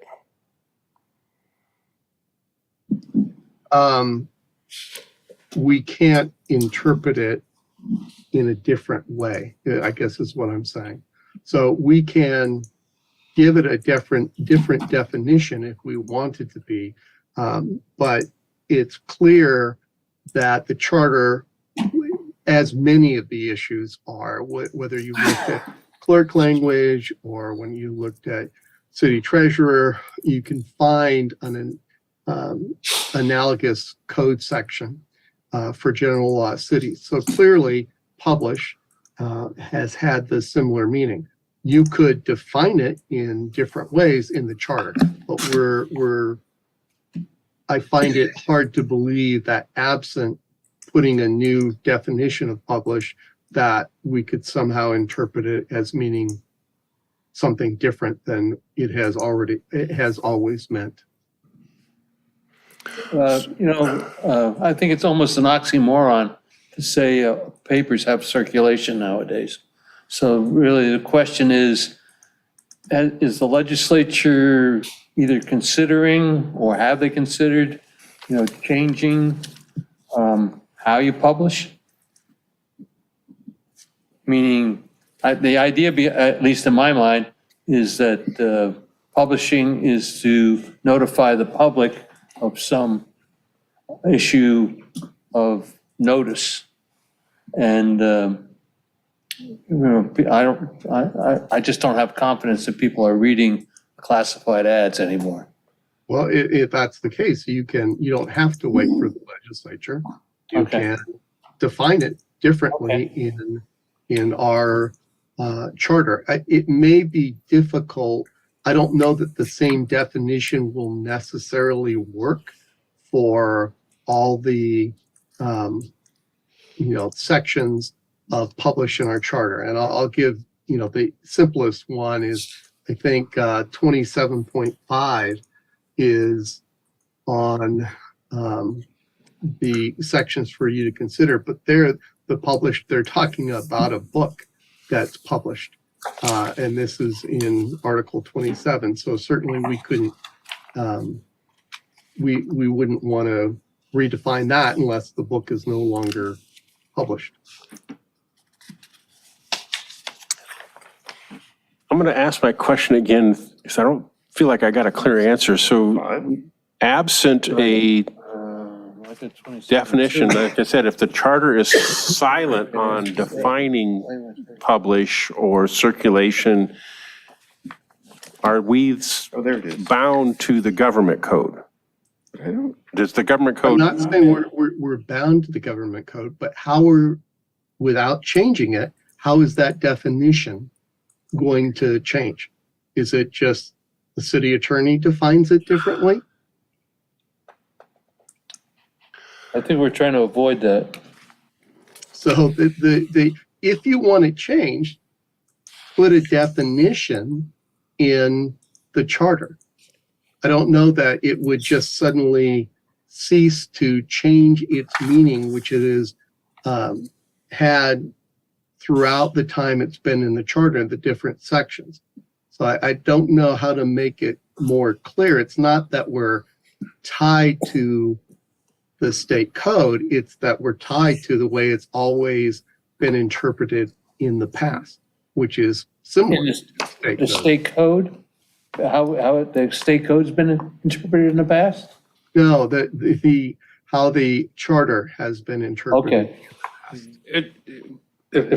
Mike, if I could, reading through the code, it's kind of weird. It defines all these things about what a newspaper is, but it doesn't really say anything about the necessity of it being in a newspaper, other than when you get to, I forget which, 6040.1, where they're talking about authorizing revenue bonds.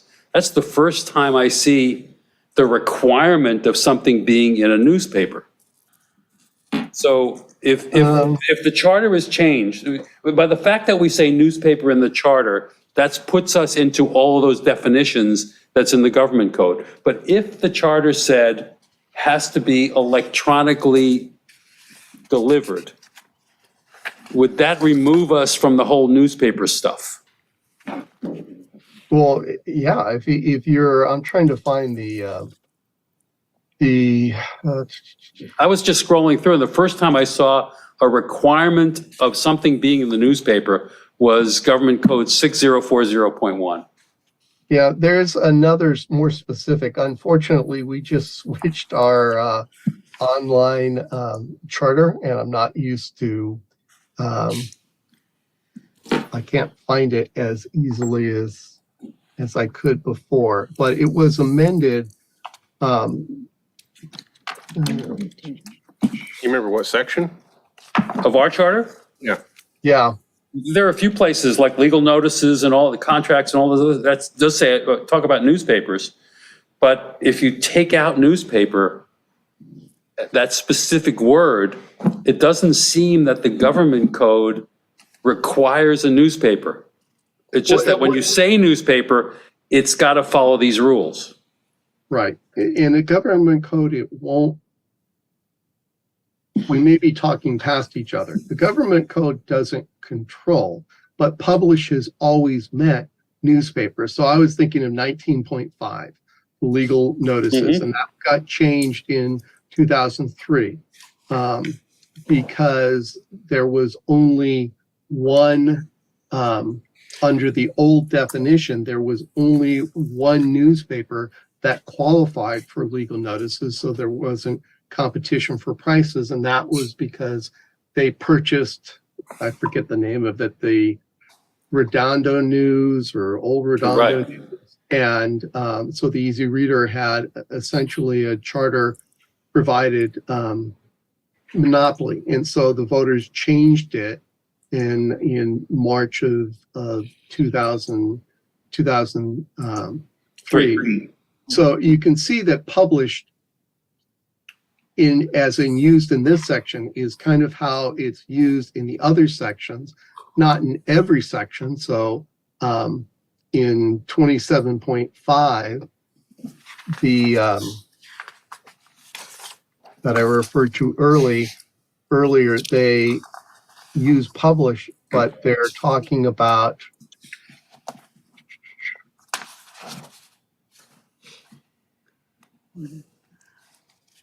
But it's the fact that we use the word newspaper, I think that puts us into the.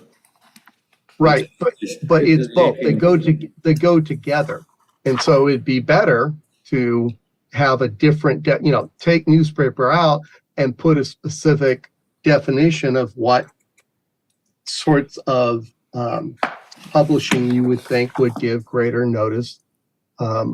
Via electronic distribution. Well, or just say in some sort of mass media, local mass media. A more important question to me is where would this go in the charter? It depends on what you want to put it in, and so Well, you I have meant, but publishing appears in several places in the charter, so we don't put in a definition every time. I mean, so where do you put in the definition of publish? If we were to come up with one. Well, you may want to have a different definition. So for example, in 27.5, they talk about a specific type of traffic study that has to be done. Yes, they as do. defined in the current highway capacity manual published by the Transport Resource Board. So you'd have to find out which of the sections are dealing with something that is not really publishing or in giving notice. You'd have to figure out, it may be you do it in each one, or maybe you can have a general section at the front in terms of definitions. Mr. Webb, when they refer to publish there, I mean, that's a really broad, because that may be a paper document, but it's also published on the web, on their website, and downloadable in a PDF. That too is publishing. And for purposes of the city, that's a passive reference. We're not required to do something. Right, I think 19.5 is probably more on point, where it specifically talks about legal notices and a newspaper designating, a newspaper of general circulation circulated in said city during the ensuing fiscal year. So that's a specific reference to Dead Tree Media, which is probably not terribly applicable or effective anymore, right? But what happens if we take 19.5 out?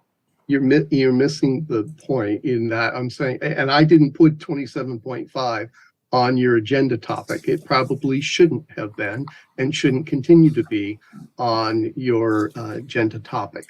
I just offered that as something that wouldn't apply, but you have to be careful if you were going to put in a section in, say, the rules of construction. You could put a definition section in if you wanted to do that in Title I, Section 3. Or you could look at, given each of the notice, you could say how you mean to get it out to the public. I think you have to be careful, because even as influent a community, I don't know that we're yet to the point that you can ignore newspaper or physical posting boards. If I could, since, again, we're trying to look into the future on this, what if the replacement of publish in a newspaper is changed to distributed through a medium determined by ordinance? Or what if we just simply take 19.5 out? Well, it could, but there are plenty of places where the term publish is. Right. And if you enable a change to happen over years, where an ordinance could change the means by which you distribute information, would that work? Yes. Okay. Okay. Can we simply remove section 19.5? But that's not the only place where I'm this asking is. the question, though. Let me get an answer, please. And not have any definition. Legal notices? You have to have legal notices. Well, yeah, I like. In the that's charter? Concern, well, so you're saying you want to put it in, you want to put that in an ordinance as well? I'm saying, what happens if we remove it from the charter completely? Because clearly city charters exist without this. No, they don't, actually. You said mini charters. Many charters have in it that there is means to communicate. Usually that's one of the few things they have in it. Well, that was my original question. Can we put a definition, regardless of how long it is, in the charter? Where would it go in the charter? And then that's what the meaning of publish would be. Okay, I'm still waiting for the Well, yeah. answer to the original question. Could we take this out of the charter? Just the legal notices part. Could you take it out and replace it with nothing? Yep. No, you couldn't. Well, not in the charter. It could be done by ordinance.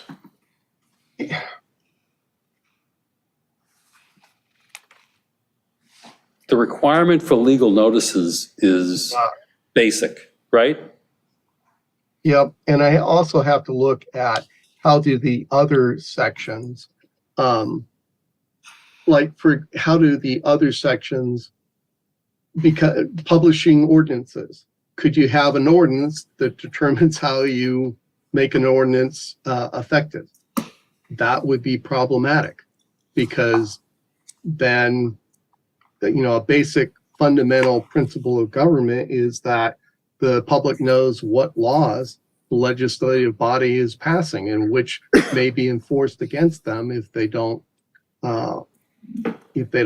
comply with those rules. You sent a memo to Sacramento about that? If we took it out and left it silent, would then government code be invoked? Would we have to follow gov code like a general law city?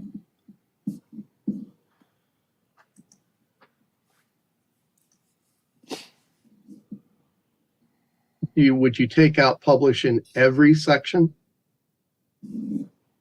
Or you're just talking about legal notices? Any one of them. It doesn't. Well, it does one- matter, because if you have a requirement that ordinance is only effective if they get published, but then you don't know how they're published. Isn't this a Brown Act issue? Isn't what a Brown Act issue? Well, for example. Publishing information about meetings. Yeah, well, it's not, it is, that was the analogy that I was trying to raise. You can't just post it online, the agenda. It's why we're still required to have paper copies. So that's what I was saying. I don't think there yet, even in as an affluent community as Redondo Beach. It may be there in the future, and you may have a definition of published that could conceivably, I'll have to think about this, could rely on an ordinance to define it more. We have things in here that say defined by ordinance. The issue I was raising was that at some time in the future, 15 years from now, this could be a moot point. They may not be newspapers. Which brings up a good point. What are we trying to achieve here? Cost savings or? Complexity. No, if 15 years from now, there aren't newspapers and our charter says it has to be in a newspaper, what do we do? Well, I think we can solve that 15 years from now. You got to. Why do we have to solve it now? All I'm trying to do is open an opportunity that over time, rather than going back and doing another charter change, over time, that by ordinance, you can meet the specific need of that time. I understand, but all I'm saying is, I can't imagine that we go 15 years without somebody trying to change the charter. I would imagine within the next 15 years, somebody's going to come back for one of many of the issues that we've already been discussing and either take another whack at it or look just at be in something like violation this for a while. again. What's that? Or just be a violation for a while. If 230 isn't changed, newspapers are going to be out of business way before 15 years from now. Yeah, so I bring 19.5 due to the fact that we annually have to get a contract. And that was the thing I was trying to, well, that's one, but the other one was the building code that gets done every 2 years. We have to publish the full ordinance in the paper. So it And that is a cost, the cost issue is what you're trying to $5,000 achieve. and $10,000. So, and a complexity issue. It's just And, yes. a hassle And for what we so get. And if you have a committee typo in asked it, then you got to go bring and do it everything again. that said published. But that's in my the- question. Why can't we simply remove 19.5? I think the answer might be, and this is for Mr. Webb, but removal of 19.5 from the charter may not remove the legal responsibility to That's my publish all question. that. So that's the question. That is my question. So that is the question, right? Isn't Does it? it default to some state law that kicks in if we go silent on it? I will tell you, the other issue is from a purely practical matter. I can't imagine how you would try to sell this on a ballot. I can't imagine how you would try to sell it to the voters that we are going to Not publish legal not notice. publish legal notices. How do you sell that? It sounds like we're trying to keep them quiet. Yeah, It is. exactly. It does. I don't see But how my you sell it. basic question was that if we were to eliminate, if we were, just hypothetically, if we eliminate 19.5, is there some state law that kicks in that we still have to follow? And I still haven't heard the answer to that. Well, I know we have to post, I know we have to publish, but does it have to be on paper? That is the question. Okay, That's not my question. I understand that's the I'm question. still waiting for an answer to my question. So, So I've told you, I tried to tell you several times, so you have an answer. And I started with the government code section that defines publish. So if you take it out and you don't put anything else in, if that's your question, then publish will always mean in the different sections what it has meant up till then. It will mean what it which is similar to the government code. What I don't know is the answer to committee member Pinsler's, and it seems okay to me when it comes to legal notices. It may be possible to do it by ordinance. Where it gets tricky is that ordinances can't become effective until they're published in the general newspaper of the city. So are you leaving that section in there but taking 19.5 out? Does it seem fair that the legislative body can change by ordinance the means of how the public finds out what laws they're passing? no, it doesn't, but I was about to ask, before you went off on your explanation that I didn't ask for, could we not have public computers available, meaning like in the library, instead of having a paper posted out in the courtyard, have a kiosk there and maybe one at the clerk's office that people could access the information we're publishing? Is that a definition of publishing? We might have to provide transportation for them to get there. We already do. I mean, if anybody can get on the metro. I don't know. I don't know where you. If I'm not mistaken, the city of Irvine does that. Okay, I'm only asking for notification. I mean, I don't really, I'm not proposing a solution, but the real question is the definition of publish, yeah, and does publish mean you have to have something in your hand? In other words, can you look at it at pixels, or do you have to have ink on your hands? It's like the access issue. Like, can you get access to it? Right, exactly, yeah, wherever you are? exactly, yes. Mike, since we're back sort of in the good graces of the League of California Cities, this has probably been talked about by somebody.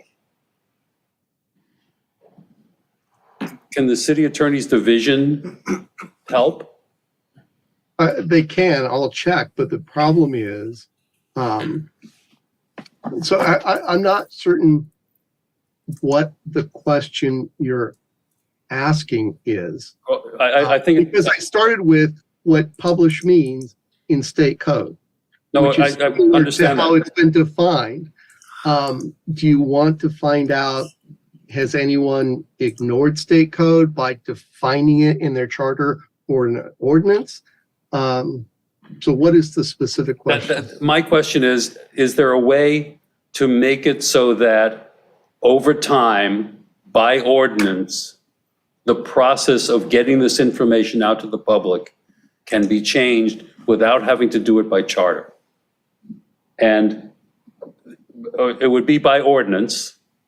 And at some point in the probably not too distant future, when the word newspaper in the charter makes it really difficult to actually get it done, that you might want to remove that indication and make it a distribution means, or whatever the term of art would be, so that it could be changed by ordinance. That's my question. So I Joe, think, is that stated? Yeah. so I think you would be best with a combination. And you would, for example, the courts haven't defined freely accessible yet. They just haven't in terms of the Brown Act. And so we don't know if access to MTA is to a kiosk is freely accessible.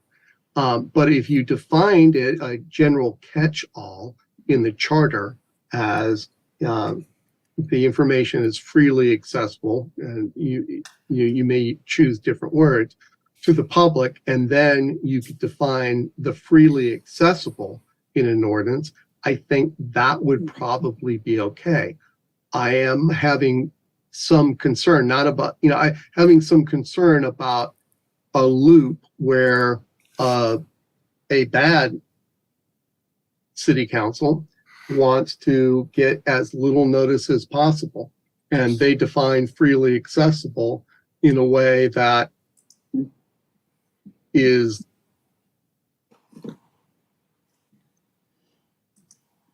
efficient. I understand that possibility exists, but let's say, for argument's sake, and it gets back to the cost issue, that the only newspaper that we could post this in is the Los Angeles Times. The cost of putting that, because it isn't zoned for the city. You'd have to buy space for the entire Los Angeles Times circulation. That cost would be astronomical for the general plan, right? It would be unbelievable. So that's the kind of thing that we're trying to deal with. Okay. So what determines how general law cities publish legal notices? The code section that I started with. Mhm. Okay, so back to my question. I'm going to go back to my question again, one more time. If our charter is silent on the issue, do we then have to follow the government code?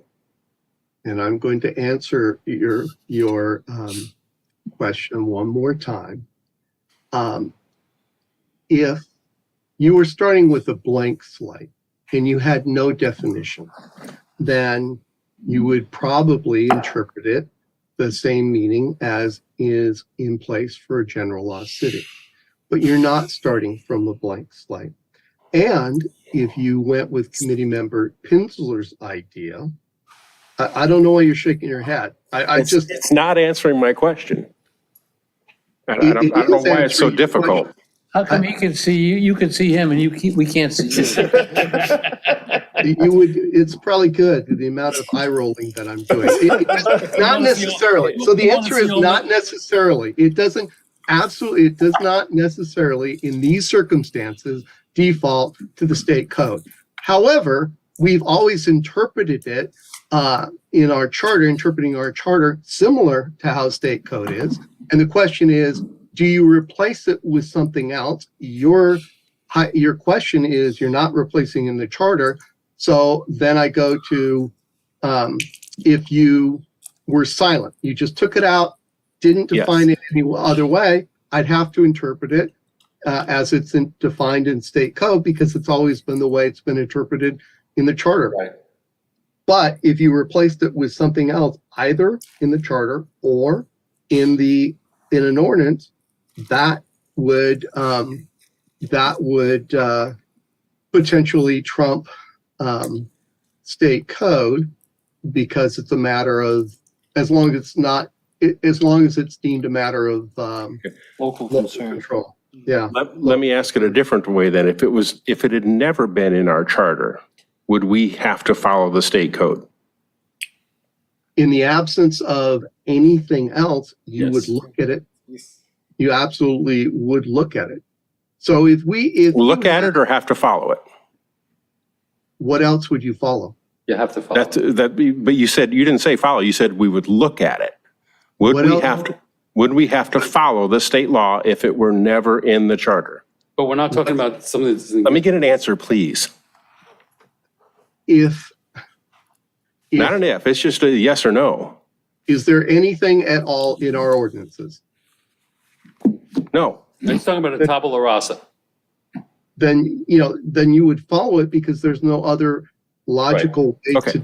to define it, not because you're bound by state code. There's no other rational way to interpret it. That's my answer. We are bound by state code if we have no other prescription for it. That is not what I said at all. not what he said. I don't know why this is so difficult, but we're not bound by state code. If there's nothing but state code, then you would look to it as interpreting what a word means. I'm asking about the requirement to publish notices. Is there a state code that requires us to publish notices? Yes. Okay. Oh, the Brown Act. No, that's for, Right. It's No. So- it's in government code, the 6,000 series. Okay. So yeah, and we would have to follow that. If we had nothing else, but we have something else. You kept skipping over my Not question. virgins though. anymore. Okay, I have my answer now. We would have to follow state code If we didn't have it in the beginning, if we didn't have it from the beginning. 19, whatever, 19. Right, if it's always been silent on it, we would follow state code. Okay, that's my answer. Thank you. So that I'm clear, everywhere the word publish appears in the city charter, we would have to have a definition. We can't just put in a definition and make it applicable to every section? You could do it either way. Whether you want to do depends on if you want to use different definitions for publish. If you want, Where would that go in the charter? If we did just a separate definition? That would have Definition section. you could put it near up near the start of the charter. Okay.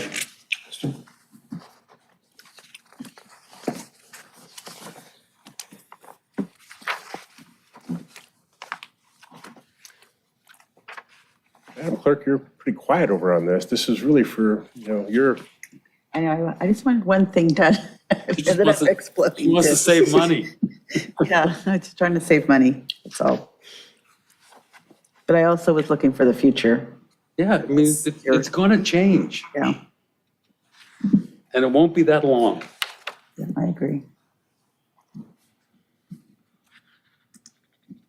mean, the Daily Breeze is bleeding circulation. It hardly has circulation. in it. I wouldn't call it bleeding.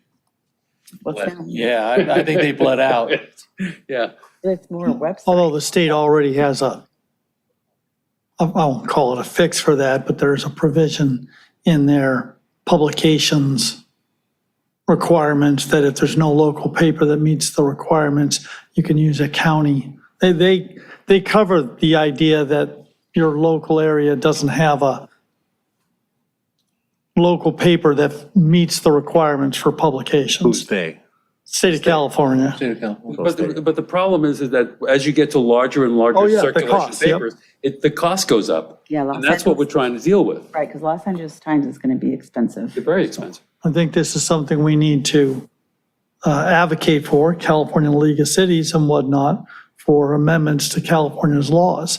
I've just been trying to look to see if I can find anything. There was something 2021, but I can't really find what the, We can't be the first city that's asked about no, this. you're right. We can't. Somebody's got to do it, and the repository of this is the league.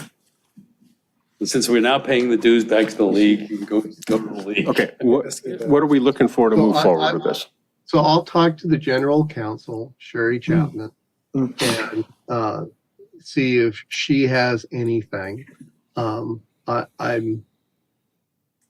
Anyways, I don't know how much stuff has been developed since we still haven't, by analogy, defined freely accessible, but it could pave our way forward. So I'll check with her. Purchasing is done that way now, right?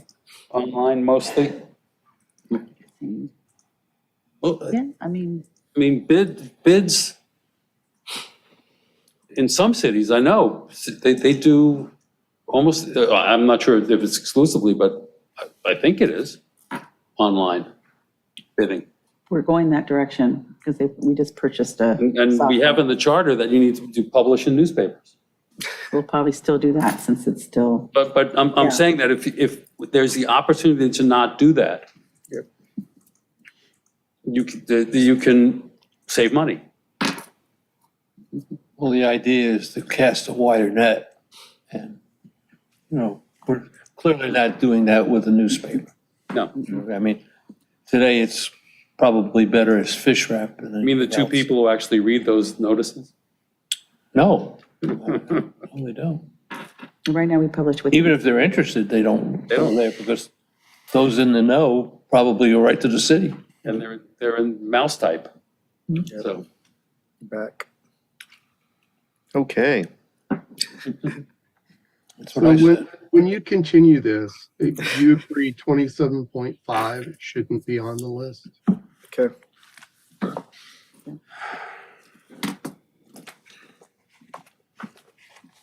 problem with 27.5, It's a street maintenance or something, yes. you're talking about section 27.5 of the charter? Yeah, Correct. You have it on the list. major of- changes for land use. Okay, so this is an issue. This was changed.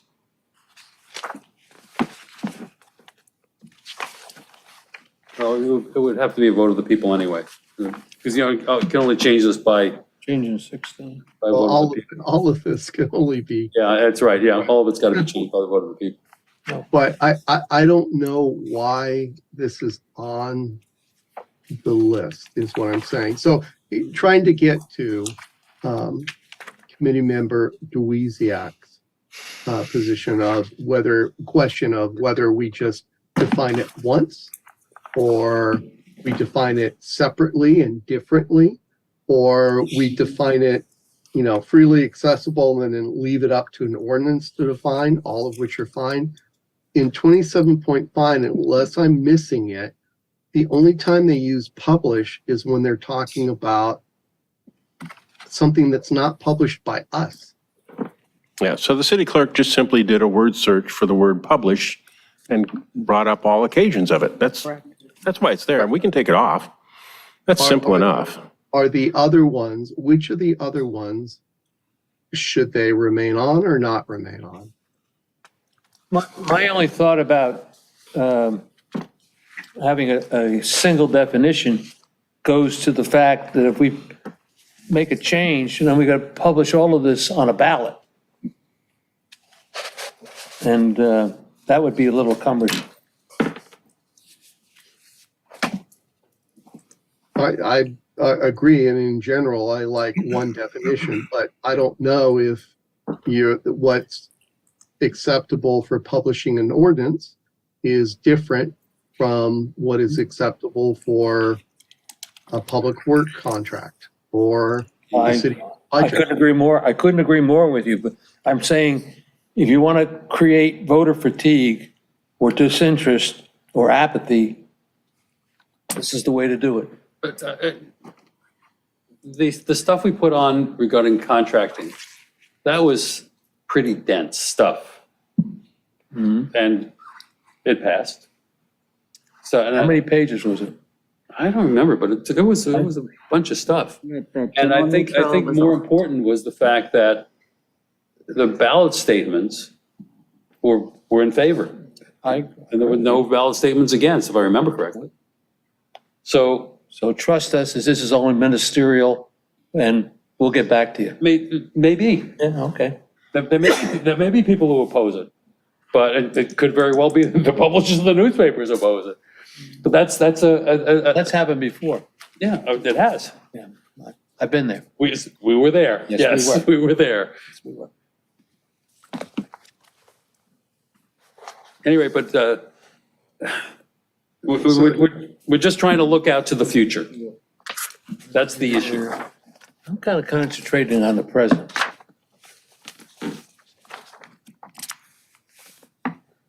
And maybe save some money? So does the committee have any specific things that it has in mind that it would like to do? Does it have any different? I would propose you research the option that I mentioned before about keeping it in the distribution of information determined by ordinance. I'm all in favor of looking into the future. But again, I don't want something that's going to be 5-10 pages long, and then we have other things on the ballot as well. So, Could be. you know, I'm more in favor of a central definition, and we write it any way we want. I mean, that allows for the future and the present and the future. Well, the key thing is, will a central Yeah. definition fit Right. all cases? Right, exactly, yeah. And then put that on the ballot. I mean, if we feel this is something that we need to do. Have we sufficiently muddied it up, Mike? Yes. Of course, we're good at that. I'm still waiting on an answer to my question. Oh, you got an answer. You got it. You got an answer. I'm still waiting to see his face Bob answered it. and his I neck. want to see bulge. all the cow swag.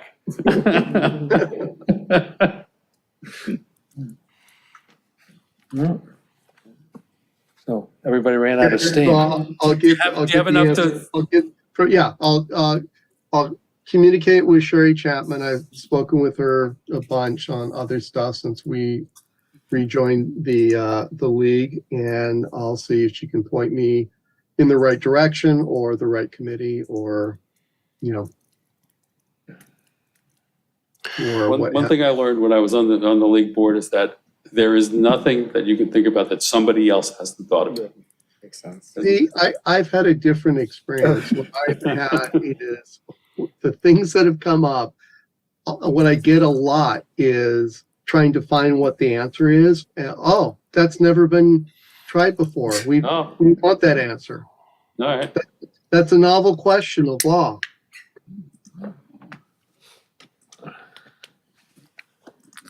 And that's how lawyers make money. On the other hand. That's On the other way hand, right. That's the other way they. So is the Arcadia definition useful for us? Madam Clerk, is that something you would include for Yes. our reference? They're a charter city and they took to but they're posting, I think, to the website and then also 3 physical locations. Yeah, they call Around out the our city. newspaper and then they say that may satisfy the publication requirement by posting the ordinance in at least 3 public places in the city as designated by the council, similar to what Mr. Prinz was proposing, on the city's website or other publicly available city-controlled internet site. So it is left to, in part, as designated by council. but they're providing an option to meeting the publication requirement. So that is somewhat reassuring. And this is done, do we know, or is it being? Passed. It passed, okay. That's a fair reference then. So it gives us an idea that something can be done, because even in providing the option, they've suddenly said, we don't have to put it in a newspaper. They didn't take that away. And maybe that's Well, they gave alternatives.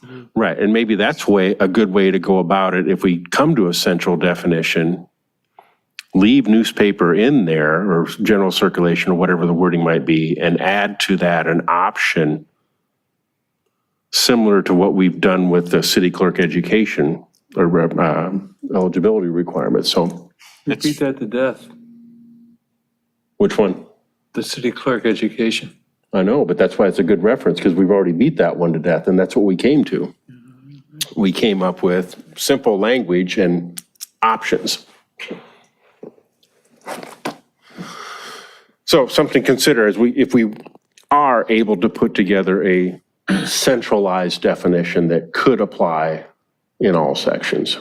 Don't know that that's possible yet.